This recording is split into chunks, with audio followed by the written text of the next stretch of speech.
Hi, everyone, and welcome to the very first episode of Never Before Seen here on GDQ Hotfix.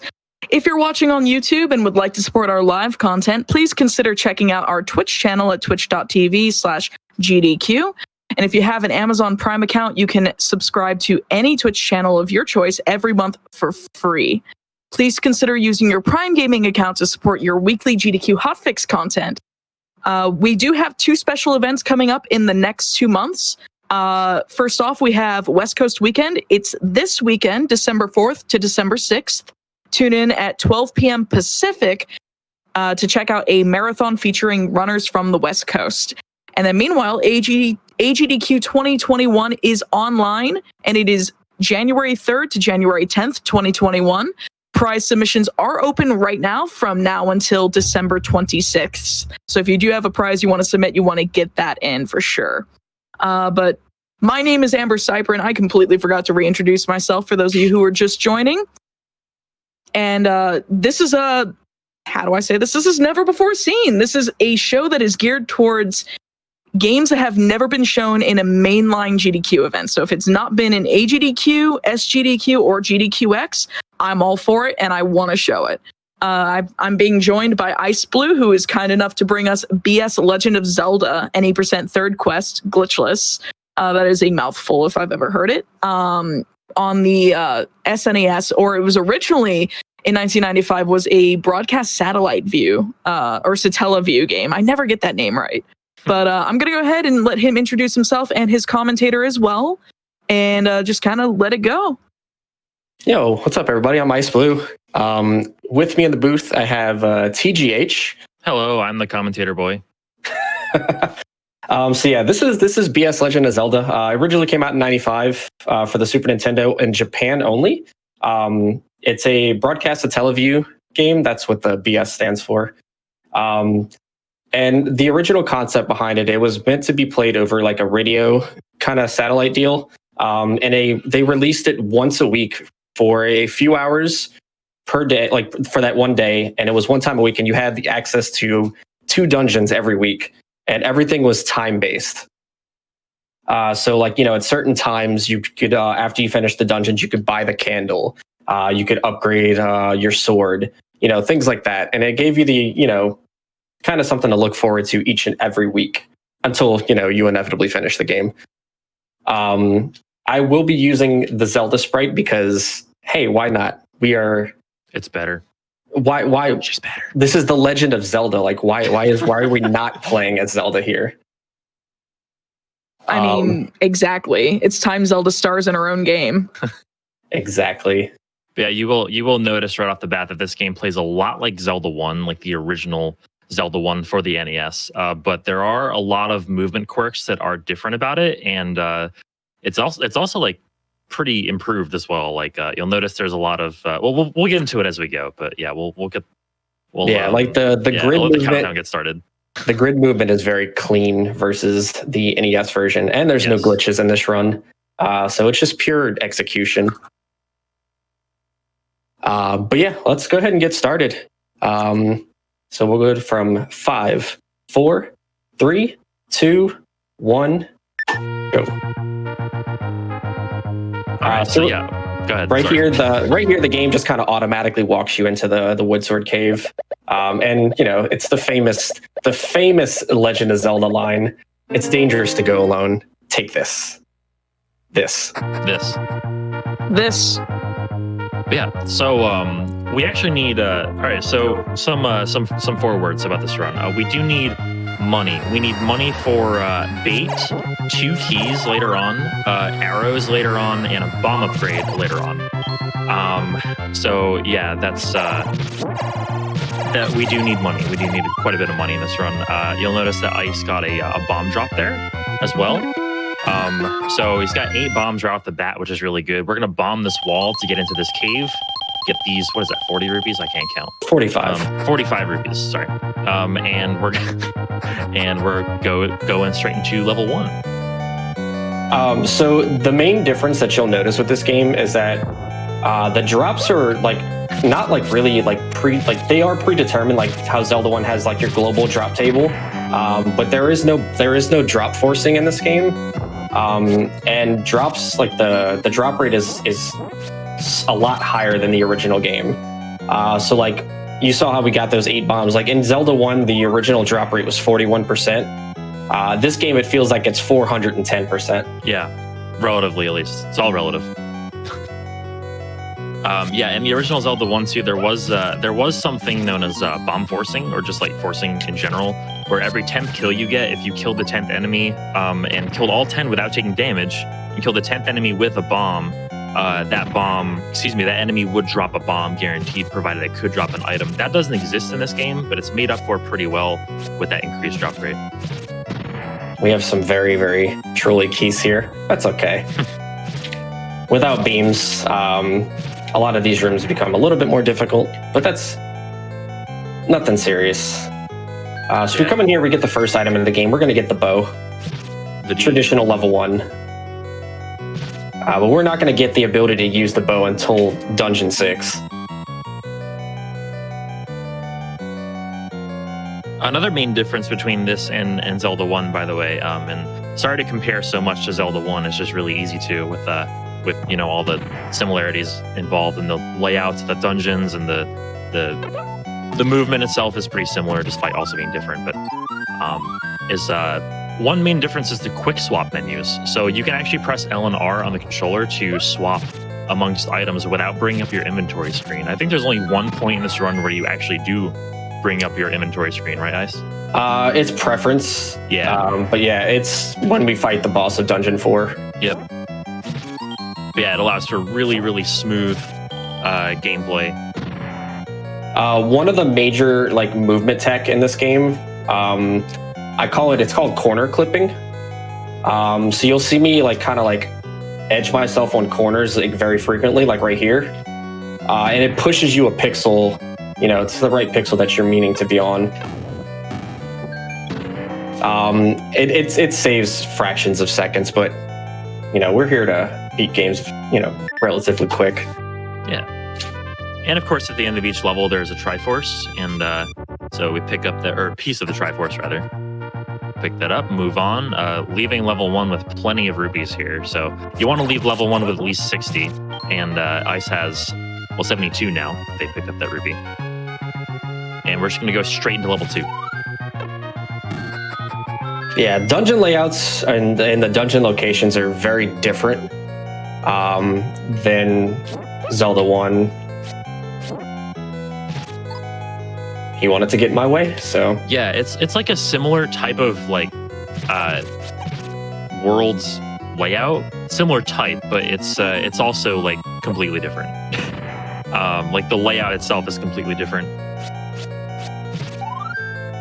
That was actually a really good Stalfos pattern. What we want to do there is we want to damage boost off that Stalfos, because we're just going to grab the key and move on. And that was probably one of the best patterns you can see. But yeah, Dungeon 2, the item in Dungeon 2, we don't need it. It's the boomerang. We don't need it because we get a better boomerang after Dungeon 6. Which is pretty good if, it didn't come after Dungeon 6. It would be a much better used item. Yeah, the game just gives you it, right? Yeah, like once you finish Dungeon 6, you literally just get a boomerang. Yep. And that was the Dongo, by the way. That was the boss of Dungeon 2. Just feed it 2 bombs, and it's gone. Also, flash warning. Sorry, I'm mentioning this now. Flash warning after each Triforce grab. There's no way to disable that, unfortunately. But yeah, just a minor warning for those who do not like flashing. All right, so now before we do anything else, we're going to go down to the southern part of the map here, and we're going to buy the candle, which is going to allow us to bypass those trees right there to the left. And then we're going to go to level 3. So here's where the game so this version of the game that I'm playing it's a full version of the game, so it's not split up in the week by week. So you weren't able to burn those in the first week. You couldn't even buy the candle until week 2. But this version of the game allows us to buy, we want those. So that time Sorry, go ahead. But we're able to burn that bush now. So that time by leaderboard rules is actually added on to the end of the run, right? So for instance, like this run on the leaderboard would be counted as 2 weeks and some odd minutes. No, right? we just count this as a full run. I'm kidding. No, it's not actually. This run would probably be. This would be like a longer run than like Bait and Kaidos.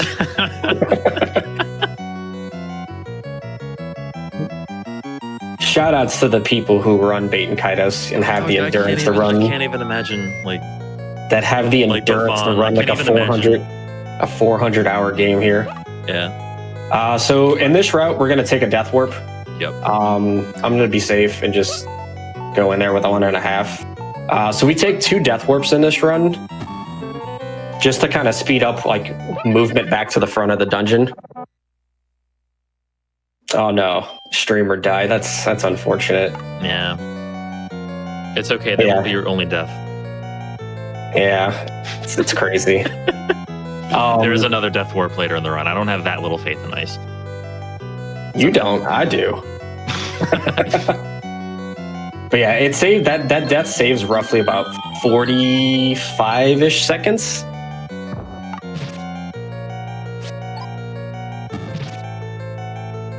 Just generally because of like the movement in the game, it's slow, to say the least. But that death warp saves us having to walk back 5 rooms to the front of the dungeon, and we're going to utilize that same death warp in dungeon 5 because we'd have to. If we didn't, we'd have to clear a room full of Gyptos and a room full of dark nuts, blue dark nuts. Dark nuts are great. Well, we want a better pattern than this. Oh, there they are. Nice. They eventually line up for you. Yeah, first try. Hear a growling coming from the next room. Sorry, I'm hungry, okay? Yeah, so this, the old man there, here's my stomach going off. Oh,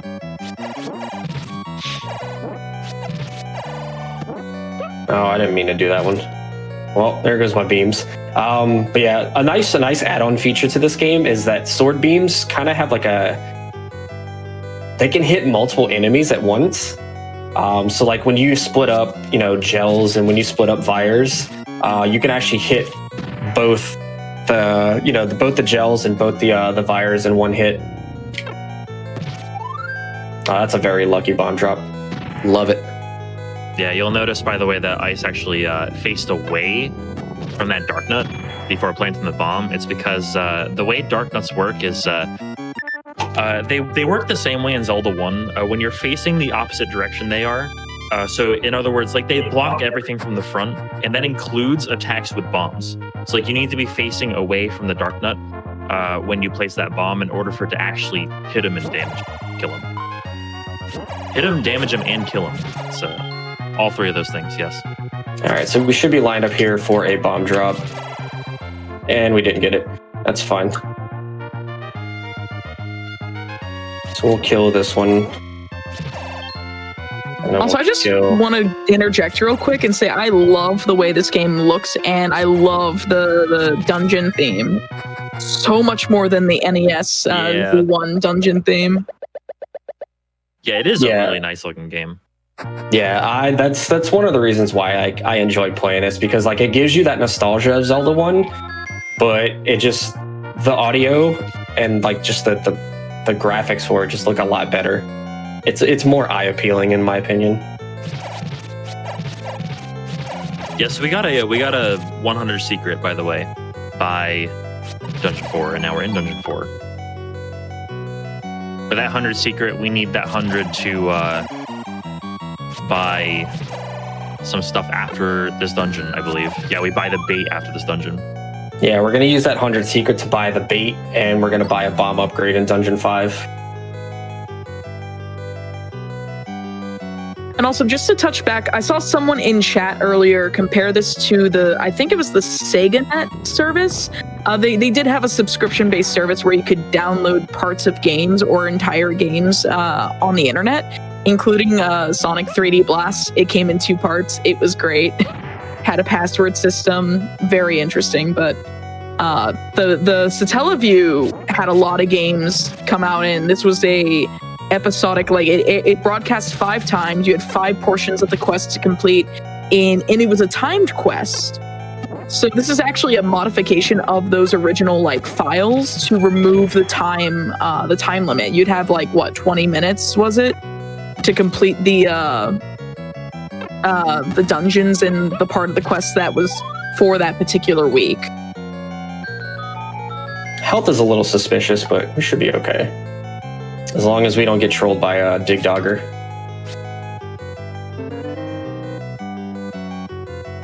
Yeah, Dig Dogger's a bit of a scary boss. Yeah. At the end of this dungeon, but as long as we get both the bomb drops on them, we should be okay.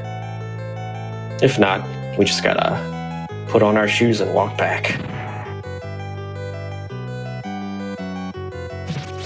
Zelda's got to trade in her high heels or glass slippers for some walking shoes, some proper walking boots. Just walk all the way back. I'm gonna play the ocarina here because Pole's voice hate music, and it insta kills them in this version. And we're gonna pick up this money here.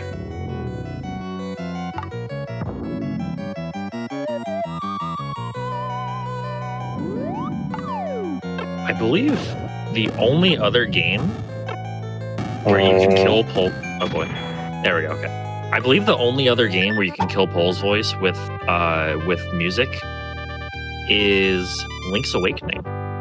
Yes, I believe, and of course, they're in Zelda 1, you can kill them by at least on the Famicom disc system, which had microphones built into the controller. You could kill them by yelling into the second controller. That was my favorite part of the game. Yeah.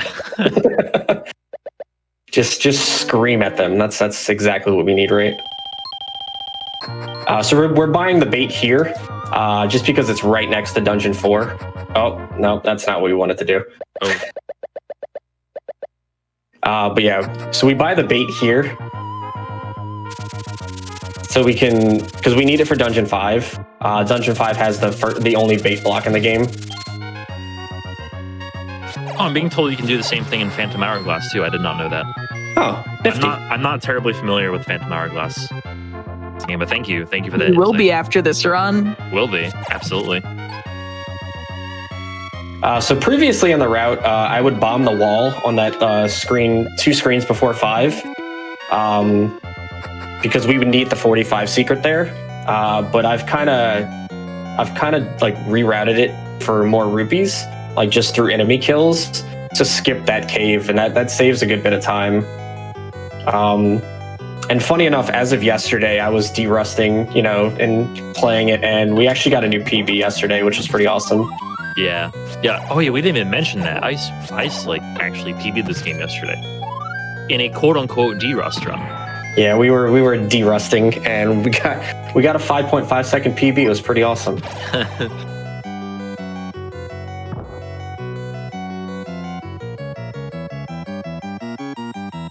So this dungeon, we're going to have our second death warp. Okay. Thanks, Bubble. This death warp saves roughly about 1.5 minutes, I want to say. Mm-hmm. Just because of how much backtracking there is in Dungeon 5. Yeah, we also get a bomb upgrade in this dungeon, right? Yes. Yes.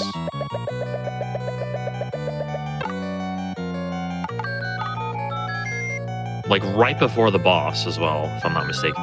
It's right before the Dodongos. Yeah.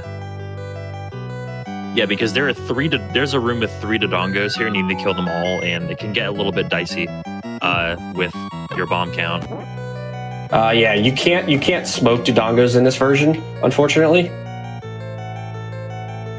And they also don't drop bombs like they do often in Zelda 1. Not the best blue dark nut pattern, but as long as we have 1 bomb, we're fine. So here we're going to take a bop from a Gibdo here. Just be careful not to take it on the way back. that you would like to have more bombs. Well, you'd be correct. I would love to have more bombs.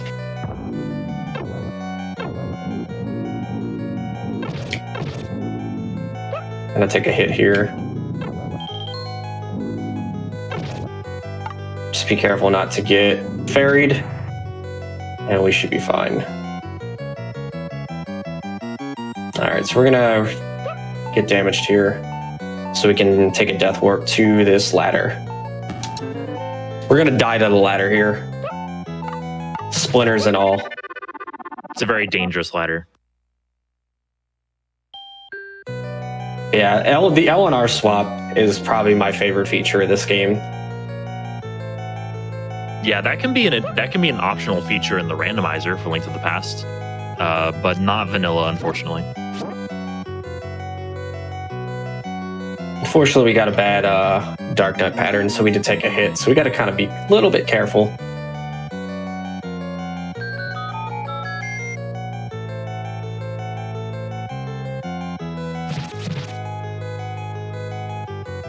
So we're going to come down here. We are going to clear out a room with 4 keys in it because there is a bomb drop on the floor. And we want to have as many bombs because the ending part of this dungeon is there's a lot of Gibdos.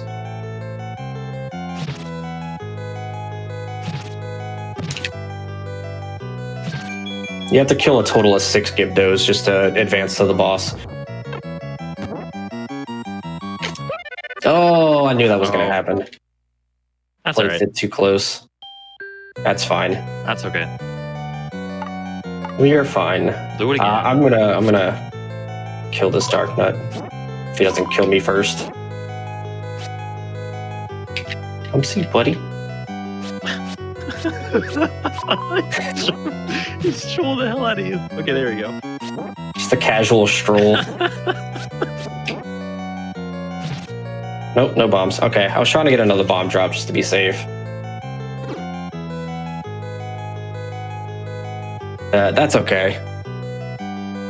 So if it hasn't been explicitly touched on, chat's actually asking what are the differences between this and the original Zelda one? Basically what makes this game everything. unique? Yeah, like Basically everything. besides for the obvious that this game was, well, I mean, not that it's obvious because we touched on it a little bit earlier, but basically this game was released in multiple parts via satellite back in, what was it, 95. Yeah. 95, yeah. So yeah, it was a time-based like series of, think of it as patches before like patches existed for games. Like basically it was an original patch. You had like 2 levels to play, and then there was like a DLC of sorts that you could like get via satellite, and then you play that for the next 2 weeks, and then another one, and then another one. Essentially, that's the best explanation I can give. Pretty much. Yeah, but as for like main differences, the grid system is improved. The game actually like has way better corner correction than Zelda 1. The grid system just plain works better as a result. There's no bomb forcing in this version. There's quick swapping in menus for LNR. You can use LNR on the SNES controller to swap your items instead of bringing up the inventory every time. Also, sorry, my stomach has just been going off the rails here. So you may recognize this enemy if you've played the original Zelda. The enemy you see on level 9 3-4 times probably has ended many speedruns.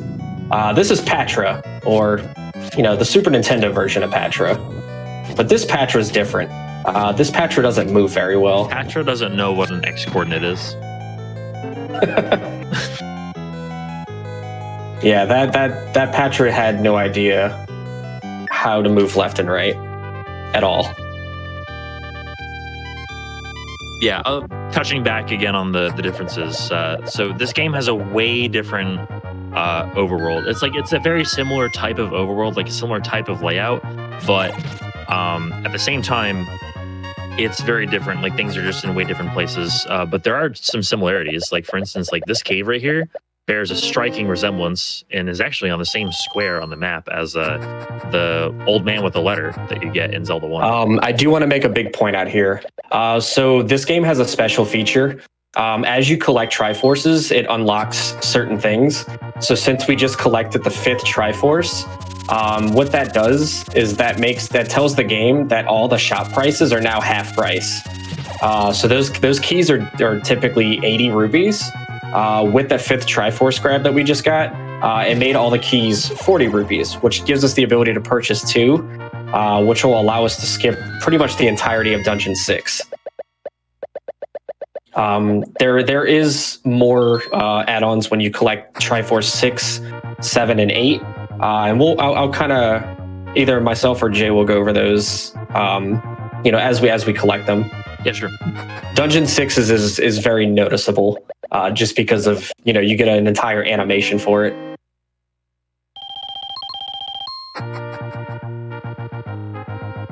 So like after Dungeon 2, the candle becomes available for purchase in a shop.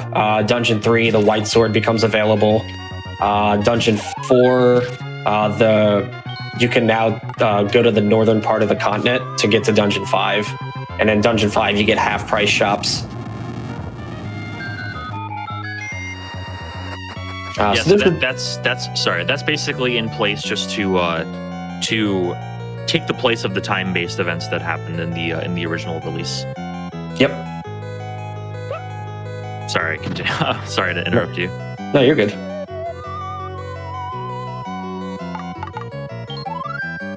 So this might actually be a question this is a question I'm wondering myself too. Someone in chat is asking, what does third quest mean? Like, are the first and second different games? Is it referencing the first and second quests in the original Zelda 1, and this is technically what would be the third quest in this version of Hyrule? Is that what's going on? Yeah. So the third quest just kind of indicates the developers that took care of like this whole like version of the game. They were going pretty much based off of Zelda 1, Zelda 2, or Zelda 1's first and second quests, and this is based technically the third quest since it's still set in the same Hyrule of Zelda 1. So it's called third quest. Third map is what this version of the game is called. So here's the cutscene you get. So we just got something called the Mighty Boomerang. The Mighty Boomerang it's got the same speed and capabilities as the Blue Boomerang, with an added feature. It now pierces through enemies. It now destroys everything. It has the same power as the White Sword, and it moves about as fast as the Blue Boomerang. Yeah, it's incredibly OP. That is a Mighty Boomerang. Yes. It just takes out Lionel's. So we're going to come in here. Another big noticeable difference between Zelda 1 and this game. Zelda 1, you need 12 heart containers to pick up the magical sword. This game, you could pick up the magical sword with 3 hearts. The trigger for it is Dungeon 6. Mm-hmm. Dungeon 6 unlocks the Mighty Boomerang, and it also unlocks the Master Sword. The Master Sword has the same power as the magical sword. It does 4 damage. It does, it's just incredibly strong. So we're picking up those bombs just for one reason. We need as many bombs as we can possibly get in Dungeon 8. Because we're going to skip Dungeon 7 for now, and we're going to go straight to Dungeon 8 to pick up a pretty powerful item.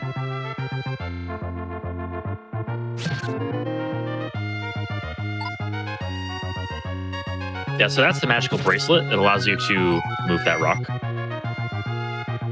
Which is conveniently right next to the rock we need to move. Yes. All right, so this is Dungeon 8. And right off the bat, we're going to walk to the right here, and we're going to push this push block. I hate these arrows. I hate the location for these arrows. I cannot stand it. And I'll tell you why once we actually get to the point of interest in this dungeon.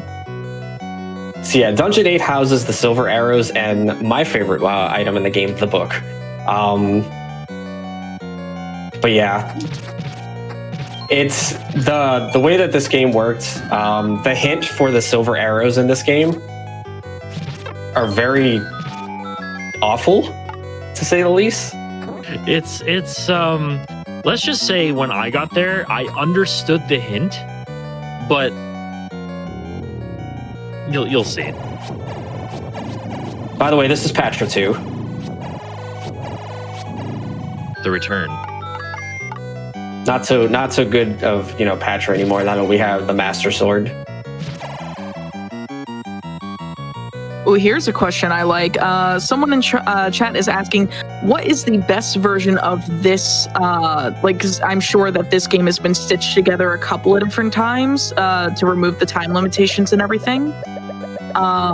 But what's the best version of this to play for the first time? I'm seeing a bunch of different versions. It's hard to say. I was only introduced to this version. And this one is called specifically Third Quest. Third Quest? Yeah. But yeah, the hint in that room was, what was it exactly? Those next door can show you to the arrow. Yeah. So I knew what that meant. Like, I assumed that the wall masters in that room, since I've always been accustomed to blue wall masters. By the way, just walking right past Manhandla is amazing. It's the best feeling in the world if you're a Zelda 1 speedrunner. You can just walk past a Manhandla. Yeah. But anyway, like I understood the hint, and I always knew wall masters in Zelda to be blue. So, and they were green. So I'm like, okay, these must be helpful wall masters. These wall masters must take you somewhere completely different. But no, they just took me to the entrance. I'm like, all right, well, what the heck? Like, what? Am I dumb? Am I stupid? Like, it was extremely enjoyable to see. Yeah, the only thing I didn't do is I didn't push the blocks in the entrance room because I don't know. It's just the entire. So one thing to point out, I'm sure y'all saw the kind of animation of the bombs. So for clearing dungeon, the 7th Triforce, the game now triggers infinite bombs. So you can see the infinite symbol like right next to, at the top there. So now I have unlimited bombs. So I can use those to my heart's content. And yeah, so we do Dungeon 8 first because we need the bombs to be at max bombs for that. And it's for key routing as well. The key routing in this game is really weird. But yeah, so now we have infinite bombs. Dungeon 7, we don't really need to do much here other than just clear it. And that's a very nice clock because it could just walk through these enemies. Tell you what, if you're a classic Zelda runner, the words infinite bombs, if that doesn't get you at least interested in maybe wanting to run this game, I don't know what will. Because, yeah, bombs are a very, very scarce resource, scarce and useful resource in Zelda 1, and infinite bombs is just like, I don't know. It's a beautiful pair of words to hear.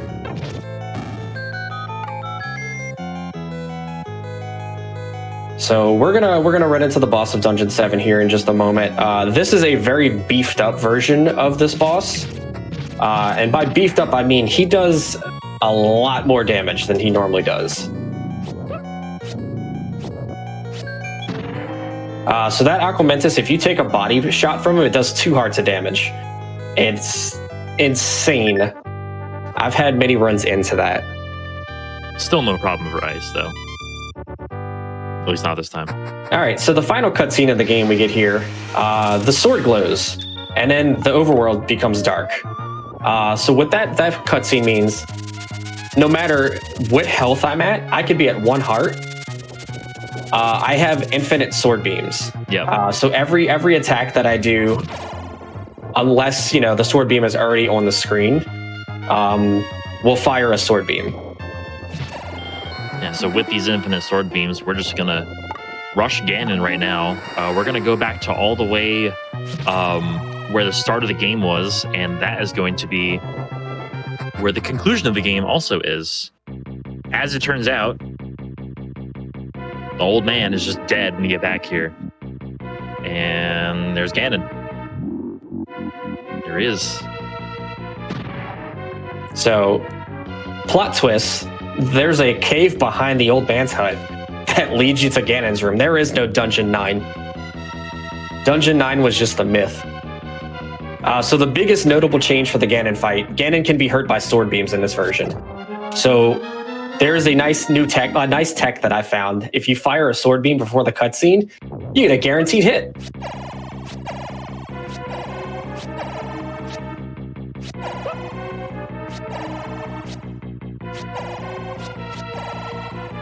Oh, he's not playing nice at all.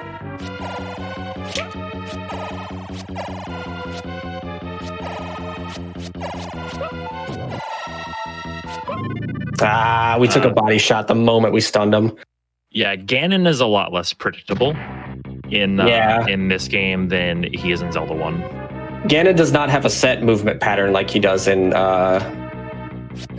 Zelda 1. He actually has a random teleport pattern.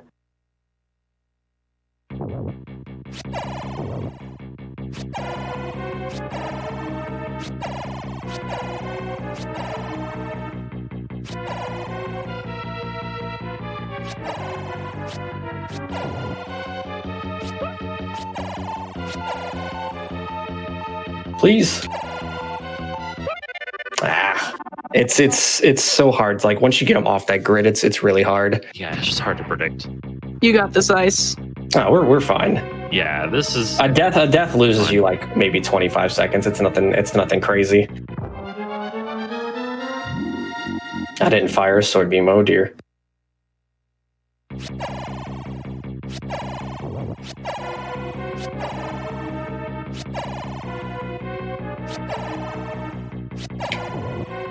I will say that, like, thank goodness for the infinite sword beams in this fight.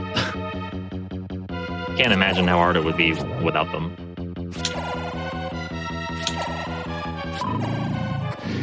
There it is. All right, first try. There it is. First try. Absolutely first try. GG's. That's pretty much the run. Time is going to end once Ice leaves this.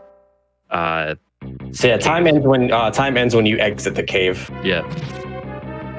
So plot twist, and you all just got scammed basically. Link doesn't even exist in this game. This was Zelda's quest. Link was not even around for this. Zelda did all this on her own. Time. Yo, GG. GG's, dude. All right, that is Legend of Zelda Third Quest. Yeah, I want to thank both of you for coming on. Ice, thank you so much for being the first runner of the first episode of Never Before Seen. First and foremost. Thank you for the opportunity. I really appreciate that. Yeah, no, it's absolutely like my pleasure to have you on board. Like when you were telling me about this at AGDQ 2020, at the Waffle House, I think. I was just like, this is really interesting, and I never thought I would have the opportunity to be able to showcase it in this sort of capacity. So I really want to thank you for that, for introducing me to this, and also introducing TGH or Jay to this game as well. And also, thank you, chat, for asking awesome questions, because there were things I never thought about asking. So definitely GG's to chat, too. And Jay, thank you for doing awesome commentary as well. Yeah, absolutely. I don't know about awesome. I was just here for moral support and maybe to explain some extra things. But yeah, so we do have an SRC page for it. We don't have a lot of resources. I haven't really typed up much because there hasn't been too much interest in it. But if you are interested, I do have some kind of rough notes. I do have the drop table like listed out for bomb dropping groups and other dropping groups, and I do have the route listed out. And yeah, I mean, come run the game. We don't have a Discord, but yeah, you're more than welcome to send me a DM on Discord. Just look for Excise Blue, and the profile picture is Marin. I do run other Zelda games. Actually, I'll be coming back to Link's Awakening Switch, and eventually I will be going back to do more Zelda 1 for the eventual 28. Ice is a beast. Ice runs all three of the classic trilogy Zeldas, the Zelda 1, Zelda 2, and Zelda 3, as well as, like you just mentioned, making a comeback to Link's Awakening for the Switch, which I'm personally hyped about. But yeah, I get to struggle with that. Follow this guy if you like Zelda. No questions asked. And Teach, do you have anything to talk about for yourself real quick before we go to a break? This. No, for real. I am super hyped to be, if anything, a small part of the very first run, nonetheless, of the very first episode of Never Before Seen, hosted by the AmberCyprian, the one and only. Oh yeah, definitely show Amber some love. They've been doing some really awesome work behind the scenes to get this entire event set up. Yeah, and definitely give both of these folks a follow. If you like, Ice Blue's been running Minecraft a lot recently, but he's coming back to Link's Awakening on the Switch. Follow him here in the link I just posted in chat. And then TGH, if you like the classic Zelda trilogy of Zelda 1, 2, and Link to the Past, if I can type TGH's URL, there we go. Oh yeah, I run the trilogy Follow too. him. I didn't mention that. He also runs the Link's Awakening Switch version as well, has world record in most main categories, and that except for 100%, if I'm not mistaken. But definitely both of these guys are great. I love them to death. We're actually going to move to a quick break, but before that, I have a couple of things I want to say. We have West Coast Weekend being this weekend, December 4th to December 6th. Be sure to tune in at 12 p.m. Pacific, which is 9 a.m. Eastern, to check out a marathon featuring runners from the West Coast, one of which is actually our next runner. Mr. Shasta is going to be running the Legend of Zelda Phantom Hourglass right after the break. And then, of course, if you are watching this VOD on YouTube and would like to support our live content, do consider checking out our Twitch channel at twitch.tv/GDQ. And if you have an Amazon Prime account, you do have access to Prime Gaming and can subscribe to any Twitch channel of your choice every month for free. So Hotfix content is brought to you by viewers like you, so thank you. Oh, Eastern is ahead. Okay, never mind. I can't tell time. I don't know what time zones are, so that is not 9 a.m. Eastern. It is 12 Amber. Pacific. Time is merely a suggestion. Look, this show is hosted by Amber. It's going to be beautiful. Okay. Look, I am a mess of a human being. It is great. Taste of it. I'm here to tell you, I've been living with Amber for 9 months now, and yeah, this is just how it's gonna be. Get used to it. Mm-hmm. So if you do enjoy someone who trips over their words a lot, my name is AmberCyprian. I am your host for Never Before Seen every other Wednesday night right after Mercy Kill at roughly 10 p.m. Eastern. And we're gonna go ahead and move on to a break. And when we come back with the break, we're gonna have Mr. Shasta with The Legend of Zelda: The Phantom Hourglass at 8%. It's gonna be a fantastic run, so better buckle up for it. Hi everyone, and welcome back to Never Before Seen here on GDQ Hotfix. My name is AmberCyprian. I am your host for the night for this show, and this is the first episode of a brand new Hotfix series. This is going to be a show geared towards focusing on runs or games that have never been shown in main GDQ events. So that is AGDQ, SGDQ, or GDQx, and we will be live every other Wednesday following Mercy Kill around 10 p.m. Eastern.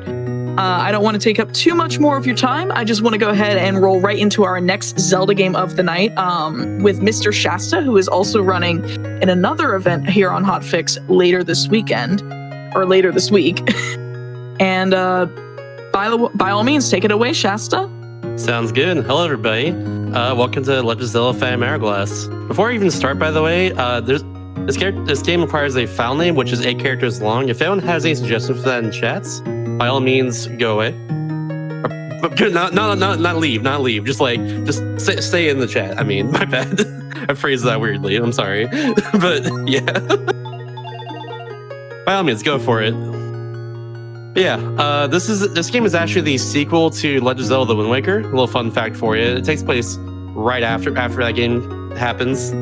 Like not Zelda, Link and Tetra leave on the pirate ship with the pirate crew, and then Zelda gets they both suddenly a mysterious ship called the Ghost Ship comes up, and then Zelda I keep saying Zelda, Link and Tetra go explore it, and Link and Tetra get separated. Tetra stays on the Ghost Ship, and Link falls in the sea, washes up on the shore, and that's where we're gonna start the run in that case. Say it's not because you skip it later, but yeah. Anyways, do you have a good file name suggestion, Amber?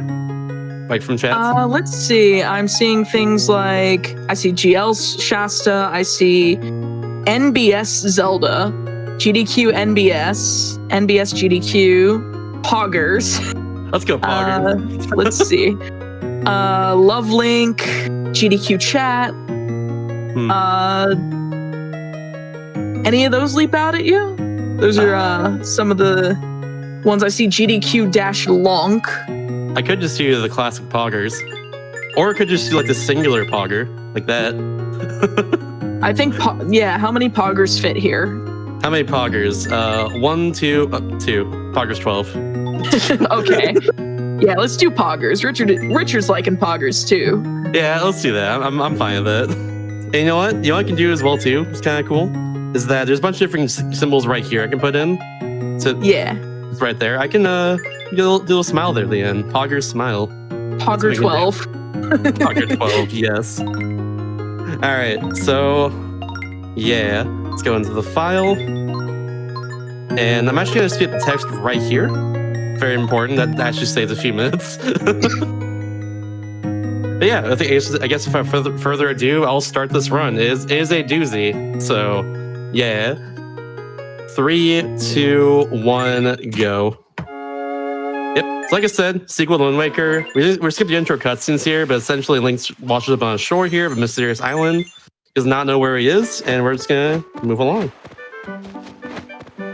This fairy right here that finds us is named Ciela. She's kind of our guide throughout most of the game here. This guy is Oshus. He is the old man that takes care of, watches after Ciela. That's all I know of him for now, but he'll be very important later.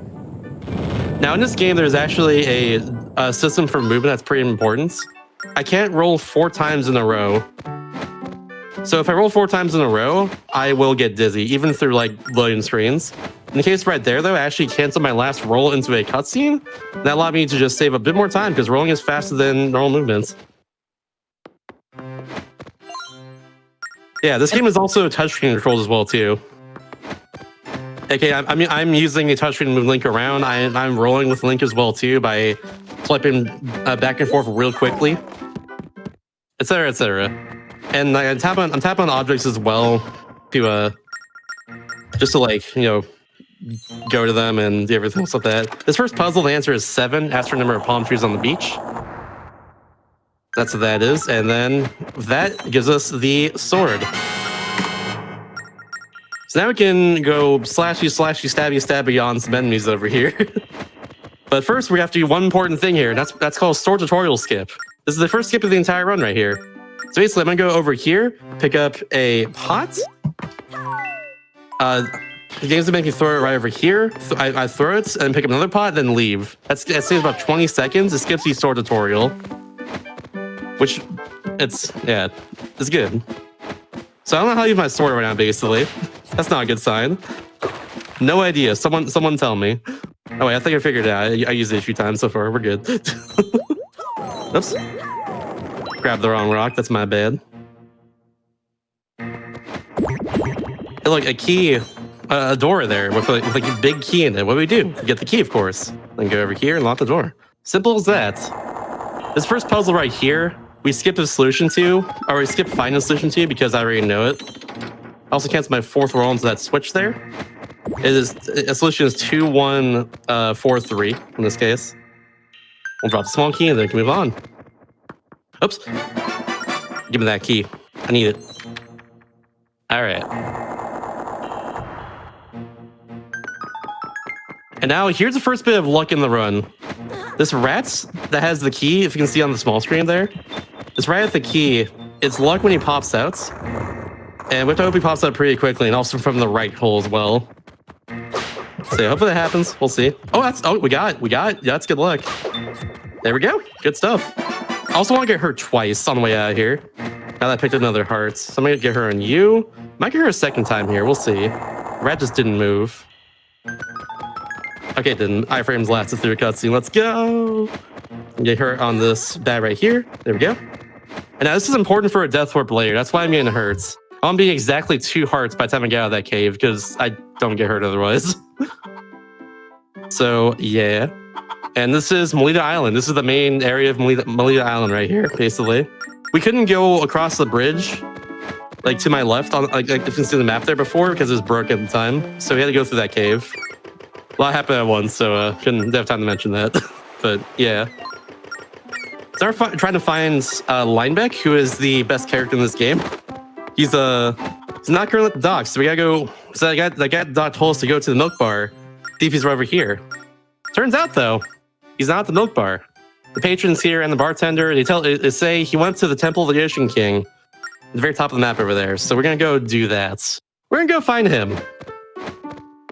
So yeah, a little bit of a trek over here for now. Just gonna move along, if you will. Making sure not to roll 4 times in a row on accident, so don't get dizzy or anything. Excuse me. I ate dinner before this, so sorry if I'm burping a little bit. There we go. This is Temple of the Ocean King, one of the most polarizing places in the entire game, for sure. A lot of people either love this place or hate this place. Usually not in between. But personally, I love it. I think it's a really cool dungeon. I love everything about it, pretty much. I understand why people hate it, though. It's completely understandable, but yeah. For now, hope to show y'all some cool things about it. Well, not in this visit. This visit's pretty plain, but yeah. All right, so we're gonna meet Linebeck. He's currently trapped behind some spikes. There we go. Skip the cutscene. We gotta go figure out a way to get him past out of these spikes. Essentially, he quote unquote sprained his ankle, so he can't do anything about it. So yeah, poor Linebeck. Poor Linebeck. Now here's kind of the mechanic of the Temple of the Ocean King is that until I get an item later, it makes it so I don't get hurt. I'm going to get hurt the more I stand on these floors here. However, I will not get hurt if I stand on these little purple zones called safe zones. So I want to minimize the time that I'm on these non-safe zones essentially. We go over here. Linebeck actually gives us the key. And that cutscene we skip, which is one of my favorites personally, because Linebeck just kind of shakes Link a lot and gets like super dizzy. It's hilarious. But yeah. We're gonna unlock the sea chart, which Linebeck needs to actually get onto the sea. Of course we need to, but that is the story reason why we need it. That's what we're gonna do. It's right over here. And pay attention to my health right here. I'm currently at half a heart. And perfect, we did it. I didn't die, hooray! I low-key love the art style for this game. Like, it captures, like, Wind Waker with the limitations of the DS, like, super well. Oh, I totally agree. Give me 1 second, though. We have to turn the stairs real quick. There we go. We're now stairs. See, for some reason, when you die in this game, he just, like, Link just, like, goes into whatever objects are behind him, even if there's, like, a wall or anything. So, I can just do that. Yeah, I love the Toon Link Wind Waker style, like art style in general. It translates over super well to the DS, especially. I feel. I think even more so in the sequel to this game, Spirit Tracks as well. It's great. Yeah, for now we're just going back over to the dock over here. We can now actually. Oh hey, there's this guy. Look at you. Osha's essentially. He's just kind of like yelling at Linebeck about the fact that he made like a kid save him and stuff. He also says that apparently something on our map we didn't realize was a thing. So we're gonna uncover it real quick. Using some fast scribbling, speed scribbling, if you will. Speed scribbles live, etc., etc. Yeah, I'll show us an important mark on the map there. As the symbol of power is what that is. So we're gonna go over there and check out what's up with that to the Isle of Ember. Now I get to introduce the overall mechanics of this game, aka sailing. It's really cool. So I can draw a line to anywhere I want to on the map, and I will follow that exact path. Try to get a good line there, but I failed. That's okay. Scribbles done quick. Scribbles done quick. There we go. It's a good one. So how you move on the overworld here with the boats is you have to jump with it over and over again.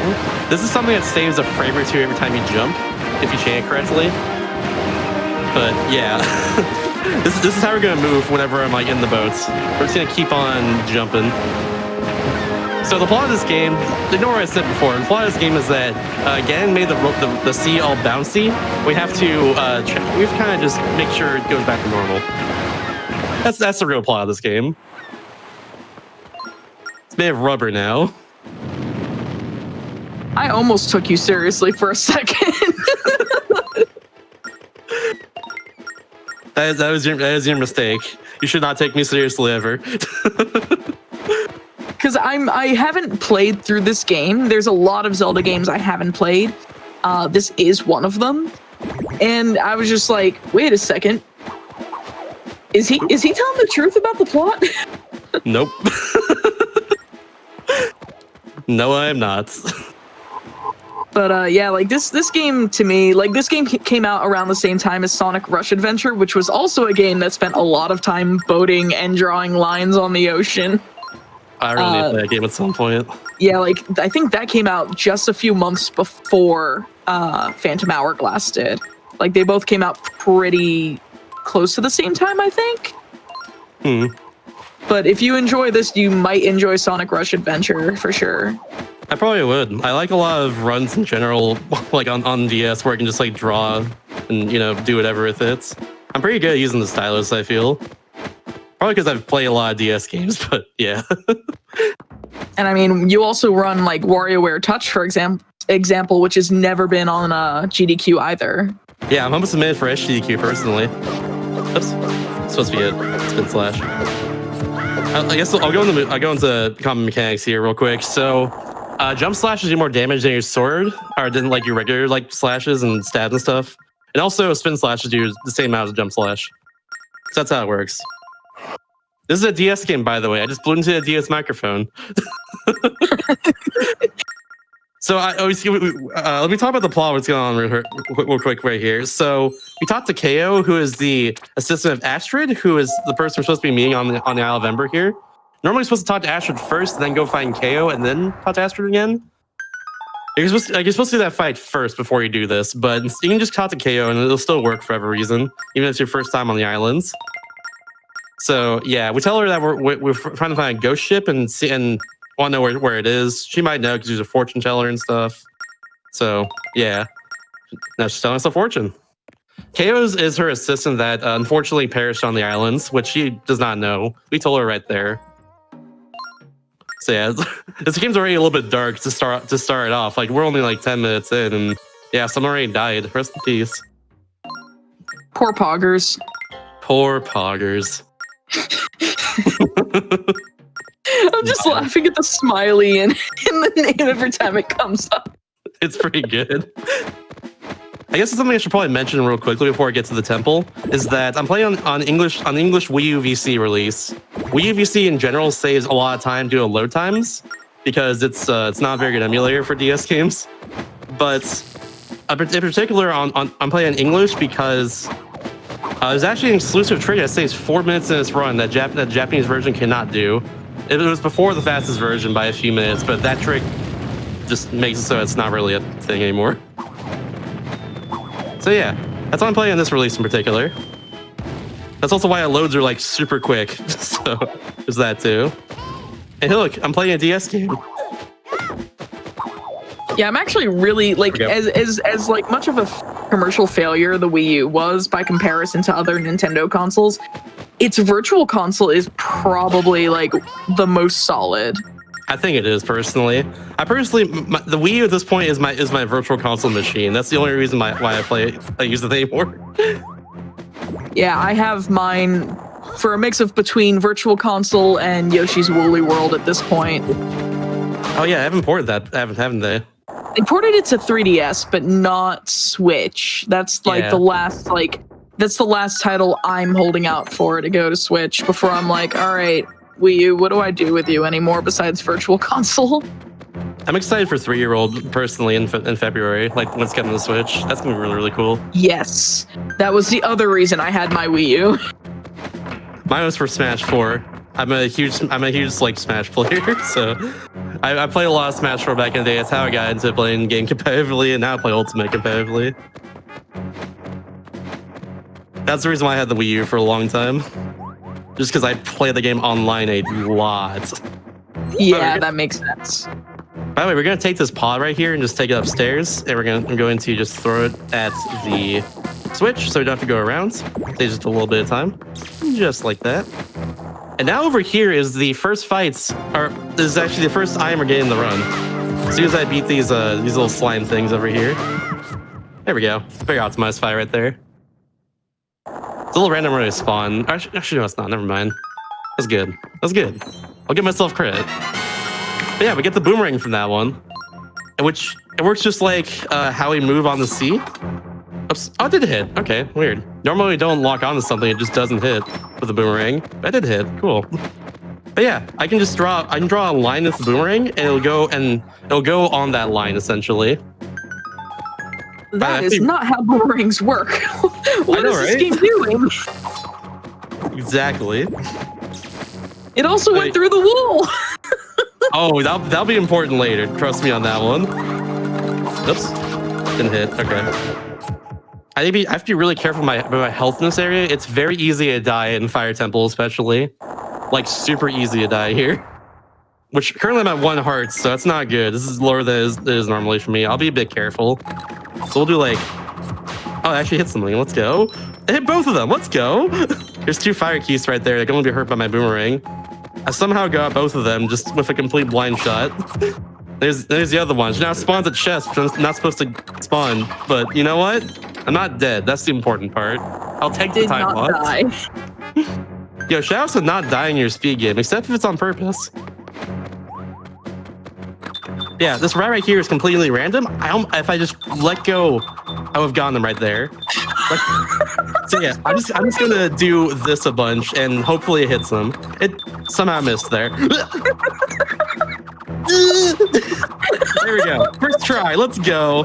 Can I get a Poggers smile in the chats? I'm not even kidding. That's literally the strat for that because it's completely random. Like where hole it comes out of and when and like everything like that. It's just totally random. All right. Once again, if you didn't know, I'm playing a DS game right now. There we go. Shouts to the DS microphone. I'm crying at this boomerang. This is ridiculous. It's so fun. I love this thing. Just flailing and hoping it works. Yeah. And right there, I also solved the puzzle and got the small key that spawns all at the same time there. I was able to run through the door while the boomerang's coming back at me. And for this fight, I'm going to draw a line upwards and hopefully hit the fire keys, which I did, thankfully. And now I missed, but it's fine. I got it now. We're good. It's a good fight. That's so are you drawing really with your stylus, or are you using your finger? I'd be a madman if I was using my finger. I'll tell you that much. That would be the most tiring finger speed run ever. Sub incentive in the future? Sub goal? Finger only Phantom Hourglass runs. I would probably hate that. No, I'm using the gamepad stylus. It's very big and it fits my fingers very well because I'm a big guy. I'm 6'1". I got decent sized hands. I need a bigger stylus than what DS provides. The Wii U stylus was legit. It's really good. I love this thing. Same with the 3DS XL stylus. That's what I usually use for like whenever I'm running on my 3DS, for instance. I had this like full-size stylus from like the Pokemon X and Y pre-release or like midnight release, and it was just like Eviltal and Xerneas, and they were the size of actual pens and pencils, and I loved them. I don't know what happened to them. Fun fact, earlier this year on Complete Accidents, I ordered 24 3S Excel statuses from eBay. If anyone wants one, I'm not even kidding, I'll give you one for free. I was trying to order one, but the eBay seller didn't advertise like what he what they were selling like too well. I didn't know they were selling a full pack of 12. I thought they were only selling one, so I was like, give me the blue one, and they didn't do that. It's gonna be 24 for some reason. Anyways, this is the first boss of the game. I should probably talk about this one. So look at the small screen there. Essentially, these three Blaz forms here. It's a boss called Blaz, by the way.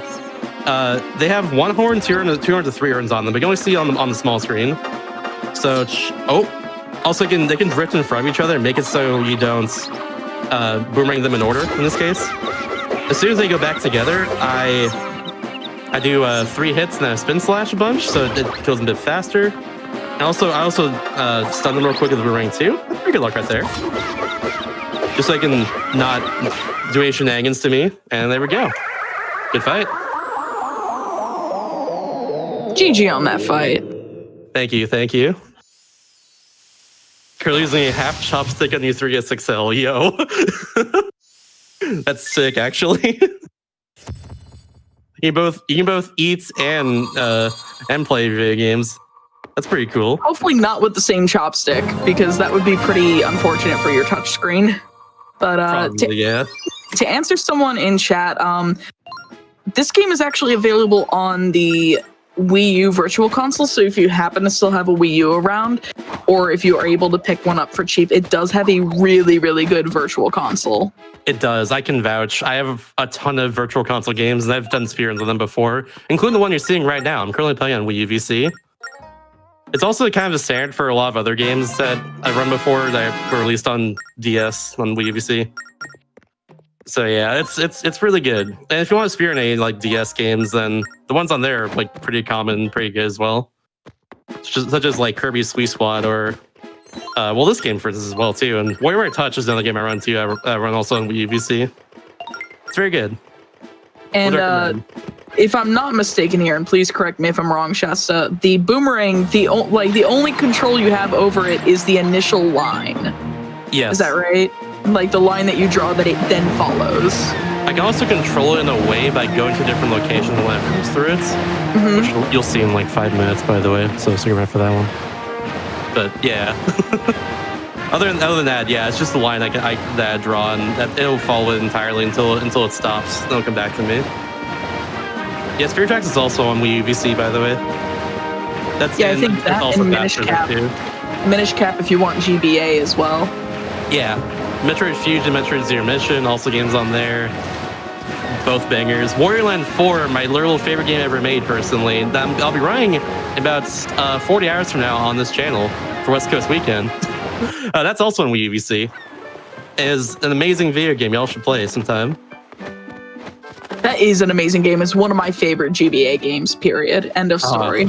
I love that game so much. I will gush about it. I will gush about it in West Coast Weekend, and also in AGDQ 2021. So yeah, I'm running it for that too, right? Yeah, I am. I'm so excited. You have no idea. Yeah, those are both events that are coming up. AGDQ is, let me double check dates. I should have them. AGDQ is online, and it is running from January 3rd to January 10th, 2021. And the prize submissions are still open from now until December 26th. So if you're someone who likes to make Perler sprites or anything like that, and you want to submit a prize for AGDQ 2021 online, definitely check out the Games Done Quick site for that. And Shasta, like he's already mentioned, is doing West Coast Weekend, and that is this weekend, December 4th to December 6th. And if you're Eastern time, it starts at 3 p.m., but it's 12 p.m. Pacific. And it features runners from the West Coast, and Shasta happens to be one of them. Yep, born and raised in Southern California. But yeah, so right there we actually got the titular Phantom Hourglass, which allows us to not get hurt on these floors here, essentially. And we have 10 minutes in-game time, at least, to beat this area before we start getting hurt from, losing all the sand in our Phantom Hourglass. So yeah, and now that we also beat the Fire Temple, we have the Spirit of Power, and we can unlock this door here in the Fan Hourglass. Or in the Fan Hourglass, in the Temple of the Ocean King. Oops. But yeah, we're now in floor B1 of the Fan Hourglass. Yes, we'll call it that from now on. in Temple of the Ocean King. And being here spawns these phantoms, which we don't want to get hurt by. If we get hurt by them, they will send us back to the beginning of the floor and also make us lose, I think, 30 seconds on the timer as well. So very important that we stay out of their way. Very important. So first thing I'm gonna do is go up here, boomerang that switch, and then this torch is on a timer now. So we're gonna go down here and hit it at the right time. Like that, perfect. Then I'm gonna call on purpose right here.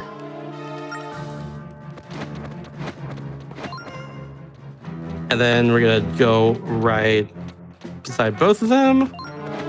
There we go. That works. Wasn't as fast as I wanted it to be, but I want to be careful there and not die. Perfect. I might get hurt right here though, and if I do, that's gonna be some time loss, but it's fine.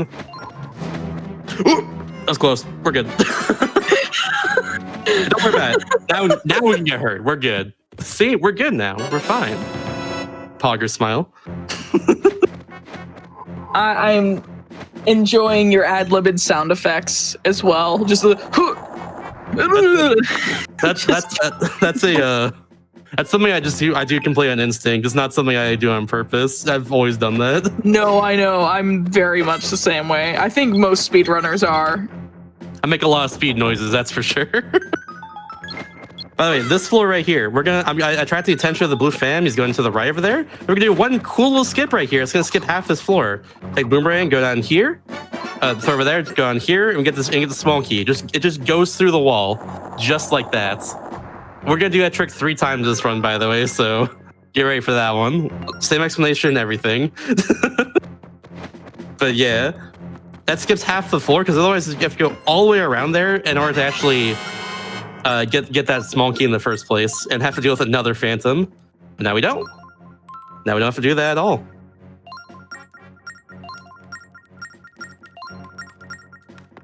Alright, so right here in floor 3 now we have these force gems, which I like to call Doritos personally. So we got these Doritos that we're gonna throw all the way around over here. I'm gonna yeet that Dorito over there and then run away because this fam's about to catch me otherwise.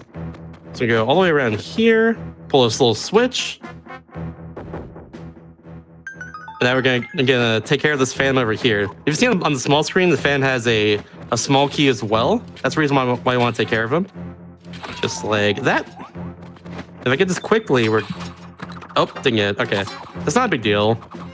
Yeah, like that doesn't lose it or save time. It's just swag. If you can grab the key before or spice clump again. But yeah, we got another Dorito over here. Gonna lock this door, get the third one, and then just go right back. Just go right to this big safe area. You can see on the map here. Yeah, it's the Dorito. It's delicious. I heard they're bringing back Doritos 3D, actually. Are they? Oh, I love Doritos 3D. Yeah, and that is exactly what you're throwing around. Yep, little 3D Doritos. It's delicious. What flavor of Dorito would this be? Just curious. That looks like maybe a cheesy one or a jalapeno or something. Maybe. I don't think it'd be straight up nacho cheese. It's more oranges. It's yeah, yellow. It'd be more like not a Cool Ranch. Yeah, maybe a Cool Ranch. Yeah, it actually looks more like Cool Ranch, and I'm a Cool Ranch fan, so. I'm a spicy sweet chili fan. That is my favorite one, the purple one. I've heard those are very good. Those are godlike. I love them. It's not a comfy run without food talk at some point. Oh, exactly. We have over 3 hours to kill this run, so yeah.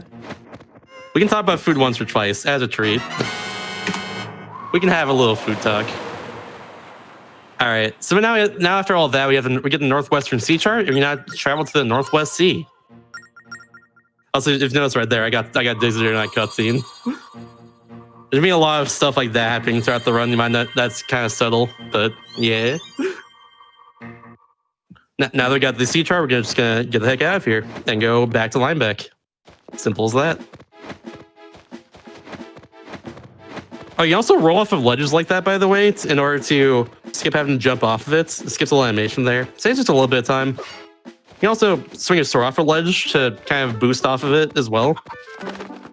Small little time savers like that, they add up in this run, that's for sure. They add up over the course of this entire run here. So the guy in the dock there is... Oh, actually, hold on 1 second. I need to blow into the sea chart. Fun fact, if you do that one breath, it's faster. But yeah, so that guy in the dock just called to us a second ago. He says, hey, is that your ship? Why don't you have a cannon? Go get a cannon. What are you doing? So we're going to get a cannon right now from Cannon Islands. What are we doing? We're practicing our breathing mic strats. It's true. You gotta get all in one breath. There's a good amount of those in this run here, because, remind you, this is a DS game.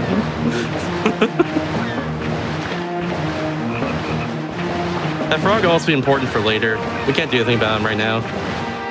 For now, we have to go to this island over here called Cannon Islands.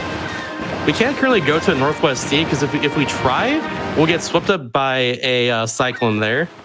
It's basically the game just saying, hey, don't do this yet. You have to do the required things to do this. So yeah, we got to do the required things to do that. This is the postman.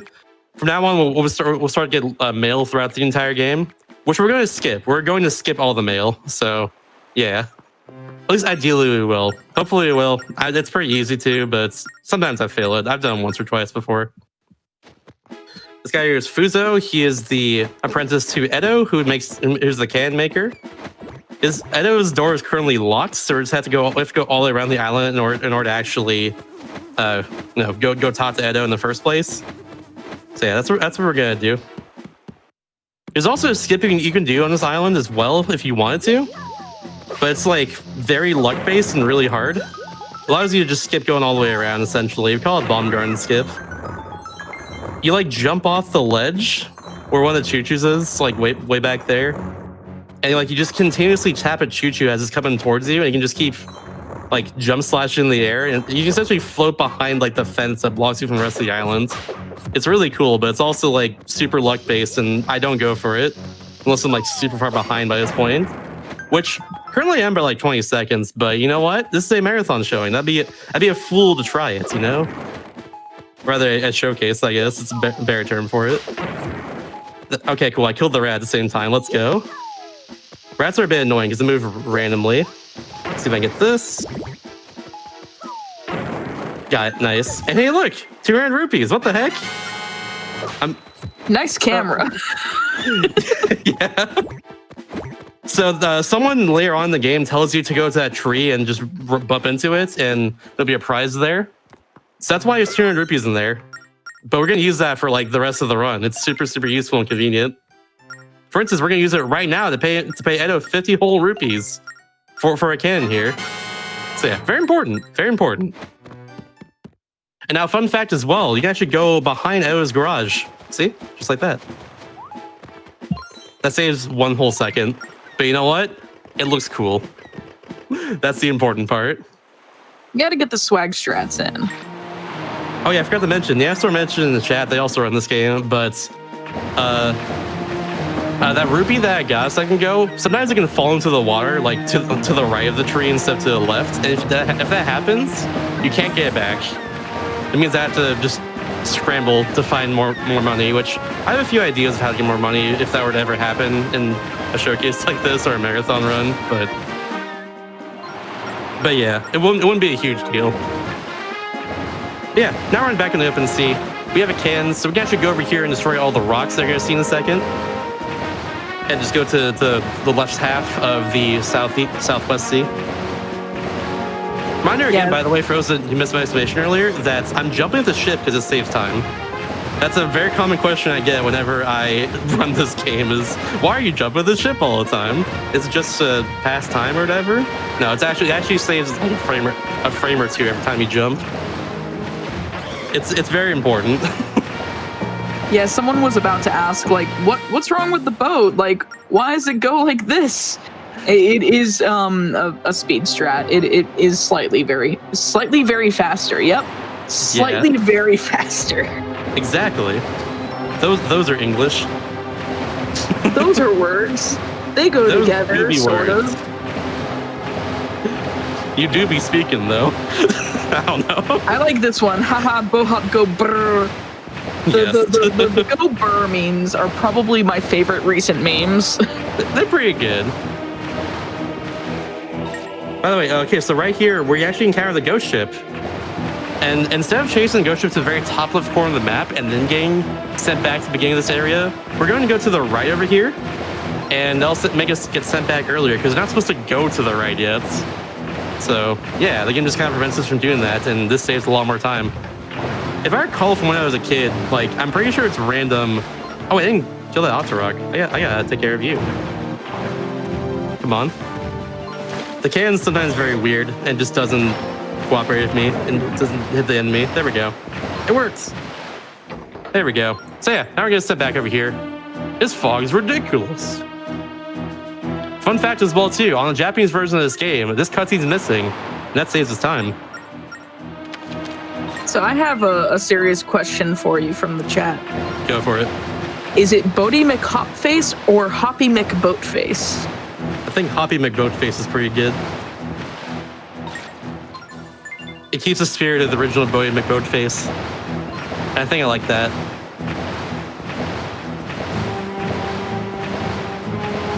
Yeah, we're almost out of this session here. This is one of the longer ones in the entire run. So after getting sent away by the ghost ship, we're gonna explore nearby islands and see what's up there. See if they know anything about getting through that fog, because we couldn't before. We got sent back out by it as you saw there a second ago. So yeah, we're gonna go over here and see what happens. Also, we have masked Beetle right now. That's kind of cool. That's a rare thing where Beetle can sell you a heart container or other rare items if he wants to. But we don't worry about Beetle at all in this run. We don't need to worry about him. Poor Beetle. Poor Beetle. So on this island here, oh wait, the other island was Merkay Island. This is Melita Island. Whoops, I got them both confused. They both start with M and are 6 characters. That's my bad. This is Melita Island. This is here's where we need to be. This guy over here, Romanos, he's like he knows of a way to get through the fog because his dad was able to actually get through the fog. And he's kind of upset that his dad just kind of ditched him and the rest of his family. So he's very reserved and upset about that, which is understandable, honestly. And yeah, his mom tells us like we can't go in the cave, but then she's about a sword, so he's like, "Oh, be careful, you'll be fine." All right, so right here, we have to not get hurt by his keys, which thankfully I didn't. You can lose a whole heart there if the keys decides to be over that gap and bumps into you. Thankfully, it didn't happen there though. And nice. That's a Geozard. I love the name of the enemy, so I always point it out every time. He drops 20 rupees every time, and you can only be hurt in the back because of his giant wooden shield.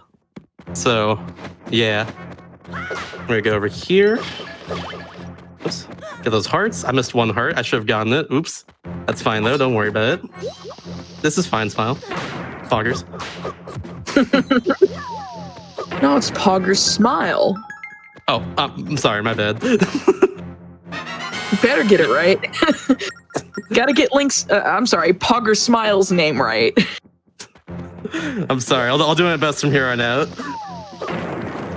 Right there, we actually got the second item in the game, and the only one you don't get from a dungeon, that is the shovel. We can now dig anywhere we want on the map. In particular, the game wants us to dig underneath that palm tree I just passed by, so we can find the path through the fog. But I already know how to go through the fog. I know the path already, so we're gonna go do that. So yeah, this is actually the longest selling section of the entire run. The path I'm drawing is I have to do it quickly in order to save like more time, essentially. So I don't have a whole lot to say here on the way to the Isle of Gust. So if there's anything to plug at all, I think now is the perfect time for that. Yeah, I can go ahead and just remind everybody that you are watching Never Before Seen on GDQ Hotfix. This is our very first episode. My name is AmberCyprian. I will go ahead and reintroduce myself. I am the host of this show, and my goal is to bring video games like Legend of Zelda Phantom Hourglass, which has never been seen on the main GDQ stage before, to viewers like you who crave more speedrunning action. And we do have 2 special events coming up in the next couple of months. First off, this weekend, we've got West Coast Weekend, which Mr. Shasta is actually running for. I'm actually opening for it. Fun fact. Oh, you're opening for it. I didn't realize. I'm very excited for that. That my is favorite game, Wario Land 4. Yeah, so Wario Land 4, starting on December 4th to December 6th. So if you want to tune in at 12 p.m. Pacific or 3 p.m. Eastern to check out that. That is a marathon that is featuring runners from the West Coast. I have a few friends who are running in that as well. And then exactly. And then AGDQ 2021 online is January 3rd to January 10th next month in 2021. Prize submissions are open from now until December 26th. So if you have anything you want to submit as a prize for that event, I would get those submissions in sooner rather than later because you just have this month to do that in. And yeah, that's about all I have to plug at this moment. Do you have anything you want to talk about yourself? Like while you're hopping around with Hoppy McBoatface? Yeah, I can talk about one, just I guess like enemy drops in this case. So the best way to get money in this run right now, other than like the 200 rupees I got earlier, is to get random drops from enemies. So I want to hopefully get more blue rupees and preferably red rupees. I want to get to about 300 rupees by the time I'm done with the next dungeon, essentially. Or really by the time I exit the Temple of the Ocean King next. So yeah, that's what I'm currently hoping for right here. Also, speaking of prizes, I commissioned 2 parallels from an artist named the RPG Chick, who is for both my runs at AGDQ, so I'm very excited for that as well too, speaking of prizes. Oh, that's awesome. Yeah, one for Wario Land 4, one for Pine B, which is an awful block. It's gonna be great. Oh man. Awful block is probably my favorite time of AGDQ all the time besides the Sonic block. Agreed. Awful and Silly block have been my favorites for years. I'm glad I get to probably run one of them actually, because I've been spinning that game for a hot minute. Like I still have I was playing around with a BizHawk shuffler made by Bersentia pretty recently, and I ended up touching it rotated me to or shuffled me to Pac-Man 2 The New Adventures, and I still remember that run of that during like the first AGDQ I attended in 2014. Like that's some years back. That game is a riot. That game is a riot and a wreck all at once. It's great. Yeah. I think my friend Grandpa actually has Willoker in that currently, and it's his birthday today, so happy birthday to him. I think he's actually streaming right now, but yeah. So on the Isle of Gust right here, we have to make these wind cycles. When they're blowing, I can hop across over here like this, and just in general not get stopped by them while I'm going against the wind and stuff. There we go. So, and thankfully, I don't have to worry about that inside this area here. It's just to worry about 10 mini blends in that room there. You know, no big deal or anything. Just a few mini blends hanging out. Yeah, we'll go over here. Wind should go right now. Perfect. Try to actually slash off that ledge there. Now we're gonna finally use the shovel here in a second as well. But first, we're gonna do a small skip. Oh, I missed it. So I could have skipped this dialogue right here by going over the fence. It only saves a few seconds, but yeah. Time to reset. I didn't even notice you got the shovel. Yeah, I got that on Mid Island. It's the only item you get that's not from a dungeon in this game. It's kind of strange. But in this case, we can dig these holes and also fill in the holes here that have the wind coming out of them. Now we gotta deal with these big old sandworms here. If they catch me, they eat me, and that's bad. Bad and slow. However, they're also attracted to the bombs. Oops, that one ate me. That's not good. Not a fan of that personally.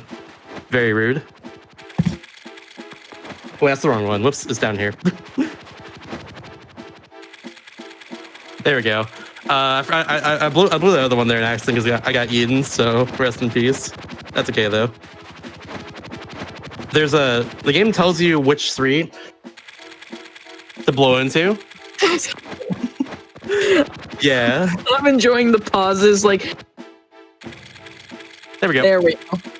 This game where we were touched as a kid made me lightheaded because of the blowing in it. WarioWare Touch did that to me. Yeah, I'm an asthmatic personally, but it's not as bad anymore. It was bad for me as a kid though, so yeah. Now I'm good. Yeah, now I'm good. So we'll just leave it at that. I'll say open that door through a wall because you can. You just can do that. Now, for some reason, this bomb is very precise right here. I'm gonna hopefully throw us to the right spots. Yeah, there we go. We got it. Just barely. If you throw a bomb like a little bit more to the left or a little more to the right, it just won't explode for some reason. It just won't hit both the bombs like at the same time. So you can't hit the switches at the same time, which you need to. A little low on health again, but it should be okay. Oh, no, I didn't stop correctly. That's fine. I'm just gonna wait. There we go. I'm fine because I have health over here.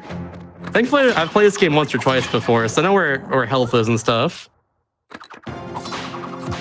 If I recall, you can also shout into the DS microphone to make it react as well.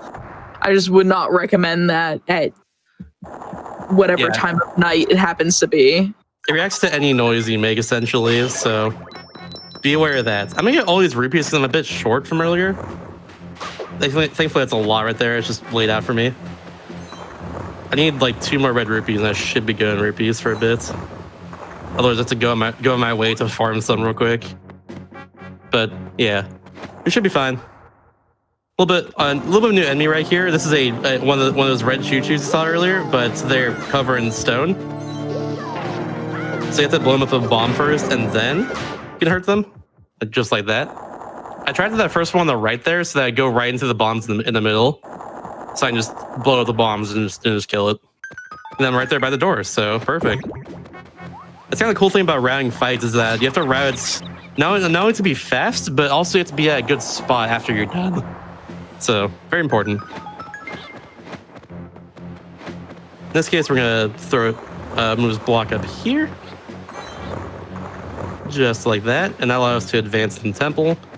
Whoever built this temple is not the best at like architecture, I'll say that much. You have to move a block to advance and like just get to another full egg. That's so inconvenient for everybody. What's up with that? This floor right here, we have to dig up all these different holes. Actually, very specific holes in particular, so that it unlocks the doors in this room. We also have to not get eaten by sandworms. That's very important too. Would recommend that. Pro tip from me to you, if you want to play this game, don't get eaten by sandworms. They hurt. They do damage. They are enemies. Very bad. But yeah, now we can advance. Both the doors here are open. And now through this, we're gonna hopefully get the small key at the end of the tunnel in like a minute or so.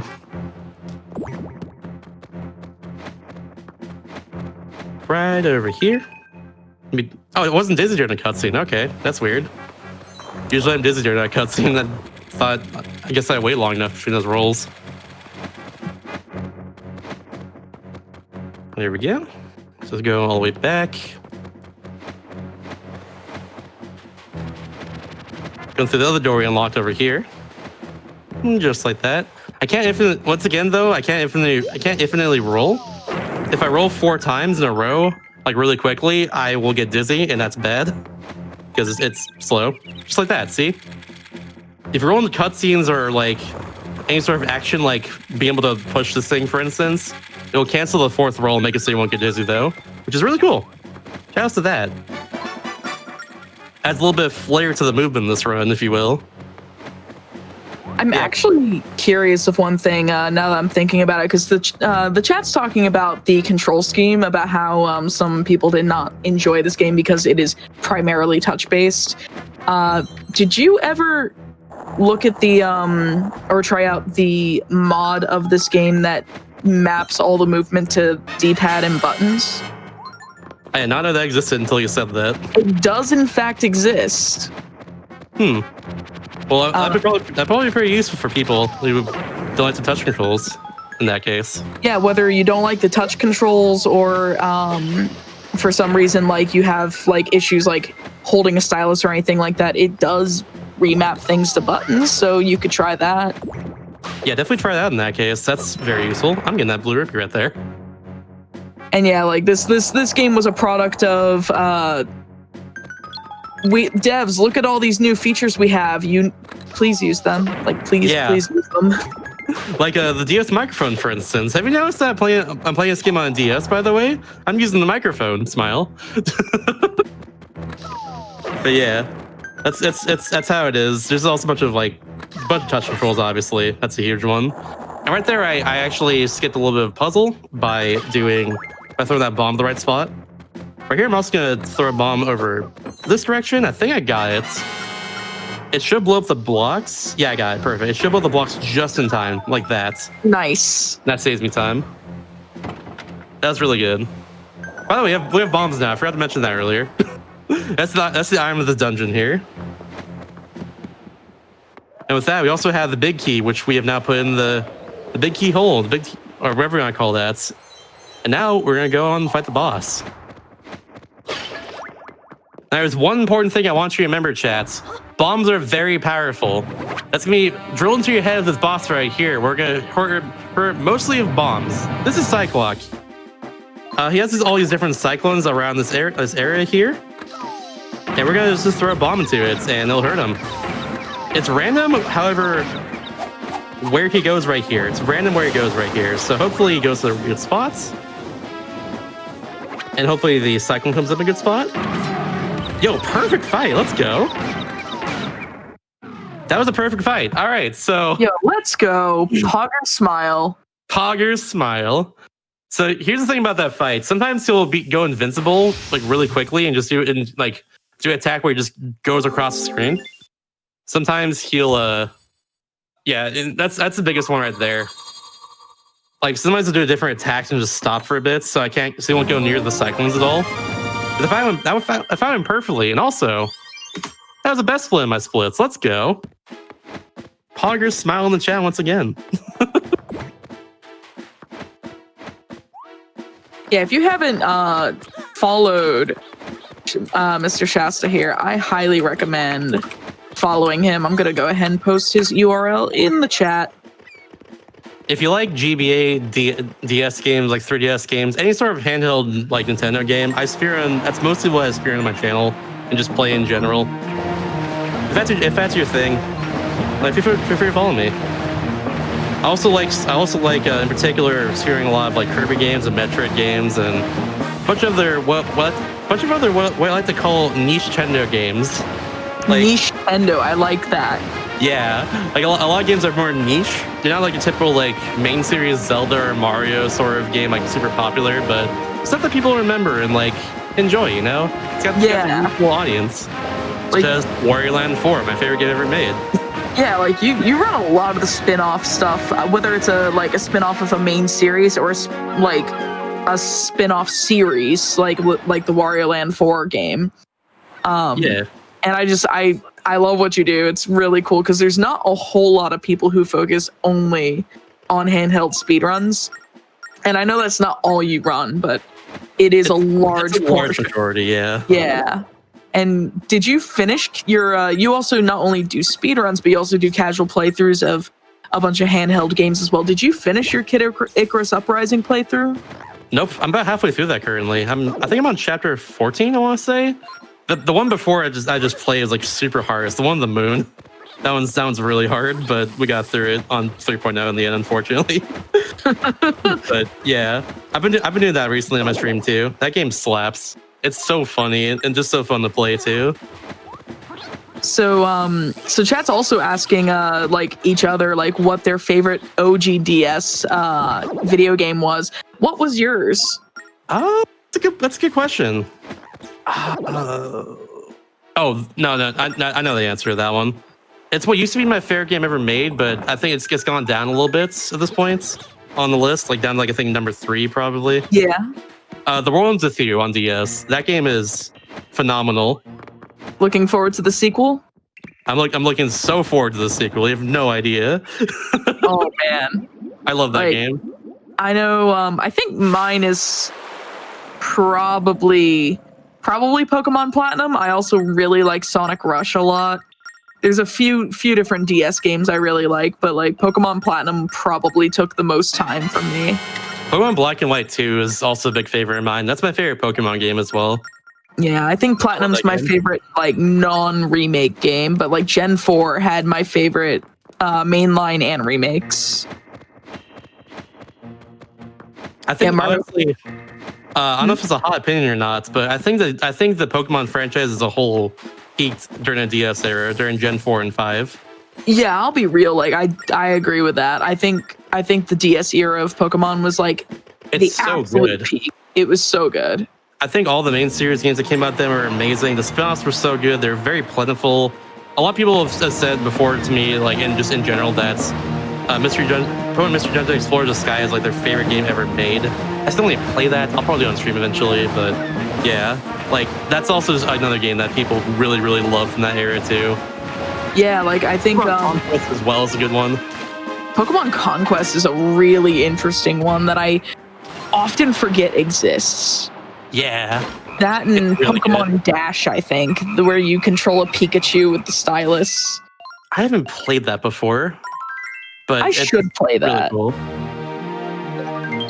By the way, I should probably explain what happened. We've been talking about DS games for a while, which I'm very thankful for because I love DS games. The DS and GBA are my two favorite systems in general, so I will always gladly talk about that. But I should probably explain everything that's going on because I just did a few things there. Yeah. So I just got the Cyclone Slate from the island there, which allows me to warp wherever I want to on the sea, as long as I hit the golden frogs that pop out. In that case, I got the golden frog in the northwest sea. And save and quit, which allowed me to go back to the islands, and then now we're back over here. We're just going straight back to the Temple of the Ocean King, and that drop was perfect because now I have guaranteed 300 rupees. There's an enemy that drops a red rupee guaranteed every time in the Temple of the Ocean King that I'm going to right now. So yeah, thankful for that. I'm glad that happened. I need 300 rupees. Nice. And yeah, I'm gonna say this every time I go in the sea because it's gonna keep being asked in chat. Jumping is faster. Yes, it is. It's faster by a frame or two every time I jump, as long as I chain it like this. Oh yeah, and in a run of this length, like it's definitely it adds up for sure. I think someone mentioned it saves about 2 minutes in this run. Maybe more. Who knows? I don't think anyone's done like a jumpless run before to actually really test it, but I don't know. Oh, by the way, we have a little shortcut here now that I have bombs. We can just do this, and we're good. Now we can go through there a lot faster. So I actually need one bomb after Craig there as well. Or that's Cyclops. Craig is later. That's a layer boss. Sorry for the spoilers. But yeah, I need one bomb after Cyclops there, so I can just do that and save some time. Then bombs right there if you're a little bit short. Thankfully I'm not right now. But yeah, so here's one of the kind of the polarizing things about the Temple of the Ocean King is the fact that they keep coming back to it like this. However, something I like about this is that the more items you get in this game, the more shortcuts open up in Temple of the Ocean King and more secrets to find and stuff too. Like right there, I was able to skip most of this floor by just blowing up that wall and getting the small key right there. So yeah, a lot of cool things like that open up, but also some other stuff that you just do anyways that I did before, such as this floor right here. We're gonna spawn the key by pulling that doing these little shenanigans over here, just like that. Then we're gonna use our boomerang we're gonna throw it over here. We're gonna go down all the way. They'll come over and get the small key through the wall as it comes back to me. What? And there we go. Just like that. Wait, why are you saying what? I did that earlier too.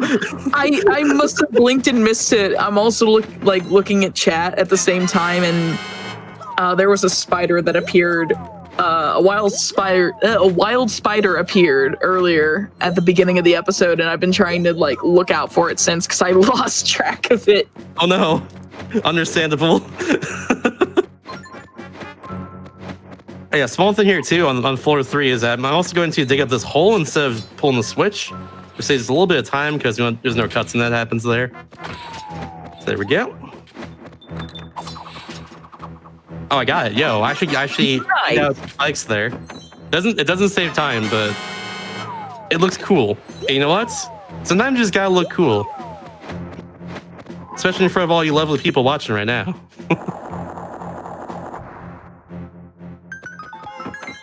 Only the chosenest one can stack the perfect Dorito Triforce.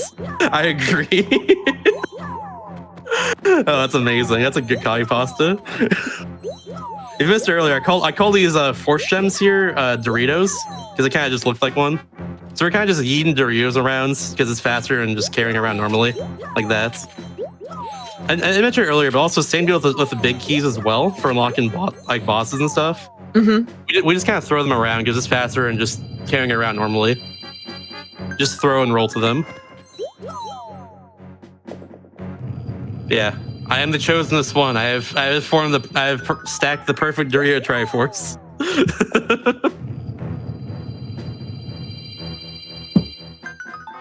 This is actually making me crave Cool Ranch Doritos, and I have not had those in years. Oh, always really good. So by the way, new content. So now we have the Spirit of Wisdom from the Isle of Gust there, or Temple of Wind, if you will. Now we can unlock this door in Temple of Ocean Cave to go to the 4th floor and beyond. We're gonna do a cool thing as well, once again, with our boomerang. But first, these are Phantom Eyes. If you get detected by them, they'll make loud noises and attract the other phantoms. And yeah, pretty much that. They'll also eventually slow you down if they stay on you for long enough. So, gotta be careful of them. First off, though, we're gonna do this. Didn't get it first try, that's fine. We'll try it again.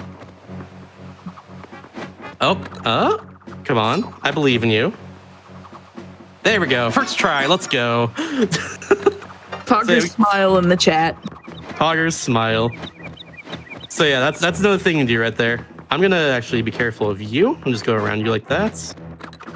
I don't need to worry too much about the phantoms, but in that case, the cycle was off, so I had to worry about just a little bit. And there we go. So getting that small key early skips like all the puzzles on this floor, and you just go straight to the end at that point.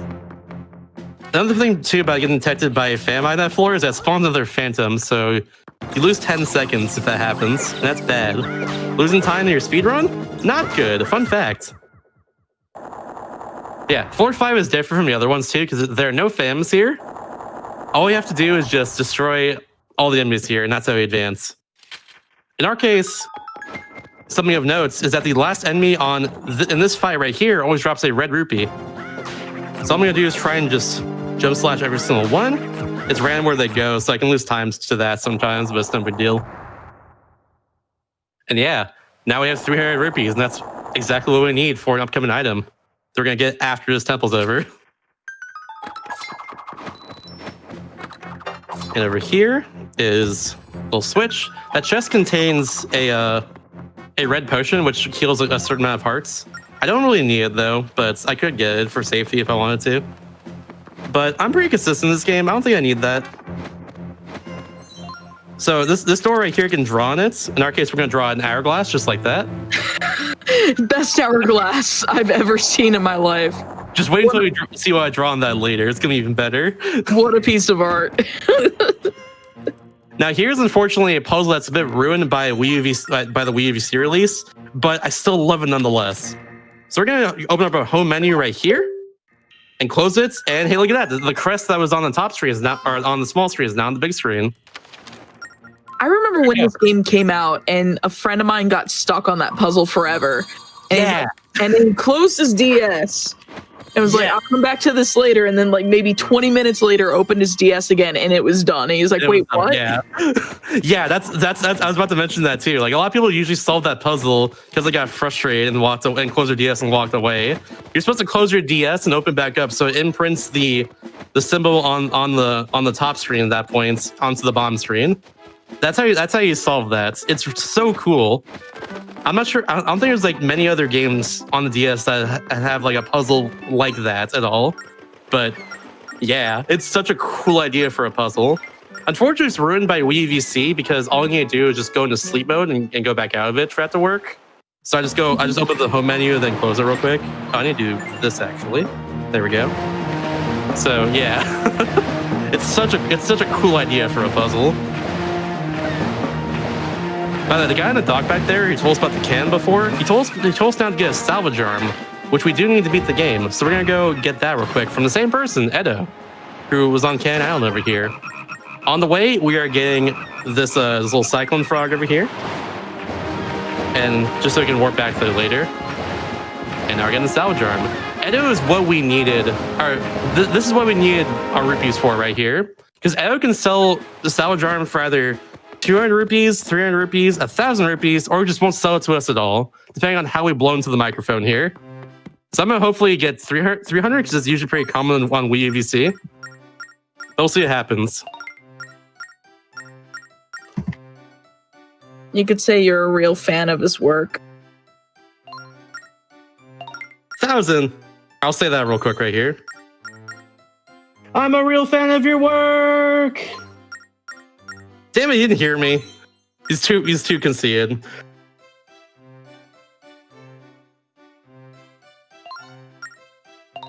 $300, there we go.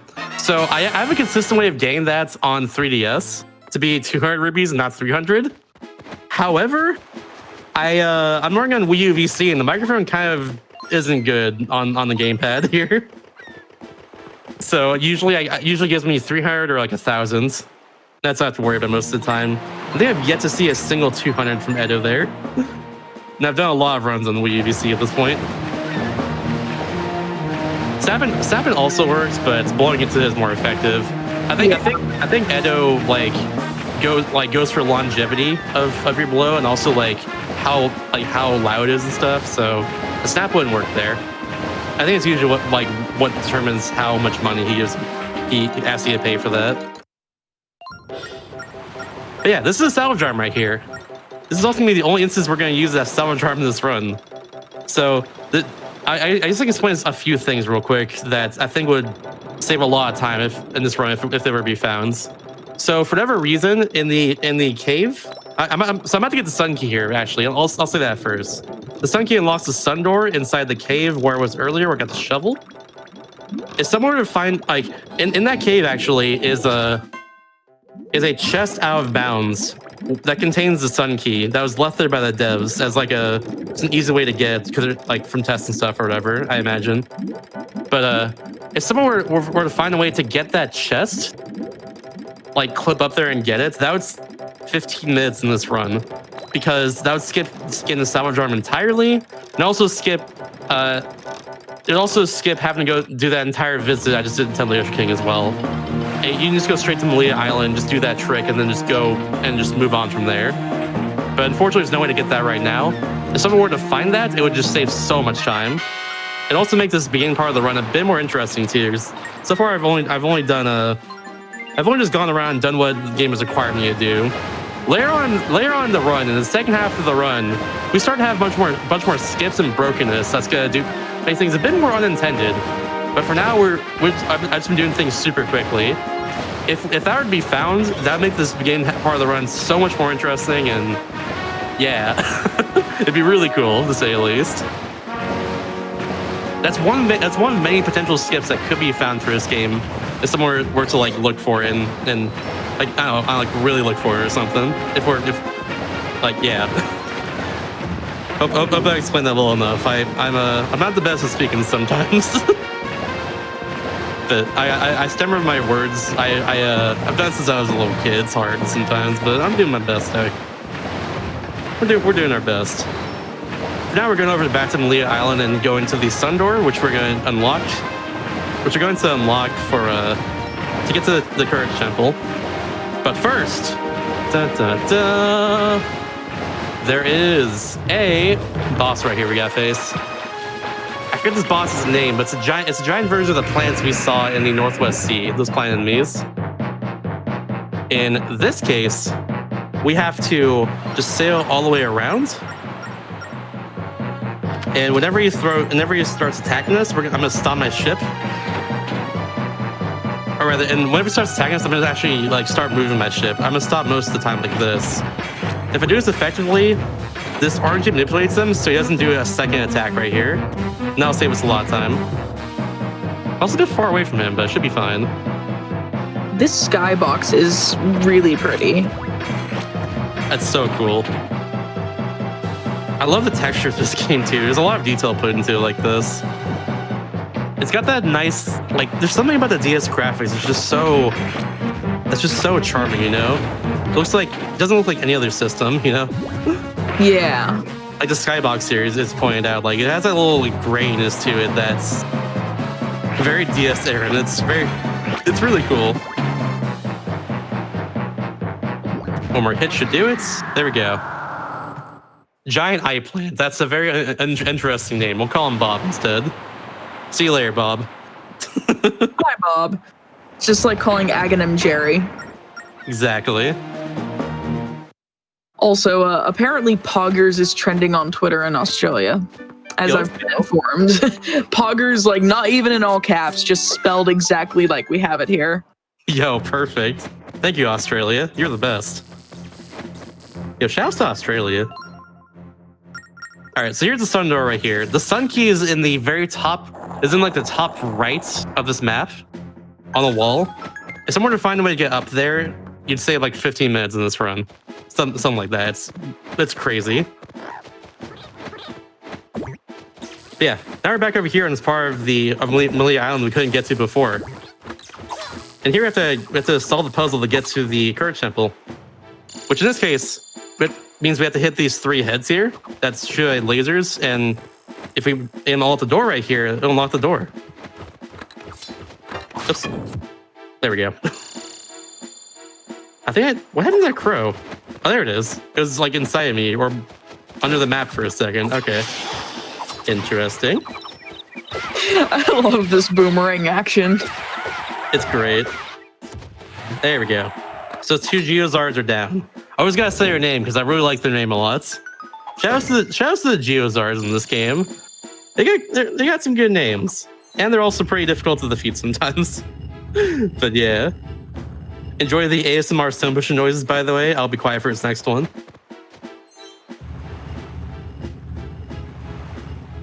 Oh, beautiful.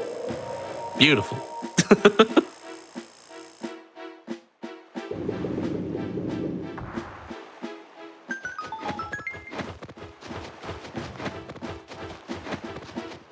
I really do think the presentation of this game is underestimated or underrated.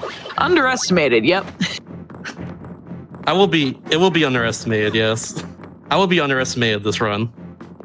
I don't know. I was trying to make something. Thank you for helping me own like me using the wrong word. It's okay. I know that feeling. But I also agree with you too. This game's presentation is really nice. Same as Spirit Tracks as well, the sequel to this game. It's really cool. I think both the DSL games are underrated. People just don't like touch controls, which I understand. But also, there's a cool game underneath there if you give it a chance a little bit. Oh, that was a perfect fight too. What the heck? They both gave me just perfect luck. Well, nice.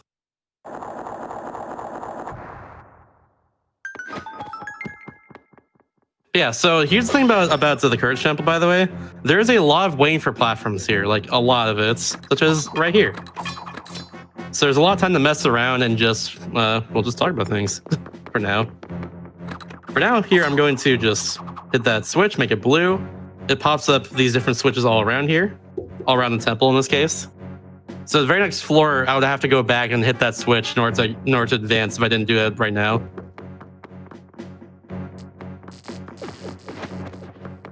So by the way, Teach mentioned earlier that Link's Awakening also has a Pole's voice in it, but this game also does too, and it's right up here. You can blow into the DS microphone to just defeat it in one hit. Like that. And it gives you a small key every time. Yeah, I think that's definitely a shout out to when the original Famicom had the microphone built into the controllers, and you blow into, I think, player 2's microphone. Yeah. And kills the Pole's voices in Zelda 1. And then you can play the Ocarina in BS Legend of Zelda, so the Satellaview version, or like the Satellaview game. And also you can play the Ocarina in Link's Awakening, both the Switch remake and the originals, to kill Pole's voices as well. There's like, I think one other game I think that does that. Oracle games, I think, do that, where you can kill them with music. Yeah, so earlier in the chat, someone mentioned that when that was brought up. Was the Oracle games also do that too, apparently. Which I didn't know because I haven't played Oracles personally. I've played a chunk of Oracle of Seasons, but have not finished it. It's very charming though, and it has a lot of Zelda 1 callbacks, honestly. It's Yeah, really I've heard great things about it, especially Ages. I've heard it's pretty good. Yeah, I hear Ages is the preferred game. I started with Seasons. It's also the rarer one, apparently. I don't know why, but yeah. By the way, we're walking on nothing right now. There's a path we're supposed to memorize, but I already know it, so mission accomplished. And that gives us the bow if we did it all correctly there. And now we can shoot arrows. Arrows are very, very powerful in this game, and also we can shoot them pretty much wherever you want. So yeah, just gotta pull it out of the L button right here, and then bam. It destroys those centipede enemies in one hit as well, which is really, really nice. And is this the 4th dungeon in the game? It's the 3rd one. Technically 4th in one count Television King, but I don't personally. Okay. Yeah, this is the technically the 4th, but really just the 3rd major dungeon in the game at this point. That doesn't work. Link, what are you doing? You gotta put that square crystal into that hole now, and then unlocks that door. And through this door is actually one of the trickier parts of the run, because if I kill all these enemies quickly enough, right here, all 9 of these Octoroks looking things, then I will make a cycle that is very fast. So I want to do that. I think I got it as well too. I think we're good. The fun's not over once we get on these platforms though. There's a bunch of keys that can hurt us, but yeah. Made the cycle, hooray. It takes about 15 seconds. And it's very fast. Shoutouts to going fast in your speed game. Ooh, that keys right there in particular is the worst. That keys right there is the worst. That keys trying to take you out. Yeah, if it does that, it loses a lot of time too, because I have to go over all those platforms again and just make another cycle. It's the worst. Yeah, because it brings you back to the last solid ground you were on, right? Yeah, exactly. Damage boost. There we go. That worked. And now this room is very slow. We're gonna wait on like a few platforms here. So yeah, I'm just gonna chill. Oh, it got me a heart. There we go. I like having health. Yo, shouts to having health in your speed games.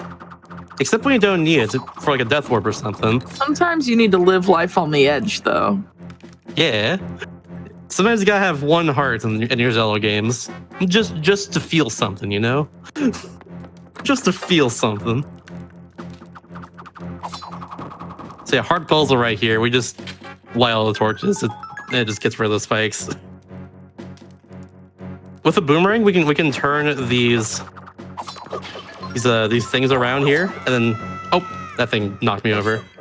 The enemy doesn't do any damage. It just knocks you. It just pushes you, just like that. In our case, we want to turn the thing around there so we can hit the switch, make it blue, so we can get through there. Words are hard. But yeah. I actually really like this last floor right here, this last little room. I think it's really, really cool what you do here. We're going to pull out our map and just go down here. And look at, and we draw a line right there. And look at that. We start moving. We move all on our own. The platform follows our line we drew on the map. And in this case, it'll also go back once it gets to the end of it. So we're gonna go back here, and this eye over here, and then go to the right. So yeah, speed drawing. No, except if I move too far. But you know what? It's okay. Here's what we're gonna do. We're gonna draw quickly again. I move too far to the left. Doesn't happen often. All right, so we're gonna look over here to this one. There we go. Got from the side. And now we do that again. That one's on purpose. That gives the boss key. And now draw again and go all over here. I'm gonna actually do like that. There we go. Speed drawing, everybody. Speed drawing. Good old scribbles done quick. Scribbles done quick, yes. So yeah, we're just chilling until we get to the door here. Just massive chillin', if you will. Bam. I'm very amused that that block, when you draw a diagonal, it moves like on mostly cardinal directions to achieve that diagonal. It's so good. I love it. I'm glad too, because imagine most people drew diagonals there. All right, so blink and you'll miss his boss a bit. This boss goes by super quick because casually you probably got stuck here a bit because of how it functions. This is Craig, by the way. This first part, he'll move around the entire area and your bomb screen's in first person, but he actually goes towards you every time, so you can just shoot an arrow there and you're fine. He destroys 5 purple things around his shell now. Oh, missed that last one. We'll get on the rebounds. There we go. And now to him 7 times. Just doesn't matter if it's a spin attack or not, or like a jump slash or whatever. Just 7 times. Don't know why it's that specifically, or why it doesn't take more damage otherwise, but yeah, he stopped hurting me. There we go. Those crabs are very mean. I don't like them. It's got like a baby rattle on his tail. It's like a rattle, like a rattlesnake would have, I think. That's what it reminds me of. Yeah, like it kind of reminds me of that, but because it's like this toy like blue color, I'm just like, the only thing I can think of is like a baby rattle. Yeah, I can see that. By the way, we just got the Spirit of Courage, but it looks kind of, it doesn't really move around. Like it's not really alive. So we're gonna go figure out what's up with that. That's very strange. Like, you know, the other ones were very much spirits. They're moving around and we're fine and everything. So yeah, let's go see what's up with that. We're going back to our ship. Oh, I got Disney there. Oopsie daisies.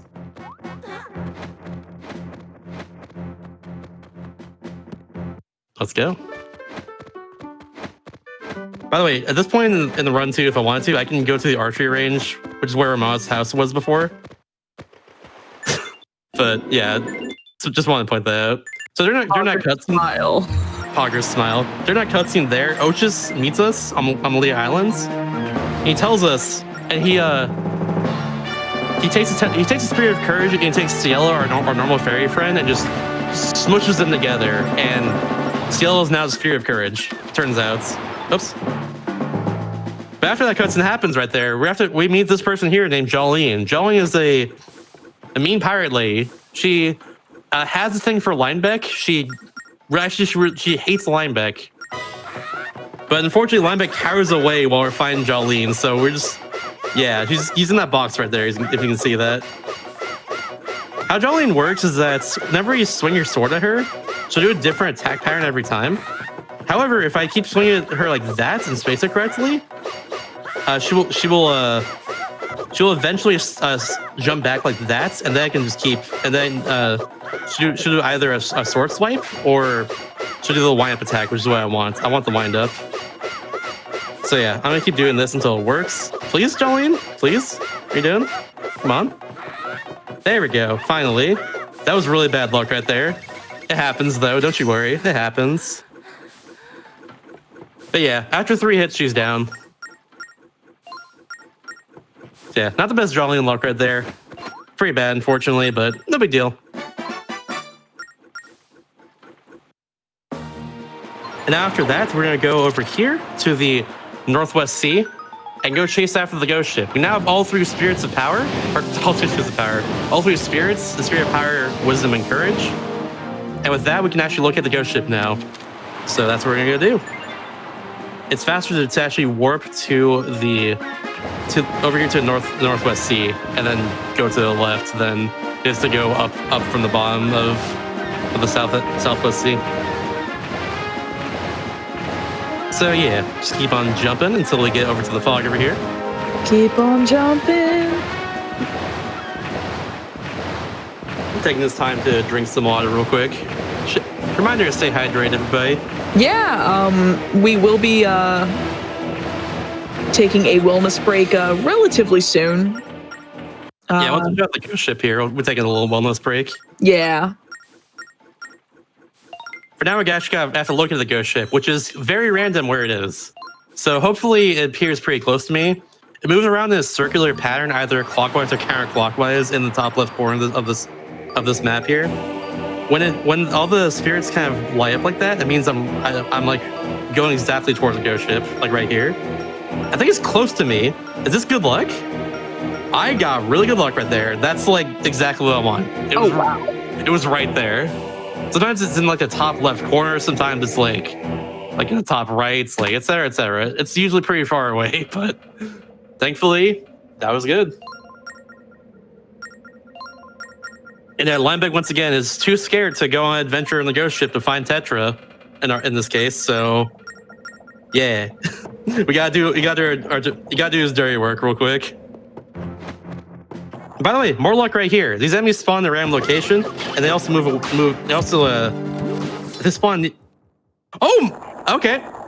I was gonna say something, but then that happened. So sometimes two ghosts will spawn on top of each other, like what happened right there. And that happened. So I just ended that fight faster. That was cool. You gotta love stuff like that. You must be the legendary Poggers. Wow. But yeah, this is one of the Kiba sisters. There are 4 of them, and we have to reunite them right now on the ghost ship.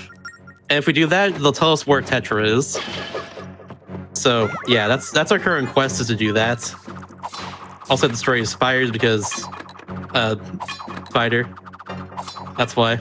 Just don't worry about it. I'll explain it later. It's important later.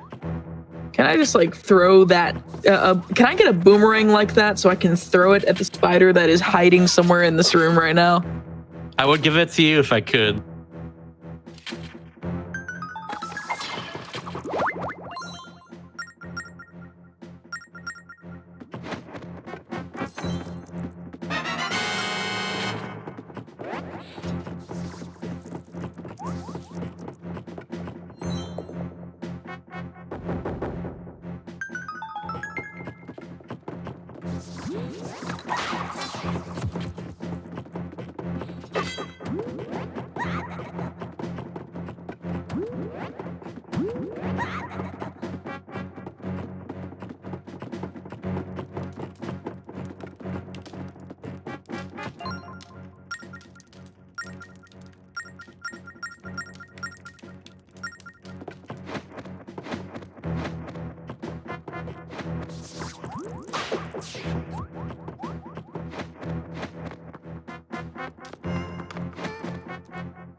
And see if I can get the spider right here.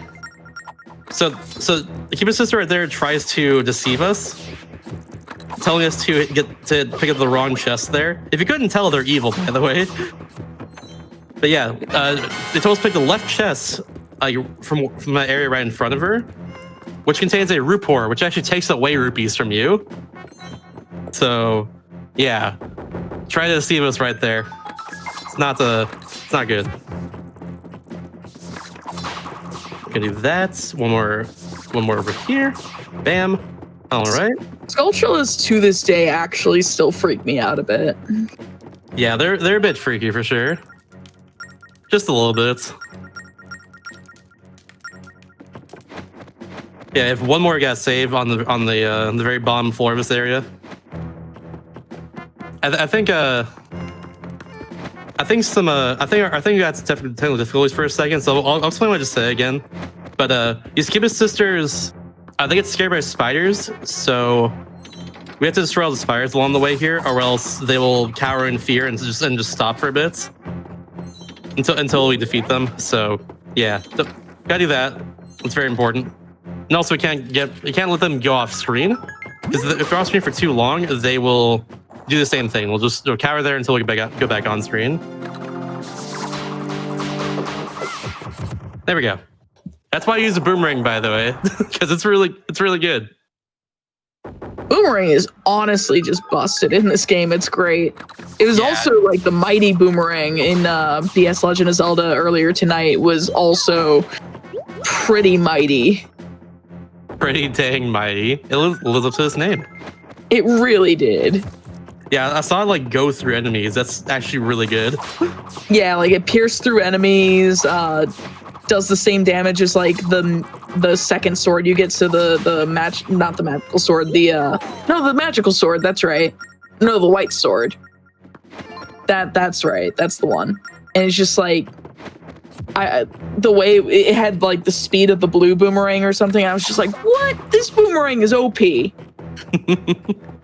It's really good. That's crazy though. That's like I know about the magical boomerang in Minish Cap, for instance, which you can control with the D-pad when you throw it. That thing's really good too, but I think it's actually using the current episode route as well, which is kind of funny because you have to unlock it, if I recall there.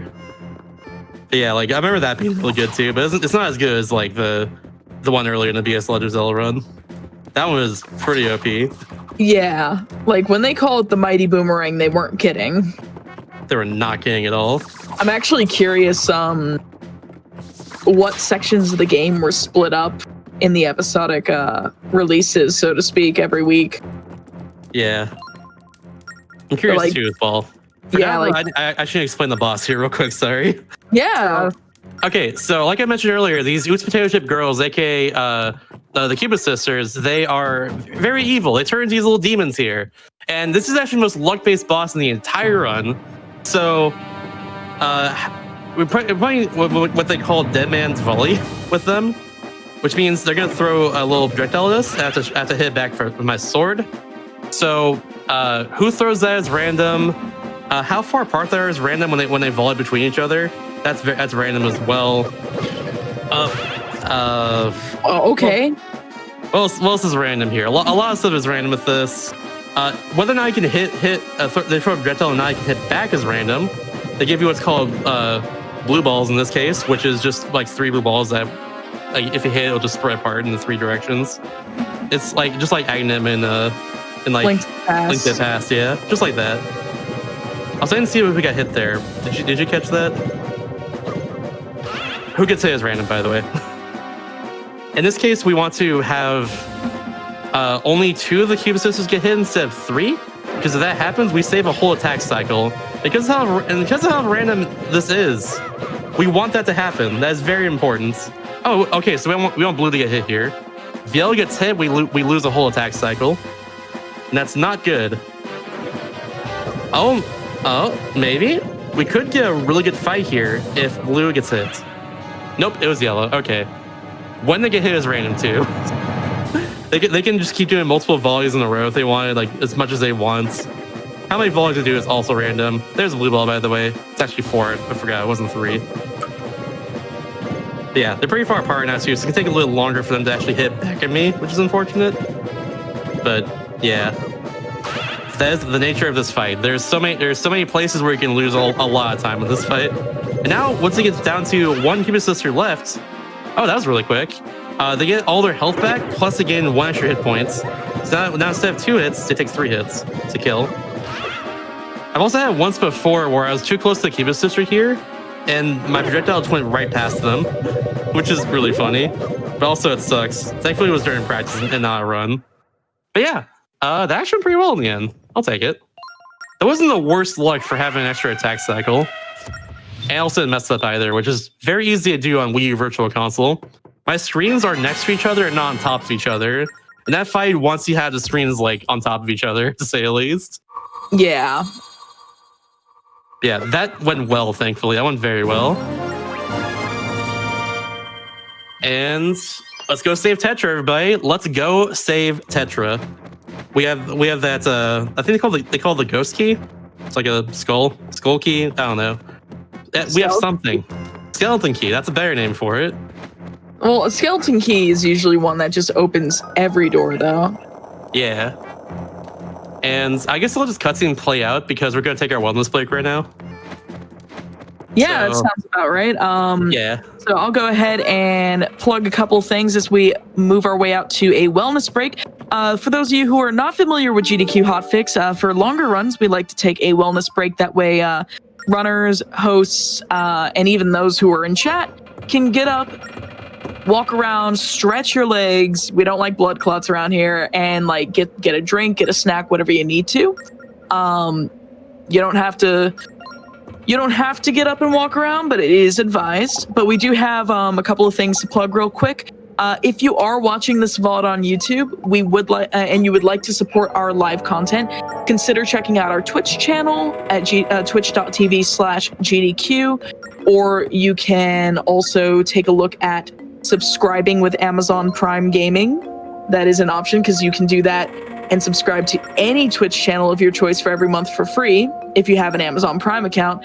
And also subscribing or watching ads or anything like that, that all supports us. And remember that this content is brought to you with viewer support, just like what's happening right now. But we also have West Coast Weekend. That is happening this weekend, December 4th to December 6th.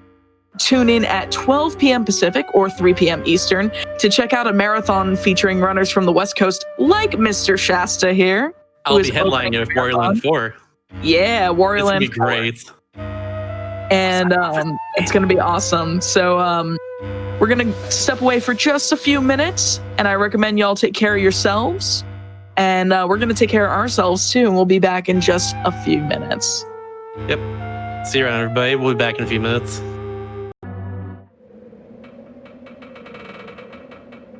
Hello, everyone, and welcome back to Never Before Seen here on GDQ Hotfix. My name is AmberCyprian. I am your host for this brand new Hotfix show. Take a look at this command. I'm just going to post in chat real quick. We are aiming to bring you as many games as we can over the course of our episodes that have not been featured on the main GDQ stage. And I'm sorry, I got very distracted by, I'm sorry, Celia, I should have told you sooner. Anyways, I'm here with Mr. Shasta, who is going to be running the rest of The Legend of Zelda Phantom Hourglass. Hope everyone's hydrated and has stretched. I'm going to go ahead and toss it right back over to Shasta to get right back in the action. Thank you. Thank you. All right, so the second half of the run is going to be a lot more exciting. This is half of the run that has, well, we kind of build up to over the course of it, but the more items you get in this run, the more like stuff happens, and as a result, we're gonna start breaking the game a lot more now that we have more items. But yeah, and also the plot entirely changes here. No, we haven't started yet. Don't worry. The plot entirely, we haven't, not yet. But yeah, the plot entirely changes here from. I mean, let me just wait and plot for someone to start the timer. Sorry, I'll say it real quick. So the plot entirely changes from saving Tetra on the ghost ship to it changes now to defeating Bellum, who currently is sucked the life force away from the Ocean King, who by the way is Oshus, this guy right here on the right, the guy with the big old shell pole thingy. That thing, it looks really cool. I love it. But yeah, that is the Ocean King. Apparently, he revealed that to us during that cutscene, and talked about Bellum as well too. So now our goal is to go save the world of the Ocean King. That's what it's called. And with that, I think we're actually toward at the end of the cutscene here. And we know it's right. I forgot about this. Once this cutscene's done, let's start the timer. How about that? It's almost done. We went through most of it while we're chilling. I just love Linebeck so much. He only cares about the treasure we get from this adventure. He doesn't care about actually saving everybody. He's just there to help us get him treasure over time, basically. Just hilarious. But yeah, as Osha says there as well. As Osha says there as well, we have to go find Zaz on a nearby island. He's a blacksmith who'll make us a sword, but we have to get the materials for him, basically. He can't use my ship anymore. He's all pouty. Poor Linebeck. If you fell him to grant you one wish, what'd you say to that?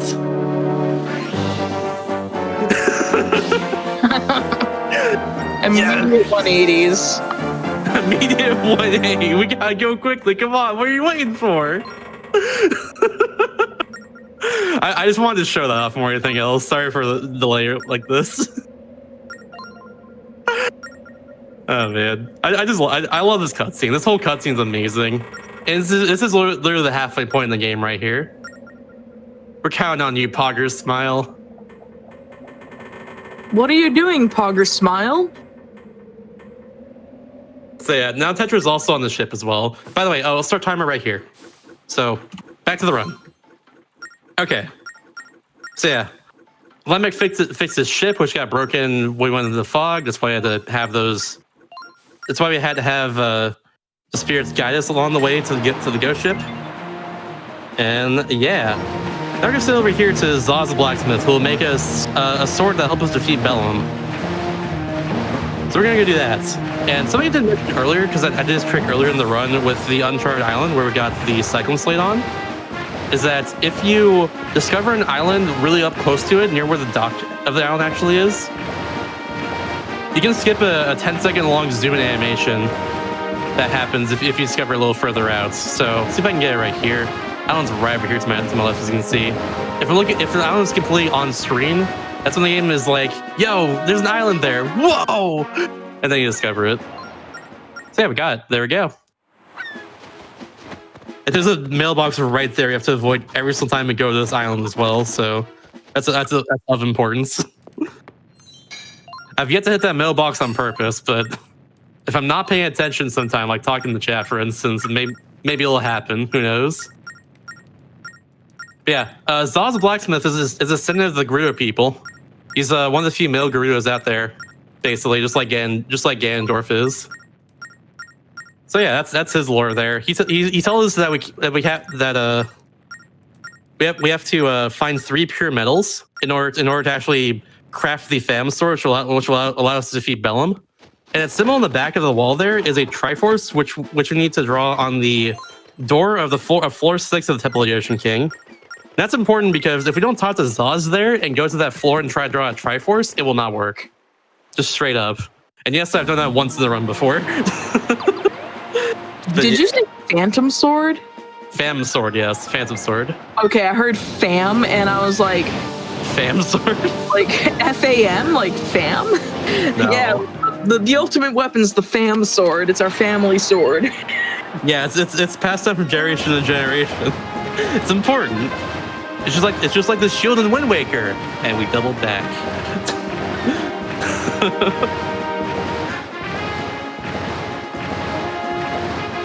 That's what is Link's grandma. She's so great. I love her. Yeah, we're back to Temple of the Ocean King. This is actually the most important visit to Temple of the Ocean King, though, because we're getting the sea chart. We're getting both sea charts at once here. That's what we're gonna do. Something that a lot of people, I imagine, tried to do casually, but probably failed it or like barely succeeded. We're gonna do that pretty handily here. We're gonna go through every single floor like it's nothing. It's gonna be great. It's gonna be great. So yeah, hope you enjoy the Temple of the Ocean King. We're gonna be here for a hot minute. The tale of Potter's smile and the Fam Sword. Someone please write this fan fiction. Thank you very much. What a great AU. Send it to me on Twitter at mr_Shasta. Thank you. But as you can see right here, we have new Fams we have to worry about. These are red Phantoms. They move faster than blue Phantoms, and also they can pick up items like Force Gems and small keys and stuff. So it's very important that we make sure we don't do that and just get away from them because they're super fast. Maybe I've missed some sort of lore here, but where does... I know you have the one fairy, like the one that you've always been controlling Link with, but where the heck did the blue and red fairies come from? They came from the first 2 temples. Oh. Yeah. We skipped the cutscenes for them, so that's why you didn't see it. That makes sense, because like I remember seeing like the blue one appear out of nowhere, and then I was like, okay. And now we have a red one. I was like, wait, they're multiplying. I haven't seen this. Yeah. By the way, we're gonna do this trick for the 3rd time this run right here. Just skip half this floor. So I'll explain it one more time. So we take a boomerang, throw it over here, go down here, and boomerang goes through the wall. We get key. Skips half the floor. There we go.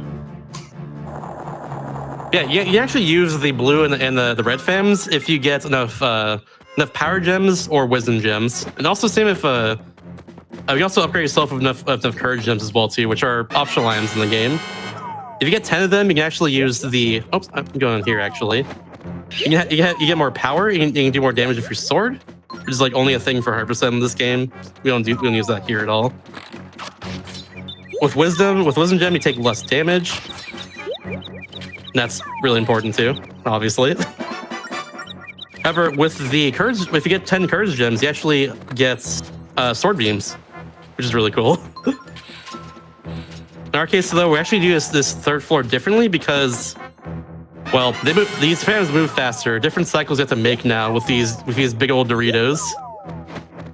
So now I'm going to eat these Doritos over here.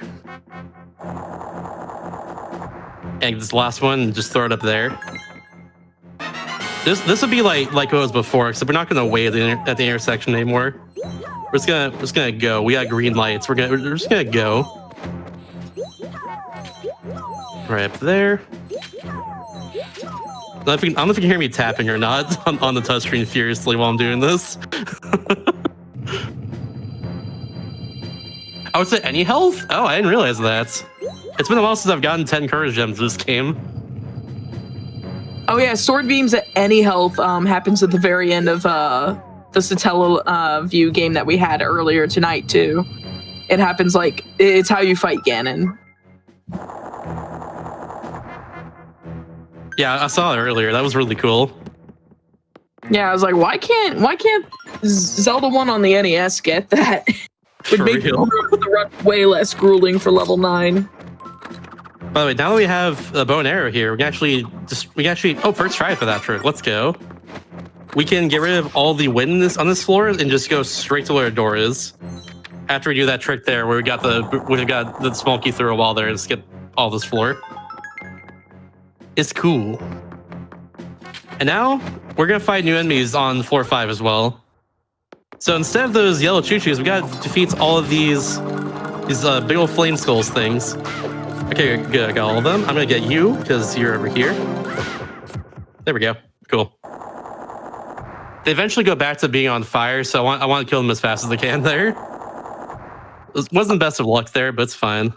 I don't know if you addressed this in chat, but someone in chat was saying, so when you throw the Doritos into the slots, is it not faster to throw the bottom right one into its slot like you do the bottom left one from the bottom of the stairs? It doesn't really matter, I guess. It's just personal preference at that point. But usually, it ends up on close to the left one, so it's fine. You actually have about a second before you can pick up and throw another item after a cutscene happens. So that's something I've kind of just been working around the entire game, and that's one spot where I do that. I make sure that the Doritos are a bit more spaced out so I can make that work. By the way, right, we're gonna draw a Triforce in one stroke. Check this out. Perfect. Oh, that actually worked. Let's go. I thought I was gonna fail that. That was beautiful. That puts us on a different floor entirely from where we were before. And here's the door of courage. We can open that with using the Spear of Courage. This guy right here is very important because he spawns a little checkpoint there. So now we don't have to go through the first 6 floors when we come back here again. And now we're back. Now we're moving on to the 7th floor. Uncharted territory. Actually, it's more on the 7th, 8th, and 9th floor.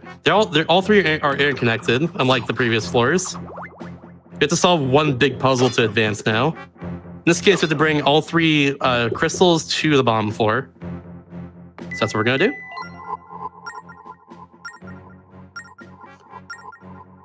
This part of the Temple King is especially super important that I don't mess up because all these different cycles of these phantoms, they matter. If I do something out of order or if I mess up at all right here, they move slowly back to where they were before, and we don't want that. And they can just make me lose a lot of time depending on where they are.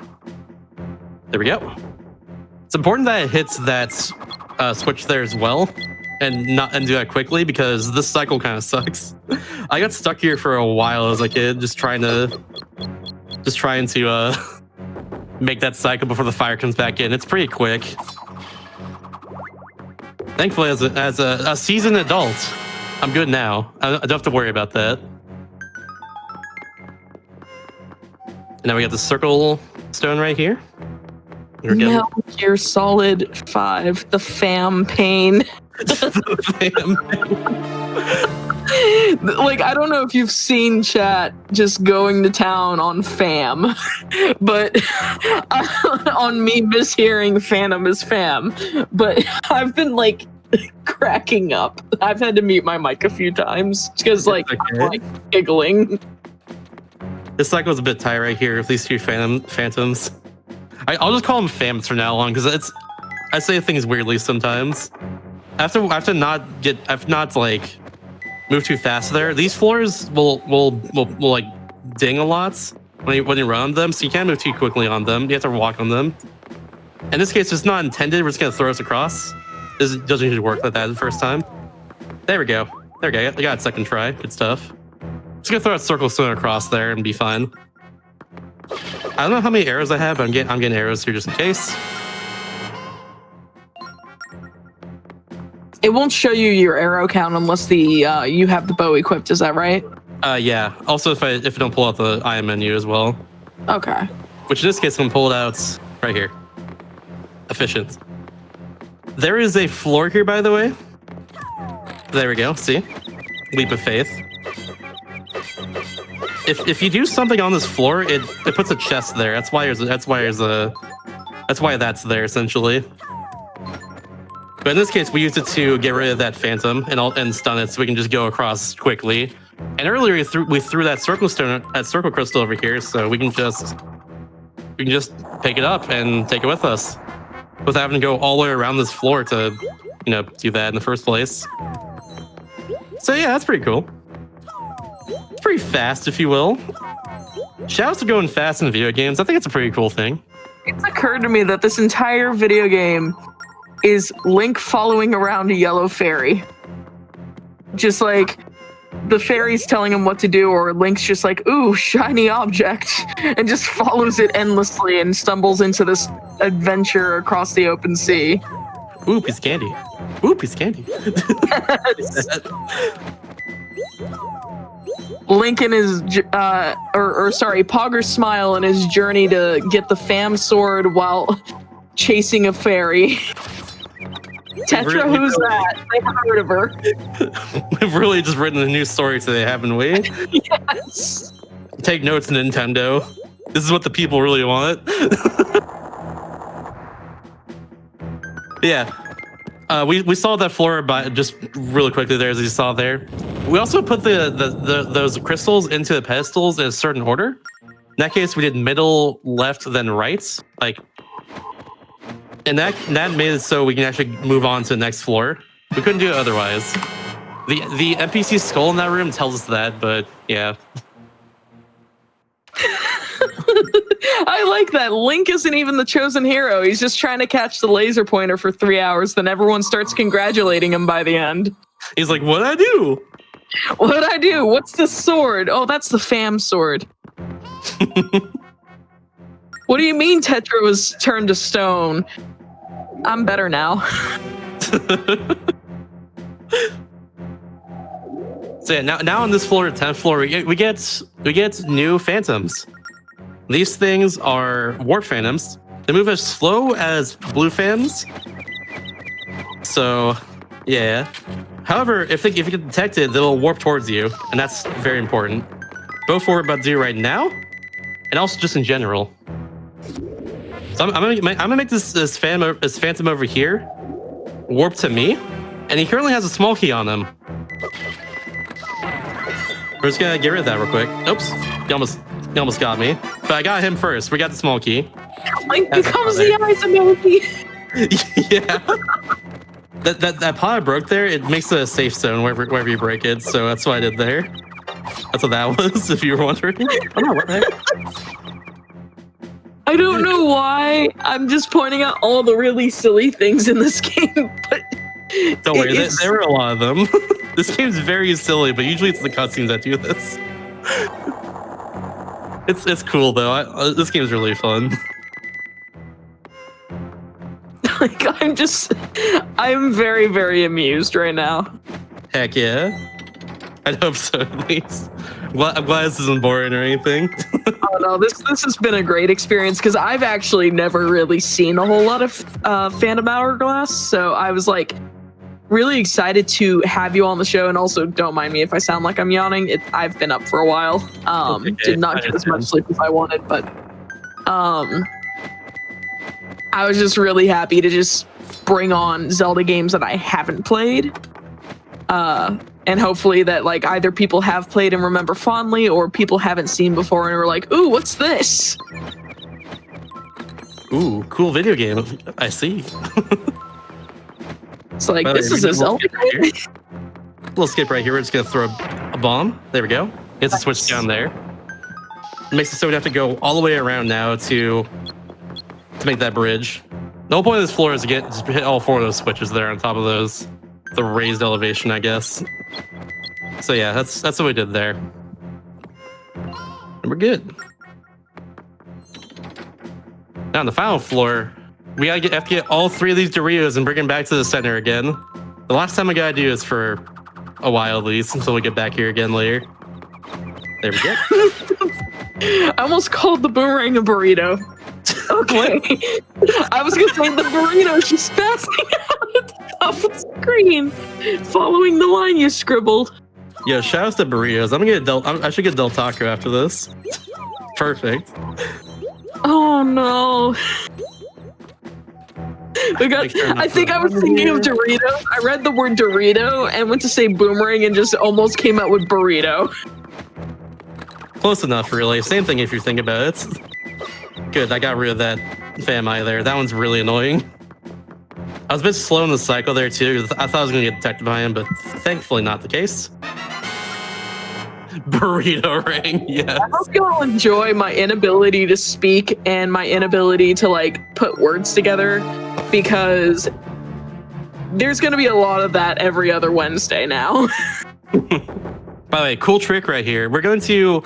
So I attracted the attention of that Phantom there, and he's going to go this direction. This Warfam is going to go take the... He's going to take the Dorito I just dropped there a second ago and just bring it back over here.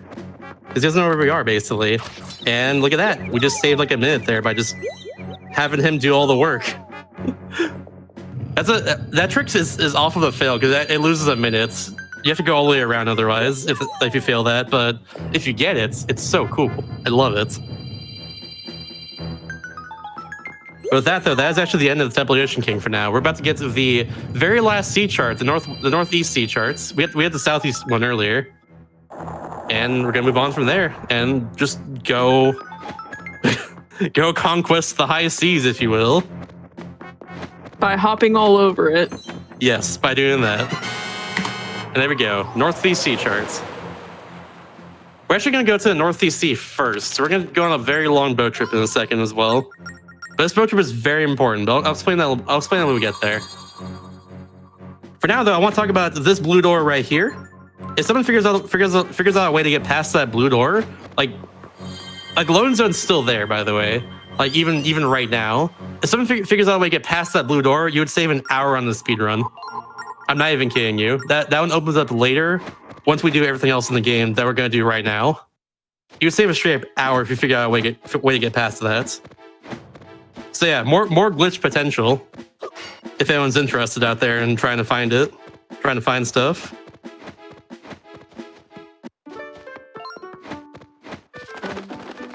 Yeah, for now, on this big old journey, at the very end of this journey here, we're gonna do probably the hardest trick in this whole speed run here. Is a frame perfect trick in this. I think this game runs at 60 FPS. I could be wrong. Maybe it's 30. By the way, it's a frame perfect trick where the frame we have to hit is kind of varying depending on how we do the set we're gonna do here. Hopefully I get it, but for now we have a few minutes still to get there. If there's anything to plug right now, this is a good time right now, I say. Yeah, give me just one moment. In that case, actually, one more thing I want to mention. We're going to get the 2 frogs on this journey here. One by the Isle of Frost, which we're going to pass by at the very end of this area, and the one in the Northeast Sea, and that's going to set up for the trick I'm going to do at the end of this. Also, these pirates suck and they hurt me randomly, and I hate them. Big stinky pirates. I hope now with the enemies that fight here, they give me hearts because I don't want to die during this. If I do, it's like a minute gone, depending on where I die. So hopefully it doesn't happen, but we'll see. Anyways, now go for it if you have anything to plug right now. Yeah, absolutely. For those of you who are just joining, this is Never Before Seen, a new show on GDQ Hotfix. This is episode 1, where we are aiming to show not every, but as many games. I wish I could show every game that has never been on a GDQ before. I can't quite do that in my one time slot, but we try to give you as many games and speedruns as we can that have not been shown on AGDQ, SGDQ, or GDQx, so main events. We do have a submission form if you type in !NBS. And then we also have a couple of things I can plug real quick. Mr. Shasta here, who is doing this awesome run that has been very entertaining, is also running in 2 other events here on GDQ within the next couple of months. So we have... I'm so excited. Oh yeah, we have West Coast Weekend, which is this weekend, December 4th to December 6th. Mr. Shasta is opening that event with Wario Land 4 at 12 p.m. Pacific or 3 p.m. Eastern. So definitely check that out. And it's a marathon featuring runners from the West Coast. I have a few friends who are running in that, and I'm very excited for that. And then AGDQ 2021 online is happening January 3rd to January 10th, and that's going to be next year in 2021. Prize submissions are still open, and they're open from now until December 26th. So if you have any prizes you want to try to submit or donate to GDQ for the event for AGDQ 2021 online, go ahead and get those submissions in as well. Okay, perfect timing. So we got this last frog right here. You see this island on the top right here? We're supposed to go to that right now, but we're not going to do that. We're going to entirely skip that island and skip having to go to the other island on the left here. The Isle of Ruins. The Isle of Dead's on the right. This is called a necklace skip. It skips the regal necklace, which you get in the Isle of the Dead. So yeah, this trick saves 4 minutes. It's English exclusive, which is why we run the English version of this game. It's that significant enough to make the formerly faster Japanese version a little bit slower. Oops, one more. There we go. These pirates are annoying. I'm gonna actually get rid of you before you hurt me. That cyclone usually hit like right there. And here we go. We're setting up for the warp to get past the cyclone here. This is frame perfect. With it varies like how we do this. We have a seb though. I'm gonna pause buffer it, but yeah, hopefully this works and I get it first try. I'm using 2 styluses for his trick, by the way, just for the record. That's why I drew a very straight line there. Oh wow!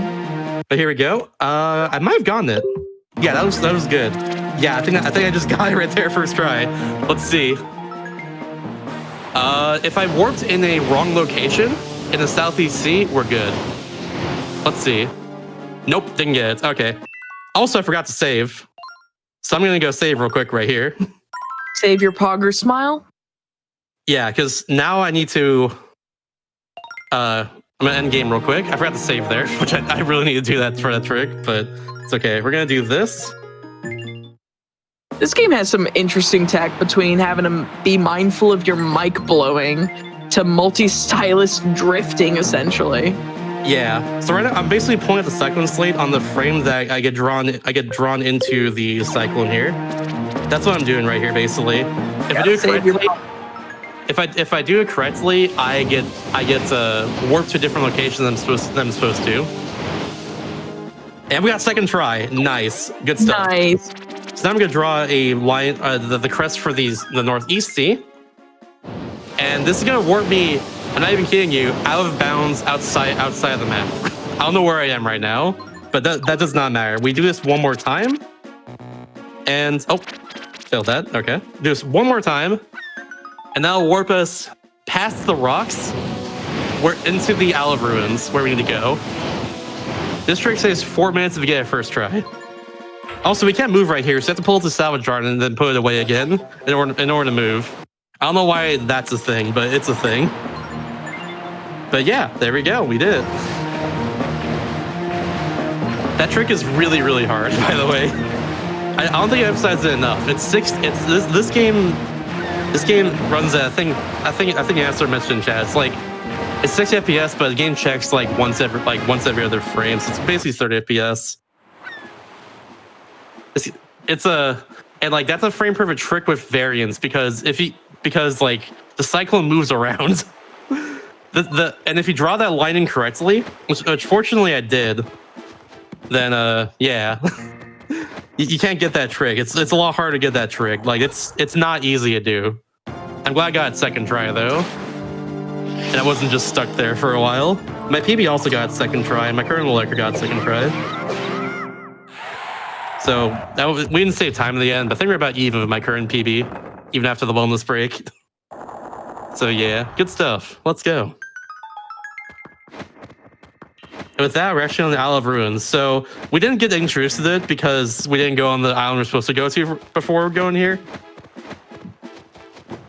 But the Cobble Kingdom is basically what this area is. It is a ancient civilization that got destroyed by an earthquake, but it had like a whole like hierarchy. So in this case, you were absolutely bullying that like. What's up? You were absolutely bullying that like. Oh my goodness. Yeah, so I can save a little bit of time on movement here. Should have mentioned that. My bad. Oops. No, it makes sense. It's just like that poor like. That like had a family, man. Yeah, they're all around here. I'm currently hitting his brother right here. Yeah, the Cobble Kingdom is they have a whole hierarchy. So the fourth knight of the hierarchy is on the Isle of the Dead, which we don't see him in this run because I skip it. We're going currently to the third. Oh, nice.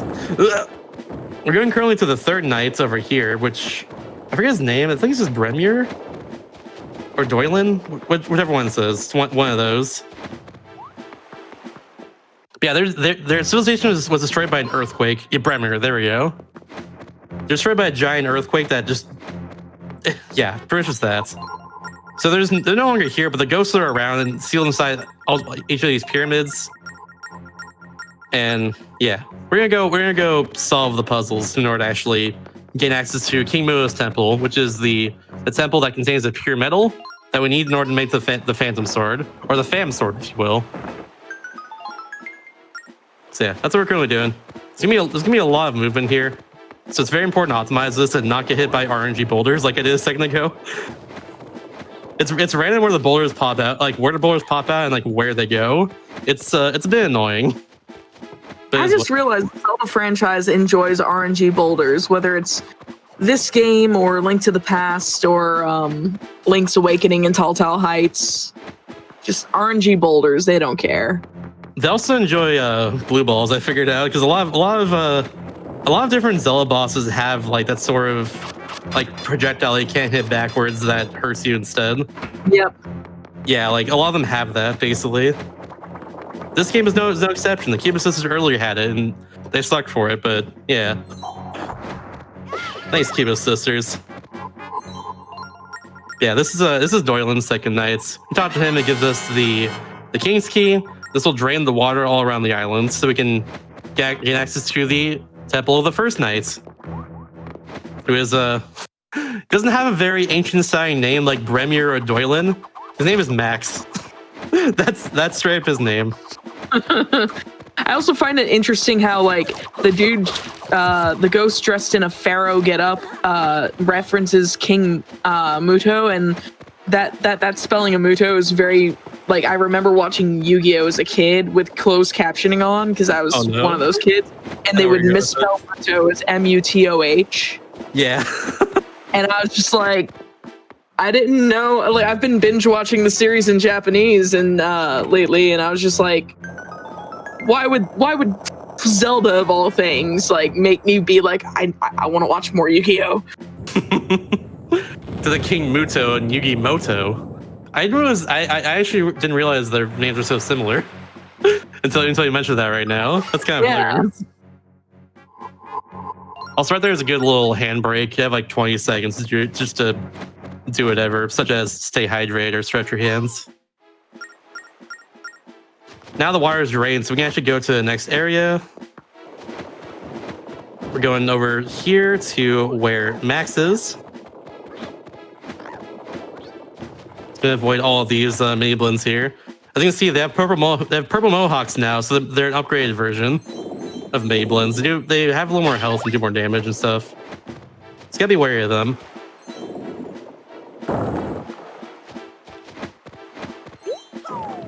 Sometimes these rocks drop me like bombs or arrows. It's completely random what they drop, but sometimes they do that. That'd be cool if they do that right now. That'd be really cool. Maybe? No, just a green rupee. That's fine. That's okay. You know what? That's okay. Okay, so now we're here in Max's temple. This temple is very simple. You just go up to him and talk to him. There he is. He just opens all he does is just open a door for you and tell you to discover the pattern if you draw on the crest on the door, basically.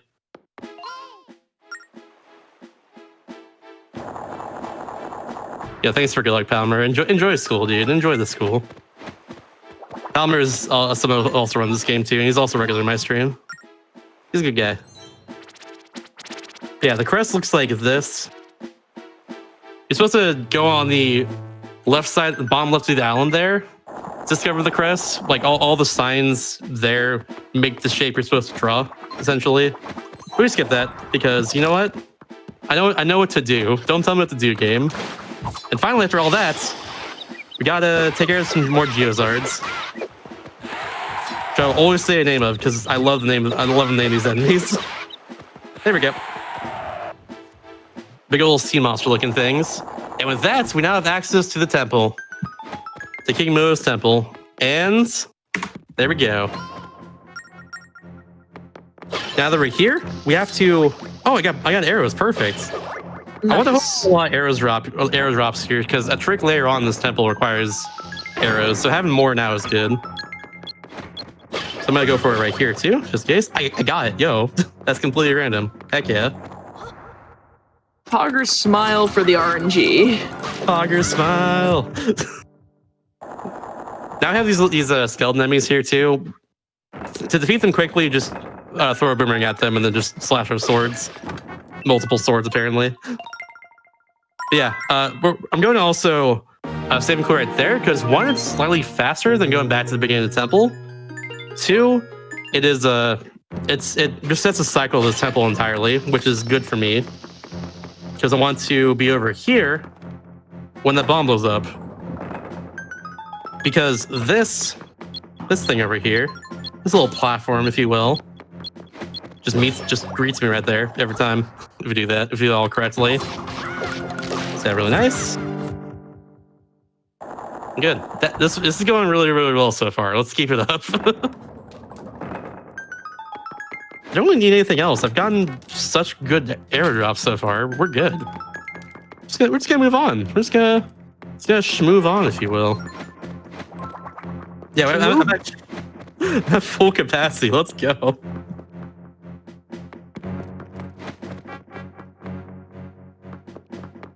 All right, so likes they get destroyed by arrows.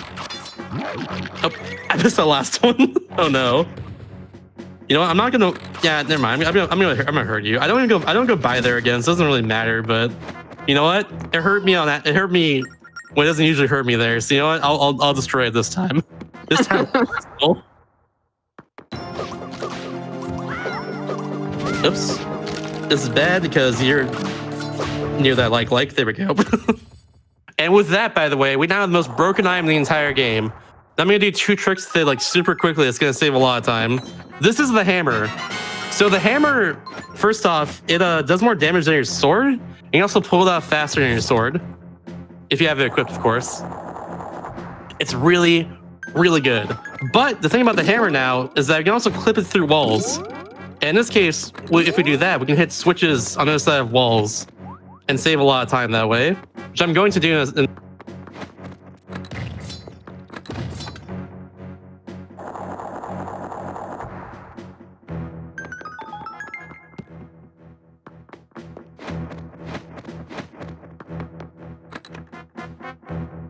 pause buffer like this.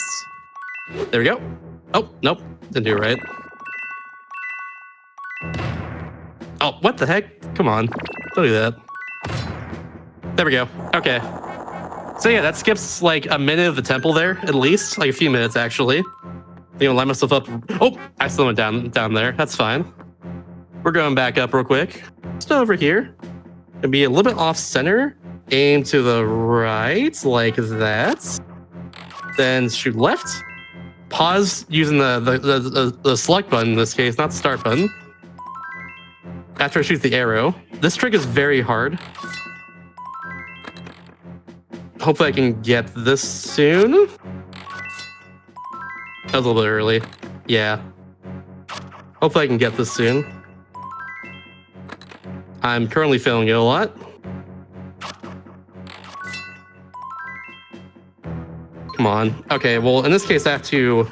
I think it might be a little bit misaligned. This trick is very precise. Try like right here. This is why I need the arrows, by the way. Come on. There we go. Okay, now we got it. Nice. It took a little bit, but we got it now. So yeah, basically we despawned the door there by pulling up the collection menu, and the arrow was currently just through at the time. So it just kind of just went through the door in that case. And it looks like nothing happened to you, but trust me, that saves a few minutes in this temple. That saves you doing every single puzzle in this temple for the most part. There's like these tile puzzles that you can do that's like the main thing in this temple, but you skip all of it by just lowering the water way earlier than intended.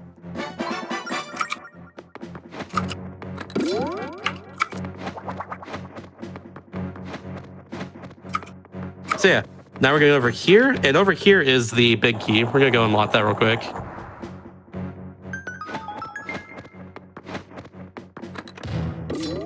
Do that. There we go. Oh, we shoot right first because it moves our camera all the way to the right. That's why I wanted to do that. Like, it moves the arrow off screen so that things are despawned on the left, essentially. That's basically what's going on. It's a complicated trick, and you have to explain it so quickly, so it's very easy to miss details. So that's my bad. But yeah, with all that, we got the big key. We're gonna go straight to the boss, right over here. Almost dropped that off the side. That was really bad. Thankful that happens. It just respawns back at the beginning of this area of his room. So it's whatever. But yeah, just right over here. And on this floor that we haven't actually gone to at all up to this point, by the way. This is supposed to be the third time we're on this floor here, but this is our first time because we skipped like so much of the game. Or so much of this temple, rather. Like I said, this is the most broken part of the entire run. Now that we have the hammer, things are going to get super busted, and I hope that was just a good taste of this. Like, the hammer just looks busted. It is. It's so good. Speaking of which, by the way, this boss right here is my favorite boss in the entire game. This is Eox. Reminds me a lot of Shadow of the Colossus and how he works. We have to destroy all these different red pegs all around him, and that'll break away all the stone parts of his body. There's a bunch on the back here we gotta destroy, like this. I'm gonna hopefully go for his head, because his head is really hard to hit most of the time. So yeah, he's gonna turn back around. He's gonna do this again. There we go. And then hopefully destroy his head right here. Ah, one more hit. Can I get that right now? Please? Nope, couldn't get it. We have to go back around him one more time, which is unfortunate, but it happens. Honestly, it's whatever. I just find the animation overall very funny. Yeah, I'm just kind of flailing around in midair here while I'm just set really high up in the air like this. Harry's doing all the hard work. Yeah, let's go, Ciela. Let's go. Yeah, that's the first phase down right there. And now the second phase is going to just come towards me like this while shooting arrows. I'm gonna go on top of him and switch really quickly to bombs. Throw it at him like that, and then that will make it so I don't get sent off. It also hurts him a bit more because bombs do a lot of damage. And there we go. It's done immediately. Blink and you'll miss it, if you will.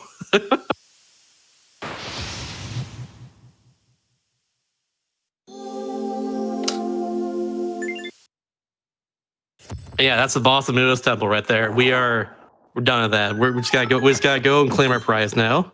which is a heart container. And also the pure mill, but that's not as important. It's not what we need to beat the game or anything. Don't worry. Here's Like, King all right, by the way. this and a heart container, I guess. Yeah. I just got this stinky rock right here. I don't care about that.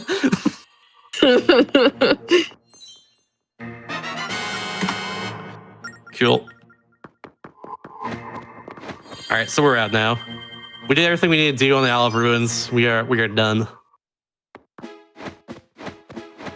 Gluck's the boss of the Temple of Ice, which we're going to third here of all these late game temples. Right now we're gonna make our way over to the Goron Temple on Goron Island. So yeah, it's gonna do a lot of backtracking real quick and then some sailing. I actually can't remember what the Gorons look like in the Wind Waker style. They're really cool. Fun fact as well too. This game's soundtrack is like gets repeated a lot, but the Goron Island has like new music to it, which is cool. I'm looking forward to that as well. Also, because we included a cyclone to get to this island in the first place, we have to just get blown away by it real quick. So yeah, there we go. We're gone. But doesn't matter. We're warping back over here to near Merkay Islands, and then going straight to the Goron Island after that. It's super close by.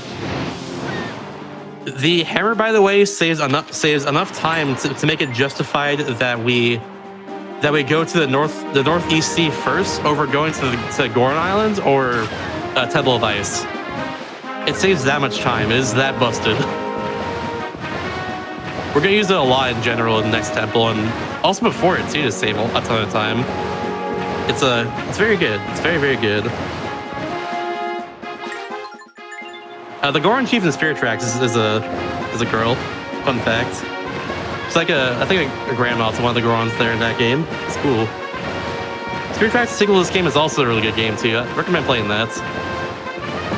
Yeah, right here in front of the Goron Islands is another boss. This is Massive Eye, who is a massive heck. He is very, very luck-based, and I can die to him randomly sometimes. Hopefully it does not happen. Essentially, I need to hurt all of his eyes twice, except whenever he spins, he is completely invulnerable. I can't do any damage to him at all. So hopefully, he's not heck me over. Hopefully this goes well, and we are all Poggers smile. But we'll see. Poggers smile. Why is he on this cycle? That was really weird. I've never seen him be on the cycle before. Well, just matching there. That was strange. This is wait, what happened? He shouldn't be as close right here. That was weird. Okay. I caught him on a completely different cycle somehow than where he usually is. He should go left right here. He's going right. What is happening? What? You shouldn't be doing this. He should be farther away right now, and I can't hurt him. But he's like super close to me instead. Yeah, he should be doing this. The first two phases should have happened like that. Okay. Well, that saved me time, I think. Maybe. Maybe, hopefully. Like, that's never happened before. I wonder if that was faster. It looked like it was, because I was able to hurt him like really quickly for 2 phases in a row. It might have been. I actually don't know. That was interesting either way. Cool. Hey, look, a glitch in the game that's never before been seen. Yeah, imagine that. About your never before seen within your never before seen. Exactly. I enjoy Inceptions. Same. All right, so we're now on Goron Island. Ciela and Lambic fight there because that's what they always do throughout the entire game. They fight a lot, but it's all playful in the end. Lambic's just a really funny character. He makes this game that much better, you know? It's great. So right here, we're actually talking to every Goron because we need to talk to every Goron on the island to do the Goron quiz in order to become a Goron and gain access to the Goron Temple. So we're doing that right now, basically.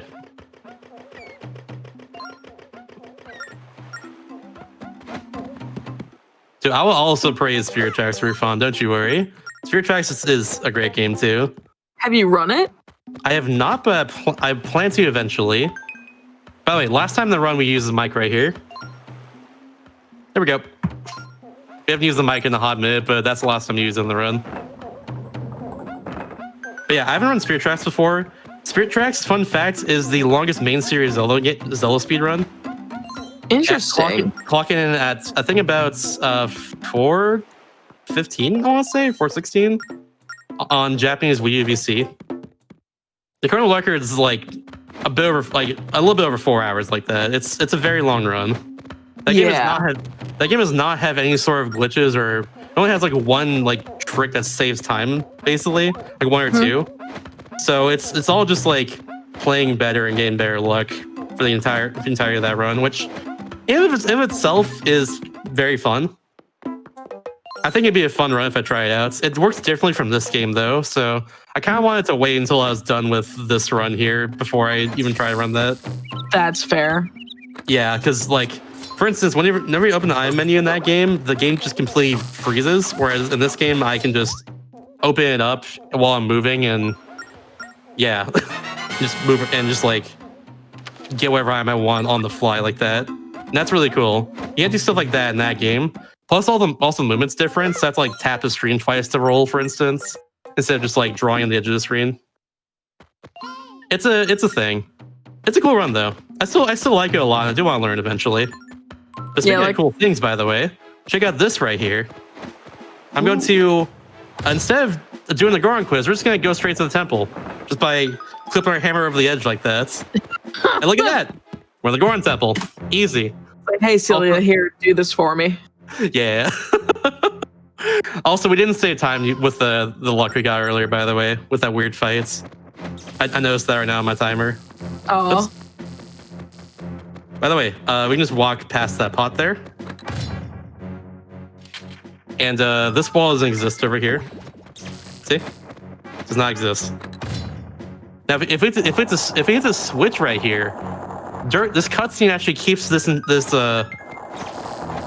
door open for a bit, so we just kind of slip on by. We're not really supposed to just yet. You're supposed to take these little statue enemies over here and put them on top of the switch, and that'll keep the switch down. You're not supposed to be able to just hit it like that and just move on. That's a little bit of a skip there. There we go.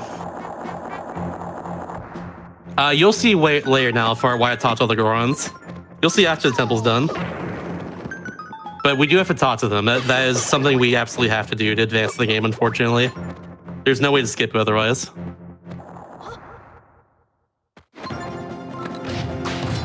There we go.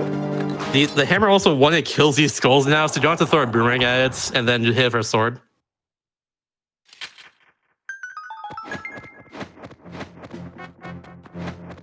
Alright, and now we're over here.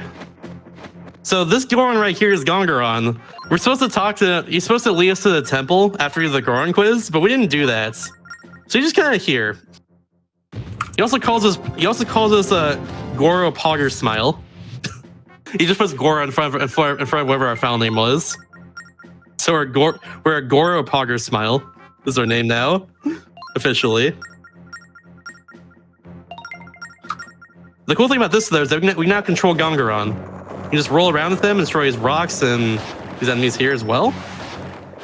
And it's cool. I actually love how Gongaron controls, and I wish you use them more for more parts of this game other than just this temple here, but this is what it is. Perfect. Want to line myself up on that switch there. It's like Gongaron can just go across and solve the puzzle. Excuse me. Sorry about that. And with that, we actually get the item of this temple, the bomb shoe, which until recently was actually not too broken, but it is now broken. Is now pretty broken. You'll see why once we get down to the next floor. Oh my god, this movement looks super fun. It's so cool. I love it. I wish you used them more, but that's the last time I actually used them right there.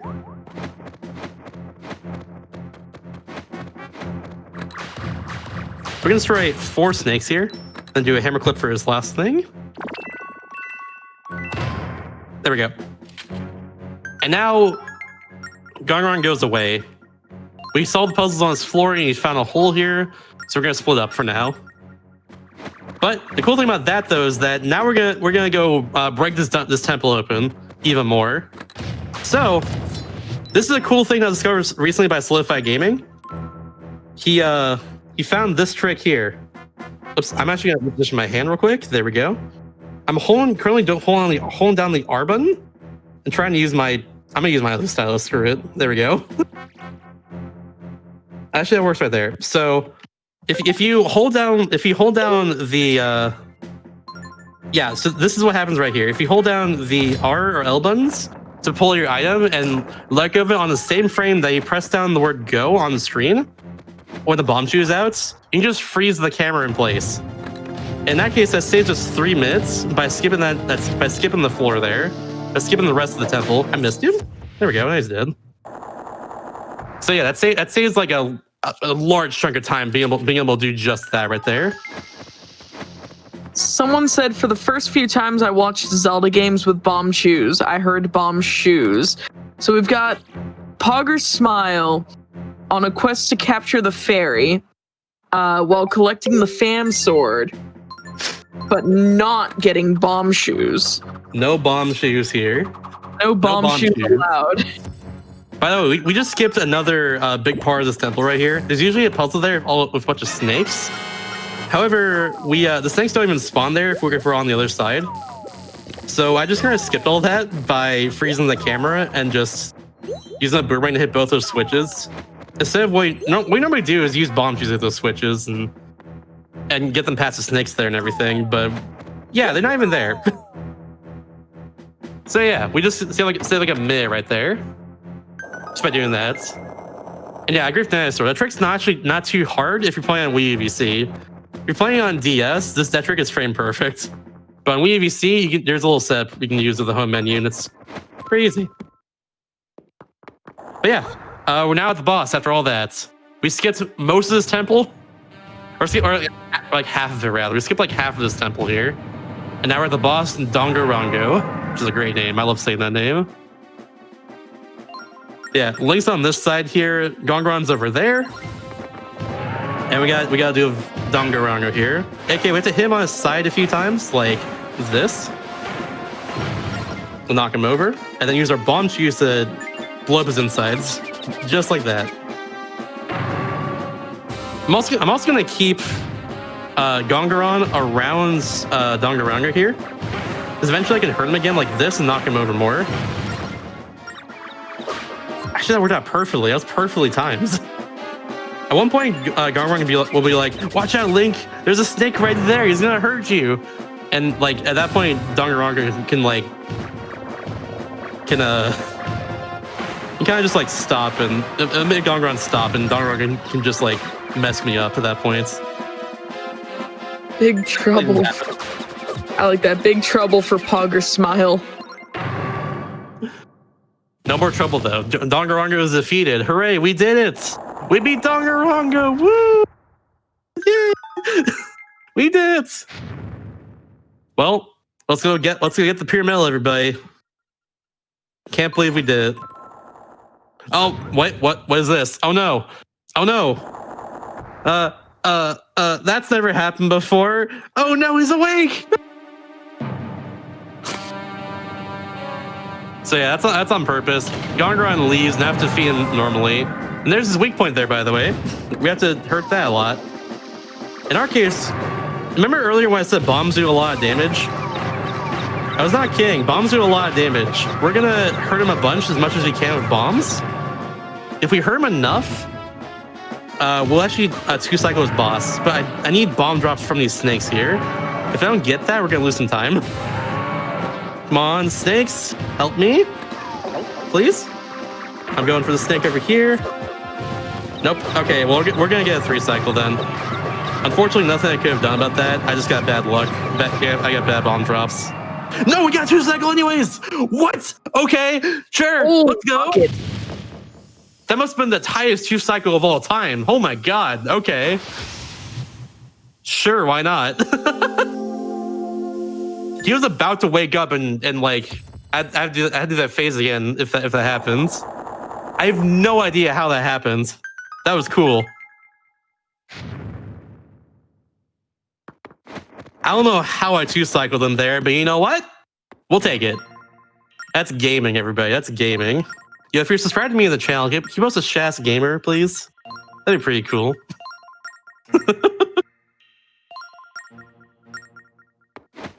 Yeah, Garron's like, hey, there's a pure metal over there. Go get that. So we got. That's 2 out of 3 that we need. Last one is in the Isle of Frost, which we're going to go to right now. And Gonron leaves not through the blue portal that opens up right here. So he has to walk through the entire rest of the temple. Rest in peace. I guess you wanted to exercise. It's fine.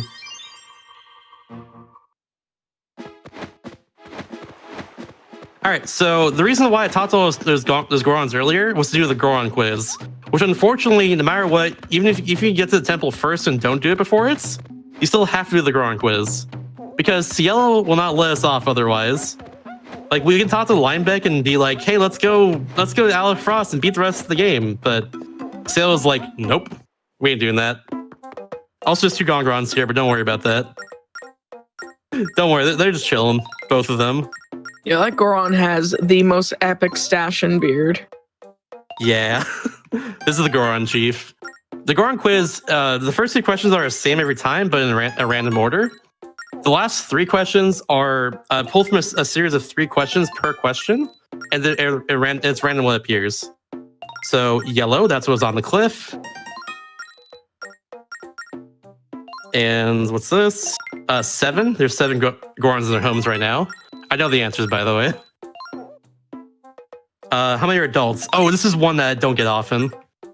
We'll do the Goron hints. I think it's 4. We're going with this. Yes, we got it. Okay, first try Goron quiz. Good. So, yeah, I was staring at the word Goro hint and could not parse it because the text was going so fast, and I was like, Goron hit? Like, is that what it's saying? But it's Goro hint. Yeah. So this dialogue right here is what we need to actually go through to exit the island. Otherwise, Cielo will be like, "Hey, we need to go talk to the Goron Chief and do the Goron quiz." But that dialogue right there, which appears after he beats the temple, the Goron temple, is what we need to get off the island. It tells Cielo, "Hey, we can leave now," basically. So that's why I need to do the Goron quiz. Otherwise, we would just soft lock there until I did that. So yeah, the chat's actually asking, do you play this game on your channel often? Most of your content is handheld gaming and speedruns in general. Yeah, it is. I don't do this runs this much anymore because my current record's pretty all right. And I just miss run the marathons a lot though, in showcases like this because it's very fun to show off, and it's a run I like a lot personally. However, I do run a lot of GBA games, a lot of DS games, a lot of 3DS games on my channel. Mm-hmm. That's most of what my content is. So if that's something interesting, then feel free to drop a follow. I run a lot of Kirby as well, and a lot of Metroid games in particular. Plus, I'm also run Wario Land 4, which I'll be running at AGDQ 2021, and also in West Coast weekends, about 38 hours from now currently. So yeah, a lot of really fun handheld games like that. What I like to call niche Nintendo games in particular.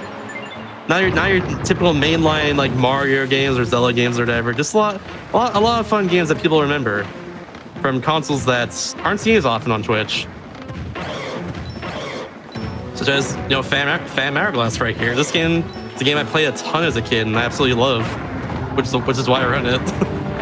Yeah, if you don't follow twitch.tv/Mr_Shasta, oh, actually MR_Shasta. Yes. You should follow. Definitely consider it for sure.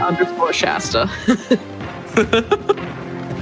And also, you should consider, if you have Amazon Prime and you have Prime Gaming, you should consider subbing to the GDQ if you want to support GDQ Hotfix. As a reminder, things like subscribing, watching ads, or just generally being here or sharing the channel around, that's what lets Hotfix keep going. This content is brought part to you in viewers. I am completely screwing this up. I want to mimic viewers like you. Like, brought in part. I think it's brought in part to viewer. No, that's not it. It's brought in part to viewers like you who are watching right now. Okay. I can't that work. work? Okay. It's okay, no worries. I've always wanted to like mimic the PBS voice because I always love the way they're like, "Thank you." No problem, PBS person. Exactly. Like as a kid, I was just like, "You're welcome." By the way, so we're now on the Isle of Frost, which are inhabited by these creatures here called the Inuki, who are a Zelda species. They're only in the DS games. They're kind of cool, but also they're very like hard-headed in a way. They don't change often. They don't change their opinions too often or anything. Right here, though, there are 6 houses here. One of them has a uke, who are the enemies of the Inukis, inside of them, and we have to figure out like which one is not an Inuki and what is actually a uke. So basically, there's one imposter among us. Oh no. Ever since that game got popular, I love making that joke in this run. Because it's actually really relevant.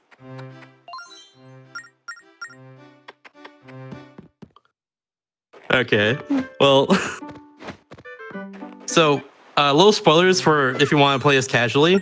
It's always the top middle house that is the Inuki here. That's actually the uke, rather. So yeah, this one right here. This guy's name is Aru. He's not actually a Inuki though. So we're gonna accuse him. Turns out we're correct. I don't know. This Inuki's looking pretty sus over here. Sus. And he blows us away. Dang.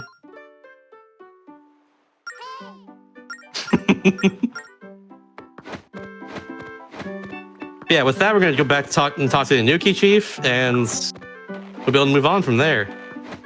All that did is make it so an Inuki that was blocking the way on the right side of this island,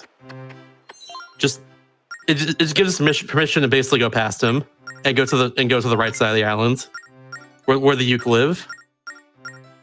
It's kind of weird because like the uke don't have homes or anything; they're just kind of outside all the time. Poor uke.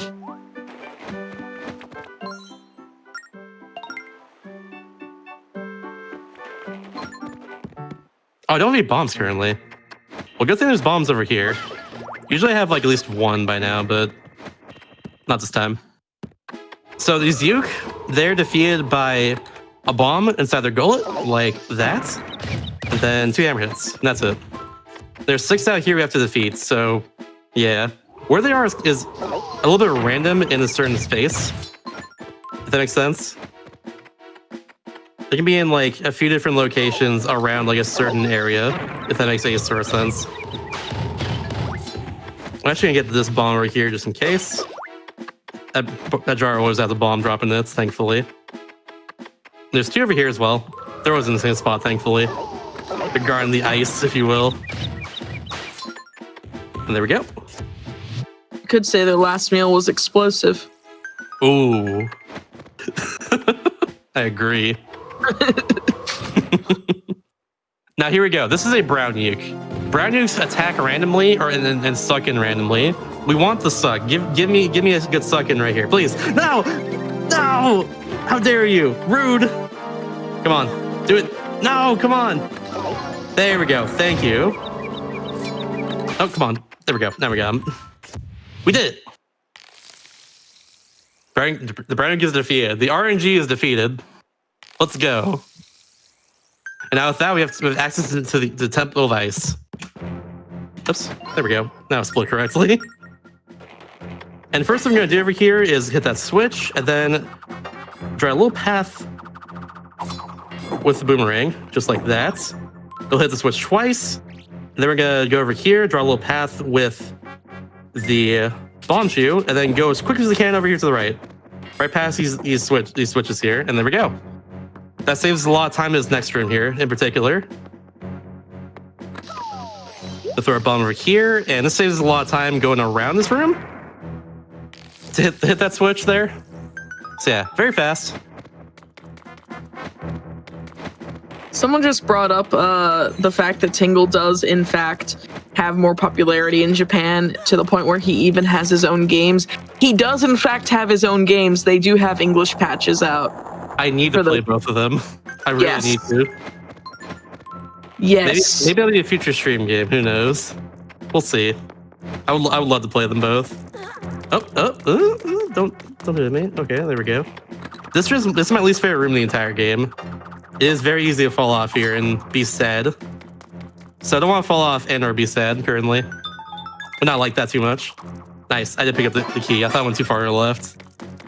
And here we go. This ice keys right here is the worst. There we go. We got him. Good.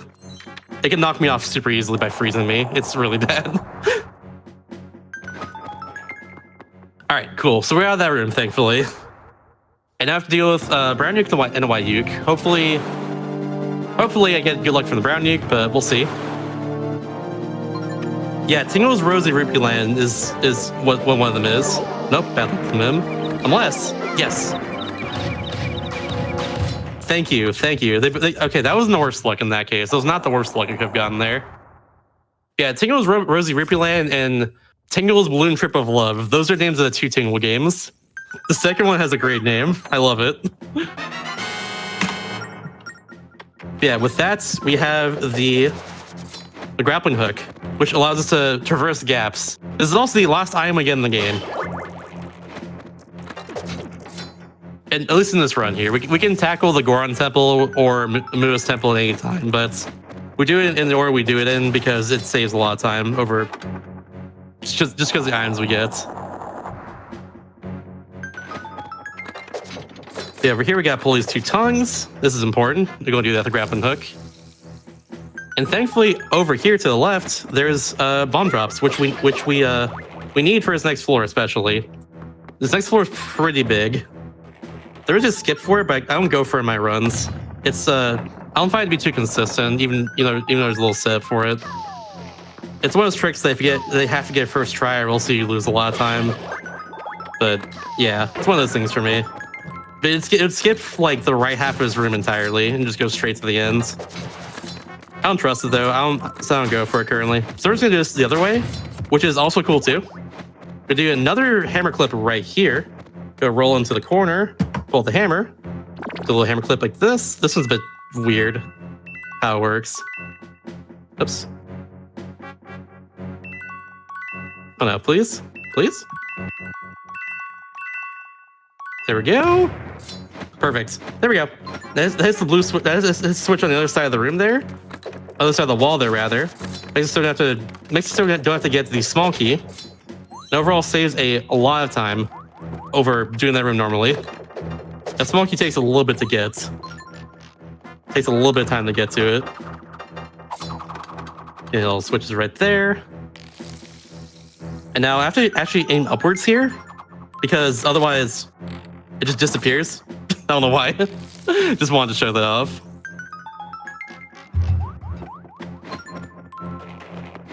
And now we got a very long tongue. Shout out to Gene Simmons.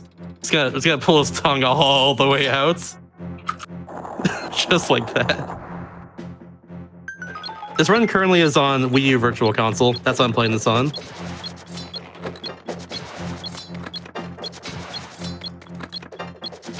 Yeah, I saw someone comment that they didn't know you could do DS games on Wii U Virtual Console. You absolutely can, and that is why Wii U VC is probably the best VC Nintendo has ever released. Oops. Yeah, it's really good. Other than for speedruns.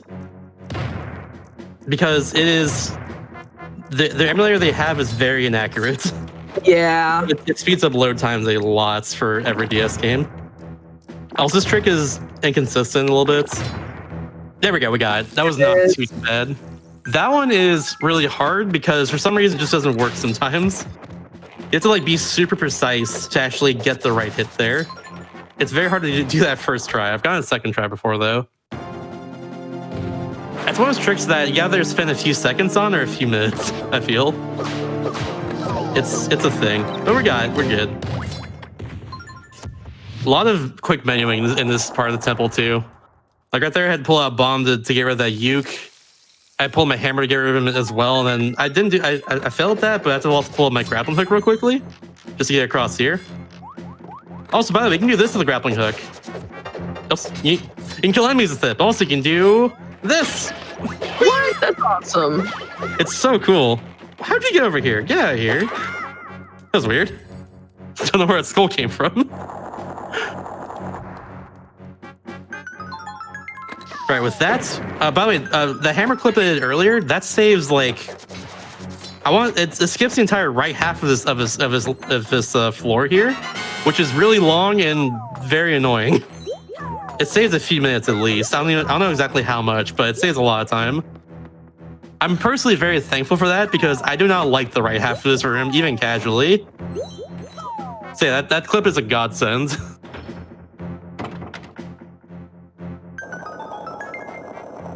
But yeah, it's time now for the second last boss we're gonna fight in this run.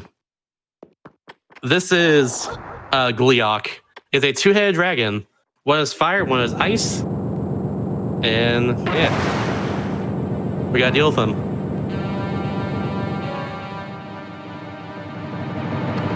So this fight's is pretty scripted. Gleeok is always gonna do 3 attacks right here, going back and forth between 2 heads. However, it's luck how many attacks it does right here, so we have to hope for just less chomps, essentially. And then yeah, after three attacks, it's going to do a wave attack, just like that. And we can't do anything about that. It's going to always do this. However, we can skip 1 attack cycle at the very end of the fight if you play everything correctly. Also, I'm gonna do this because it makes so I don't get hurt by these things. There we go. So I'll line myself like this. There we go. I love it.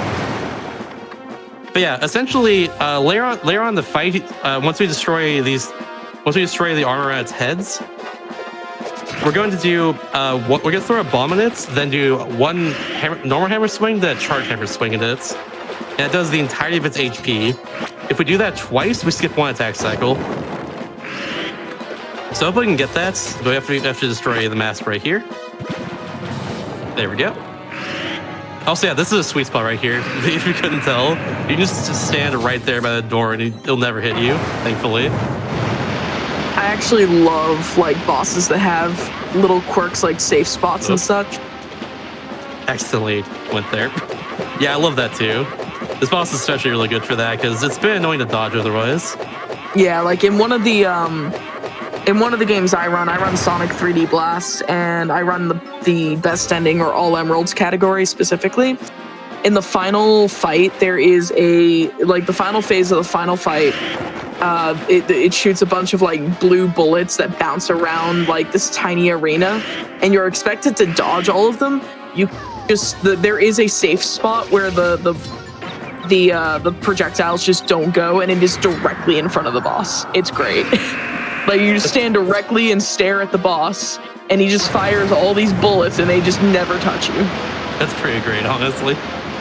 I love safe spots with that so much. Yeah, so what I did there, by the way, real quickly, is I did the full HP of that boss. So right now it's actually at 0 HP, but I still have to kill it. This part is scripted though, so I have to go through another wave attack no matter what. There's nothing I can do to skip this. I have to just go through it. If I get this right here though, if I do the exact same thing as Blue Head, it will die right here though, because there's no scripted wave attack that's gonna happen afterwards. So we just gotta do that. Bomb will blow up. Hit once with a hammer, charge hit, and it's dead. I'll turn to sand right here. But then the bomb actually blows up as soon as it touches the head like that. As soon as its head's vulnerable, so very fast to do that. And there we go.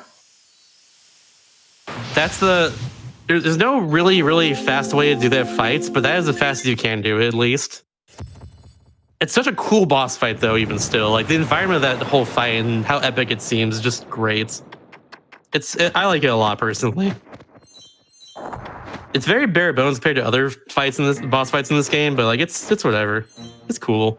And with that, we have the very last pure metal. We're down the home stretch of this run. Nice. We have all three. We have all three pure metals, and we're gonna go Tatazaz and make the Phantom Sword. Make the Fam Sword.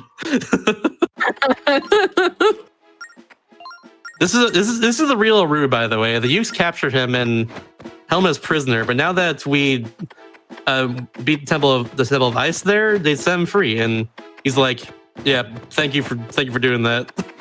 He's all like pretending not to care, but he's really thankful. Trust me. It's kind of the Inuki's personality. They're kind of hard-headed and just very weird like that. I don't know how to describe it. Yeah, now we're back over here. Oh, I forgot to switch to the hammer there. I'll do it next islands. So yeah, we're gonna go straight over to the Northwest Sea now and go talk to Zaz, basically. That's the current objective. So, yeet.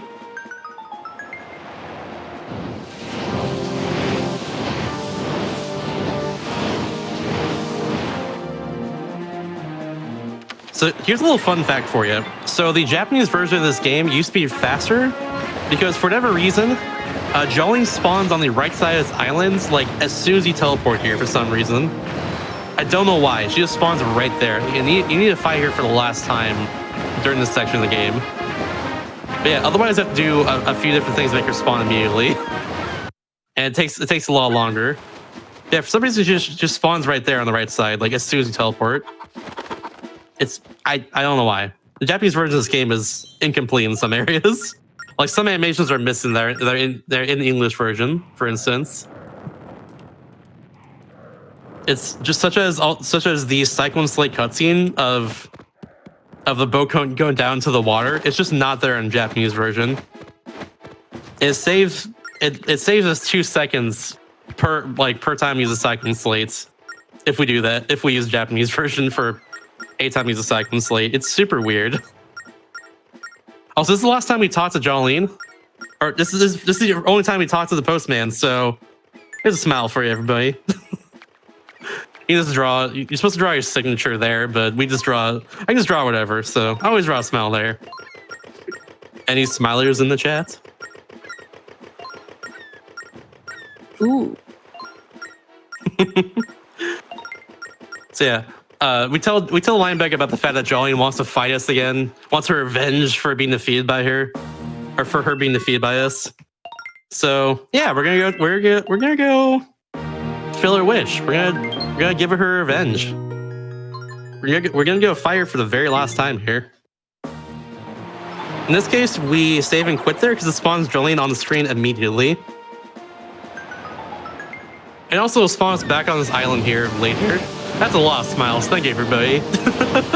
There are a lot of smilers in the chats.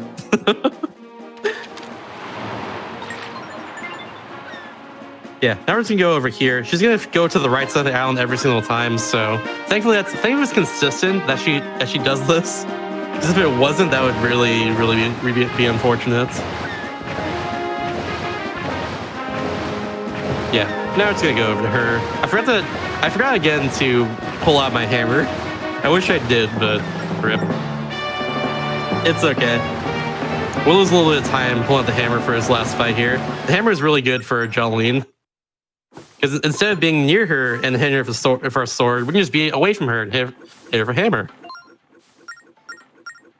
So for his final fight, Jolene has 4 HP instead of 3. And she's also faster. So she'll just attack a lot faster, for instance, and yeah. Just like before, we hit her over and over again, and eventually she'll jump backwards and do this attack. Oh, I didn't hear from the behind there. Whoops. There we go. Okay. Now we got her. And then rub. And 1 more hit. She's not done yet. It's over, Jolene. I have the high ground. Ah! Yeah, now she's gone. She's very dejected that she's got defeated twice now by a little kid, quote unquote. So yeah. And now Linebeck tells us about the origin of Jolene. Apparently Linebeck and Jolene were dating, and Linebeck kind of just got tired of the relationship, so he stole a bunch of treasure from Jolene that they both like plunder because they're both pirates and stuff. That's kind of their backstory. It's hilarious. All right, we're gonna save and quit once again because this will spawn us right next to Zaz's Island, saving a lot of time on movements, like a lot of time. You underestimate my power. So good, so good.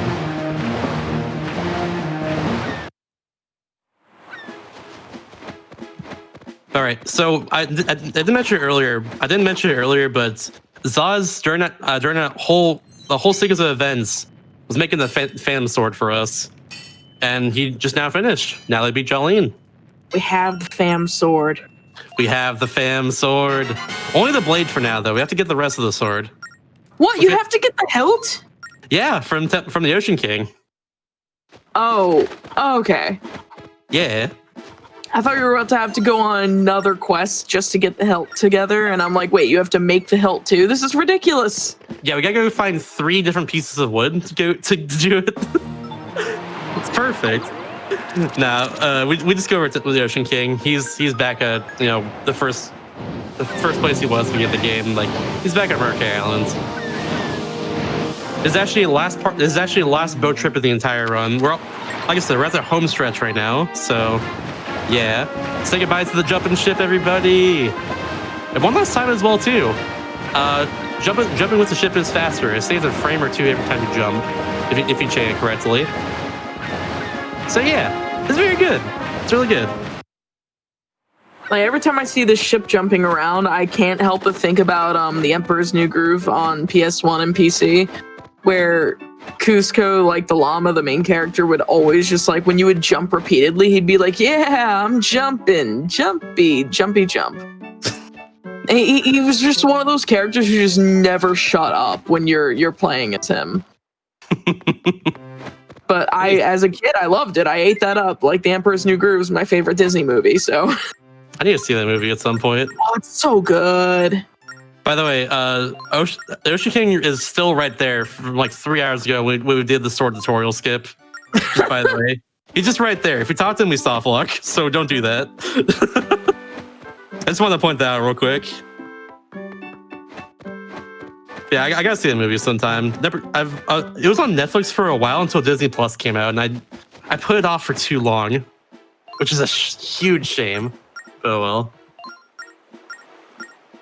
Here's kind of the final cutscene we have with Linebeck for a while. He makes up with Ciel a little bit. Like they fight the whole game. They have a lot of attitude towards each other, but he kind of makes up there a little bit.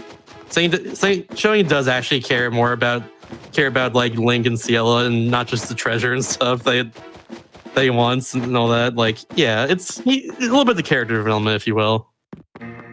But for now, we're going to the bottom of the Temple of the Ocean King. Let's go, everybody. We're gonna go beat the video game. It's time to fight Bellum. But we gotta get there first. We gotta get there first.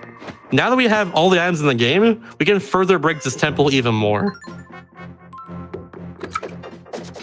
I'm gonna pull my grappling hook and use it on something in a second, which is a huge shortcut in this area that I had no idea existed until I watched the speedrun of this game. You just do that, apparently, and just go to the right and get the Circle Crystal way early, instead of going all the way around this room. So yeah, really good, really good.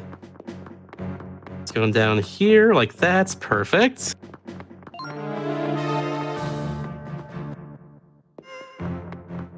And we're gonna do another hammer clip up here in a second. Just skip unlocking the spikes in front of the switch here, just like this. Perfect. The one pause. Hell yeah. Now he goes down to the 9th floor, just immediately. We're right down here. Now hopefully I can get this hammer clip over here quickly. We're gonna clip it around the corner here, and if I do it correctly, it'll stun this phantom. Yeah, like that. Perfect. It'll stun this phantom, and we can just kill him. That's something I forgot to mention. We have the Phantom Sword. The Phantom Sword allows us to actually kill... Oh, the heck? Stop that. Allows us to actually kill those phantoms now in one hit. which is extremely useful to say the least. So yeah, we just did that. We're good now. And now over here we have the triangle crystal as well. We now have all 3 crystals on the bottom floor. Oh yeah, these things hurt me, by the way. They're actually wizrobes. That's how they're designed in this game. Don't know why they look like that. But yeah, I miss the toucan design they have in previous Zelda games. I think it's really charming. But oh well, it is what it is. Wait, they look like ducks. Yeah, it's whack. They're actually called wizrobes.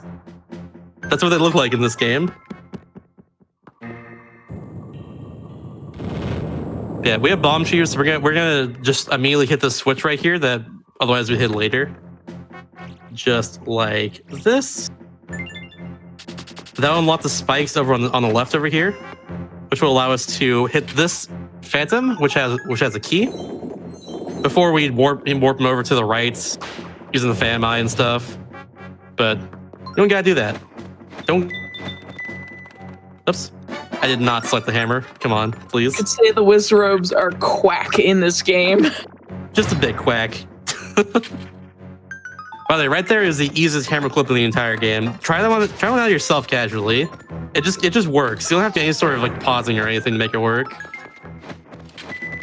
It just straight up works. I don't know why. Yeah, we kind of skipped most of that. We skipped a good amount of that floor there by just using those hammer clips and bomb shoes and stuff. And this floor right here, we can just go straight to. You can just skip it entirely because there's a little panel right here we can just fling ourselves over the wall with. Whee! Whee! Gotta get that Dorito. Gotta get it. And now because thankfully we can kill phantoms, we don't gotta worry too much about like these phantoms all over here.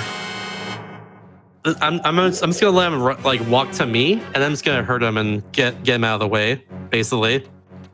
Just like that. They're also only hurt in the back, by the way, so you gotta be aware of that too. That's where the weak spot is. I did this way earlier in the game as well, but you can stun them by using arrows on the back, which I will use right here too, by the way. Because if I kill all 3 phantoms in this floor, it spawns a chest, and that's a cutscene that wastes time. So we don't want that, basically. There we go. Simple as that. The Doritos have been yeets for the final time.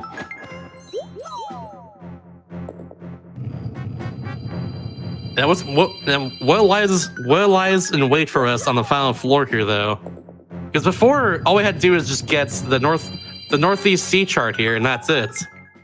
But now, we don't know what's gonna happen here. What does Bellum have up his sleeve for us? Let's see. He's got some phantoms.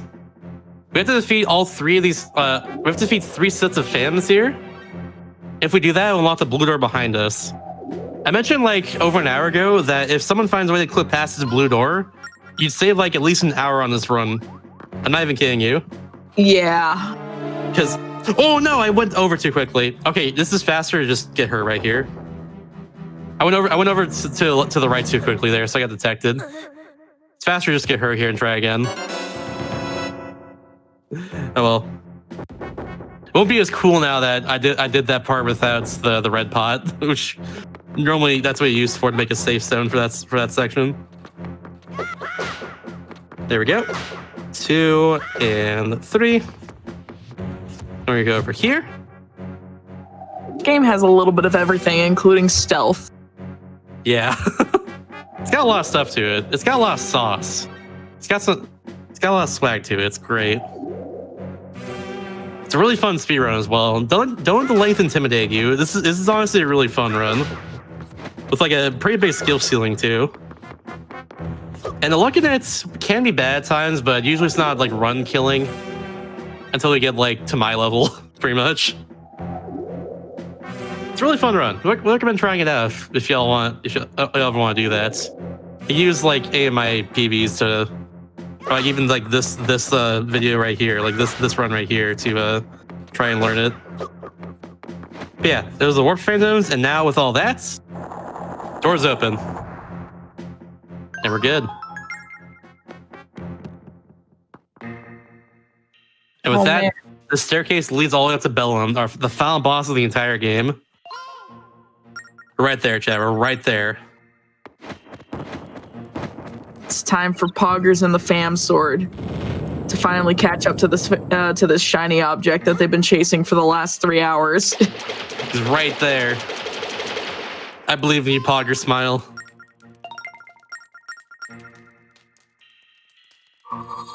All right, here we go. So the only items that are required to be Bellum, by the way, are the grappling hook and the arrows. So all we need, all we need if we find a way to get past the blue door early is just to get the grappling hook from Temple of Ice, and that's it.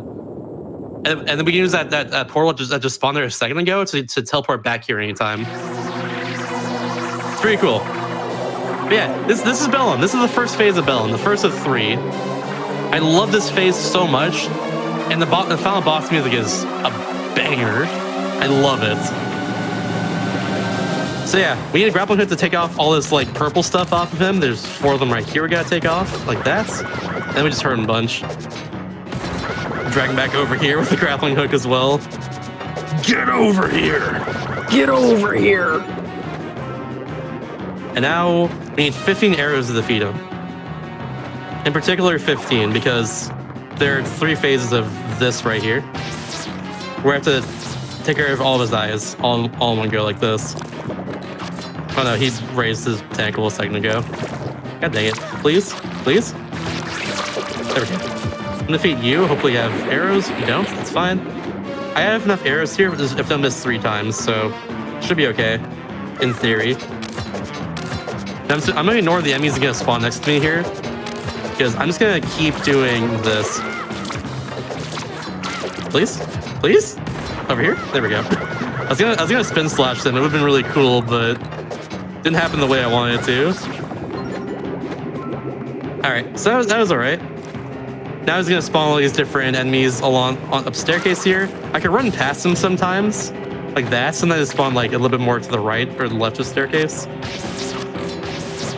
And then yeah, I'm gonna hit 3 eyes right here. Oh, didn't get that one, that's fine.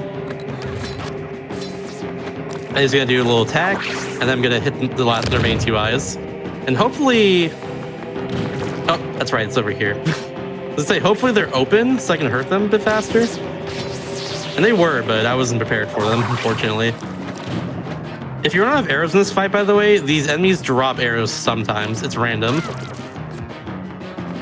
They also drop hearts sometimes too. Yeah, but farming arrows and hearts mid-fight is slow. Very slow. At least it's a backup strat.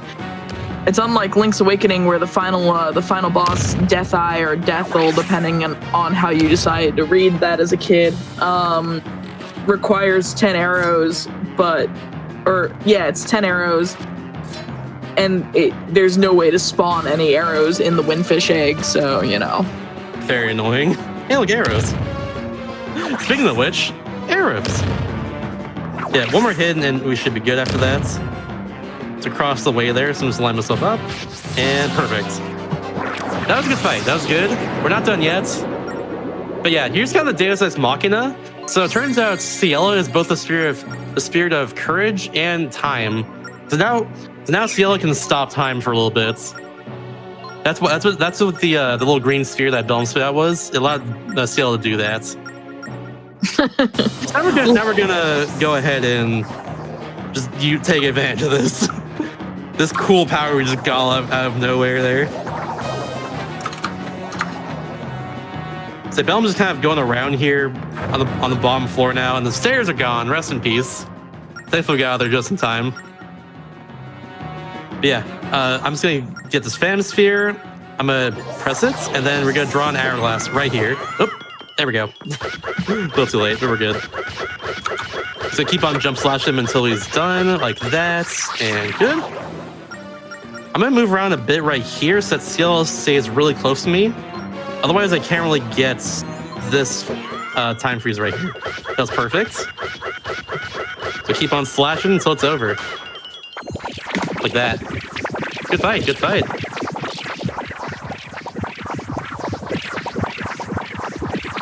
And now, unfortunately, we get to the RNG of the final boss fights.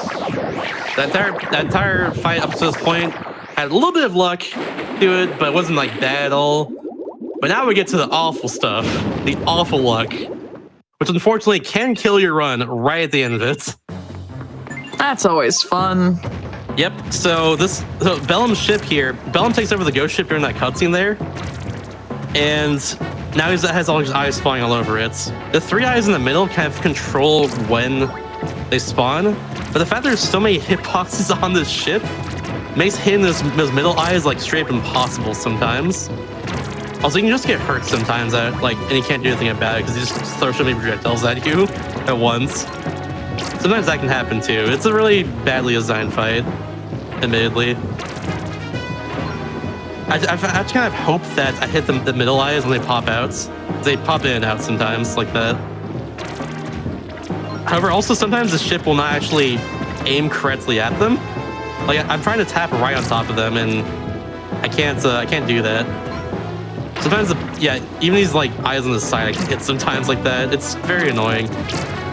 If I get really good luck here, I can kill Bellum's ship here.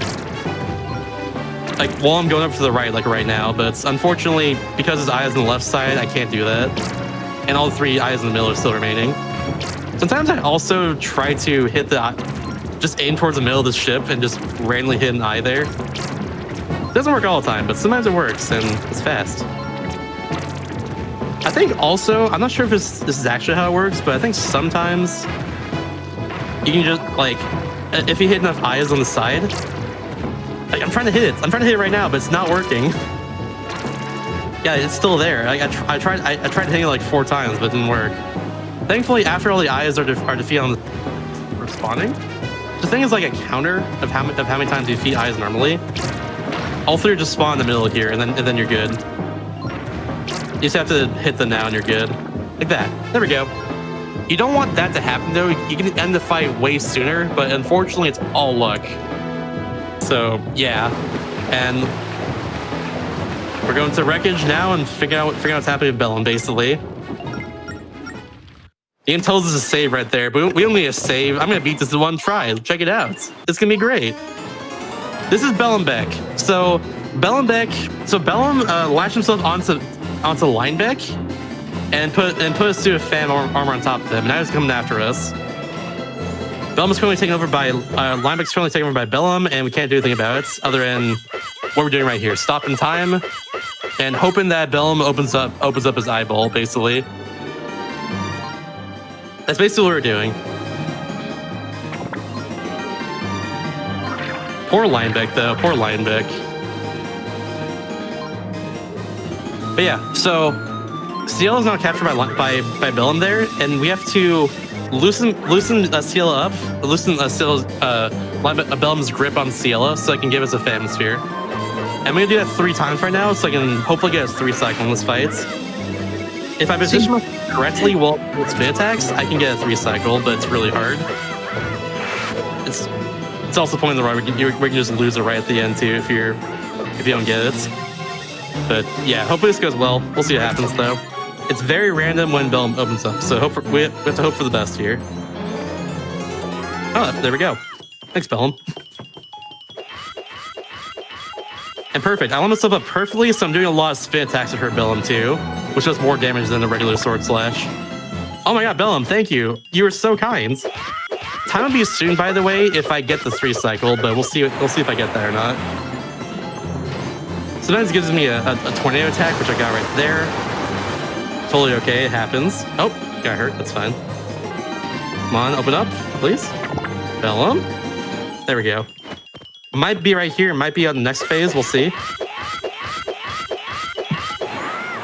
Ah, it wasn't right there. I think like a hit or 2 away. We're super close. Come on, one more. Time is very soon. Once again. Come on, open up, please. Please. Oh my god, thank you. I'm super close to dying. Thank you for doing that. Okay. And time. Yo, GG. Thank you, thank you. That looks like it was a... Hold on, I got stream mic here. thank you. 3:13:19. Nice. On my timer, I got a 3:11:37. So either way, it was really good. Nice. Very fun run. Very entertaining, honestly. Like it was. Thank you. It's also really cool. Like I'm a fan of like mostless runs, but like I also like runs with like some small skips here and there, like hammer clips and such like that. Yeah, this run's perfect for that in that case. There's a lot of just straight execution in this run, especially it all just uses the touchscreen and some stuff on the side. Like I use a D-pad in this run too to pull up like my items or my collection or whatever whenever I need it.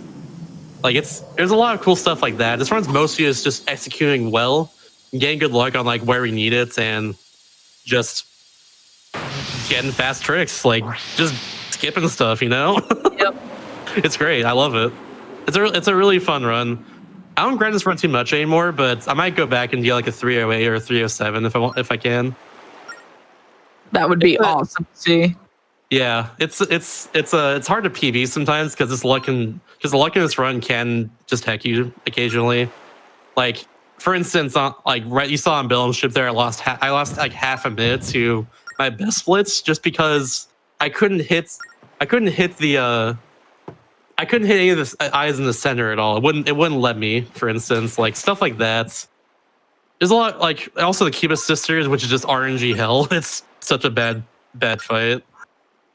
But like a lot of stuff, but even still beyond that, it's such a fun speed game to just run. Highly recommend it. I'm glad y'all enjoyed it. Thank you. Thanks for G's, everybody. It's a great game. Oh yeah, like I love the art style and everything about this. Like it is so cool, especially considering this is a direct sequel to Wind Waker, right? Yes, it is. It takes place right after Wind Waker. It's really good. It's really good. Yeah, like this is. I'm sorry. I also recommend playing the sequel to this game too if you enjoyed this game, Spirit Tracks. That game takes place actually 100 years after this game takes place. Fun fact for you. Yeah, it's a huge time skip. And fun fact too as well, Nico, who's one of the pirate crew, is actually still alive in that game. And like me and my chat theorized he's probably 112 years old in that game. Nico's a time lord. He really is. It's crazy.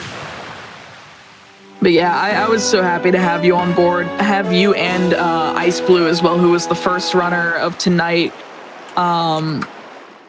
Both of you showing off really awesome Zelda runs that haven't been in a main GDQ event. Yeah, I would love to run this eventually in like a GDQ. Me, Hornlets, Ben Stevens, and Cole Quill have all submitted this run for years at GDQ and has never been accepted. I hope now like this was a good like showing of it, and maybe one day, even despite the length of it being a little over 3 hours, maybe it can be shown off. Who knows? Yeah, or like it ends up getting completely busted and then it has to be shown off. If Blue Door Skip is found, I'd save an hour in this run. Reminder. That'd be that'd be incredible, honestly. Yeah, or like Sun Key early. Like those two tricks are theorized and are possible. It's just we have no way of doing them. Yeah, it would be crazy. Like any sort of new major skip in this run that can be found would be insane. Like, but it's awesome. Yeah, this is a great time for you to plug yourself. You know, tell chat what your channels are and all that sort of stuff. Tell them where they can find you, all the social medias and stuff like that. Sounds good to me. So you can find me on Twitter at @MR_Shasta, on Twitch at @MR_Shasta, and that's pretty much all I use actually. I'm not @MR_Shasta on YouTube, unfortunately. But yeah, feel free to follow me there if you want. I most of what I do on Twitch, most of what I stream and what I upload to YouTube and stuff is handheld content, like stuff on the Game Boy Advance, stuff on a DS, like this game is, for instance, stuff on 3DS. Those are the systems I love the most. It's what I grew up playing mostly. They're just so much fun. If you enjoy stuff like Kirby games, if you enjoy Metroid games like Metroid Fusion, Zero Mission, I'll run both those soon as well too. If you enjoy like random DS title like Phantom Hourglass, if you enjoy like Wario Land 4 on Game Boy Advance, like a lot of stuff like that. Feel free to follow me. I absolutely love the games I run. I am very passionate about them. I played like most of them growing up, and in general, I love gushing about just video games. Video games are freaking dope. Shout outs to video games. Yeah, I had you run Wario Land 4, which you're running for West Coast Weekend this weekend on this channel. Yep, 37 hours from, by the way. Yeah. I had you run that for Rogue Rush, and like just seeing the passion you put into like what you do for your showcases and everything. It's one of the reasons I wanted you on board for the first episode of Never Before Seen. Heck yeah. Thank you very much for that in particular. Oh yeah, absolutely. I'll also be on this channel as well too. I'll also be running Wario Land 4 and Pineapple Wings of Adventure for AGDQ. By the way, check this out. There's the smile I drew earlier. Like it was supposed to be a signature like at the end of the game, but I just drew a smile because why not? You know. Any smilers in the chat? All the smilers in the chat. Definitely get the Pogger smiles in the chat. I'm gonna go ahead and say to let you know that tomorrow on Hotfix we have the first step returning with J Hobbs and Keyzeron doing Dark Souls 3. That's gonna be part of their the second step mini season. So watch our semi-blind runners play through the game a little less blind this time around at 7 p.m. Eastern. As a reminder, this has been Never Before Seen's episode 1 with Ice Blue on BS Legend of Zelda and Mr. Shasta doing Phantom Hourglass. And shout outs to TGH doing commentary for BS Legend of Zelda as well. By the way, oh yeah? Some mention in chat as well too. I do want to run Spirit Tracks eventually, like a sequel to this game. It's just I got a lot of stuff going on till the end of the year. I got prep for AGDQ, but eventually I will. Sometime in 2021. Hold me to that. Good old I'll run Spirit Tracks. Yeah. I also love that game so much. Yeah. Yeah, and, sorry. No, you're all good. So I will be regularly on every other Wednesday with various runners and their games that have never been on main GDQ stages. Yep. And that'll be following Mercy Kill with Skybills as well. So I'll start roughly around 10 p.m., give or take. It's speed running. Estimates are a suggestion. Definitely. And yeah, I hope you all look forward to the next episode on the 16th. So I'll be back that night at 10 p.m. Eastern with some more runs that have never been shown on the main GDQ stage. And I'm really, really looking forward to bringing this series to you. If you do have a if you do a game or do a run for a game, there we go. I can formulate sentences. If you do a run for a game that hasn't been shown in AGDQ, SGDQ, or GDQx, click that link in that command there, and that'll give you a submission form if you're interested in showing it off here on Hotfix.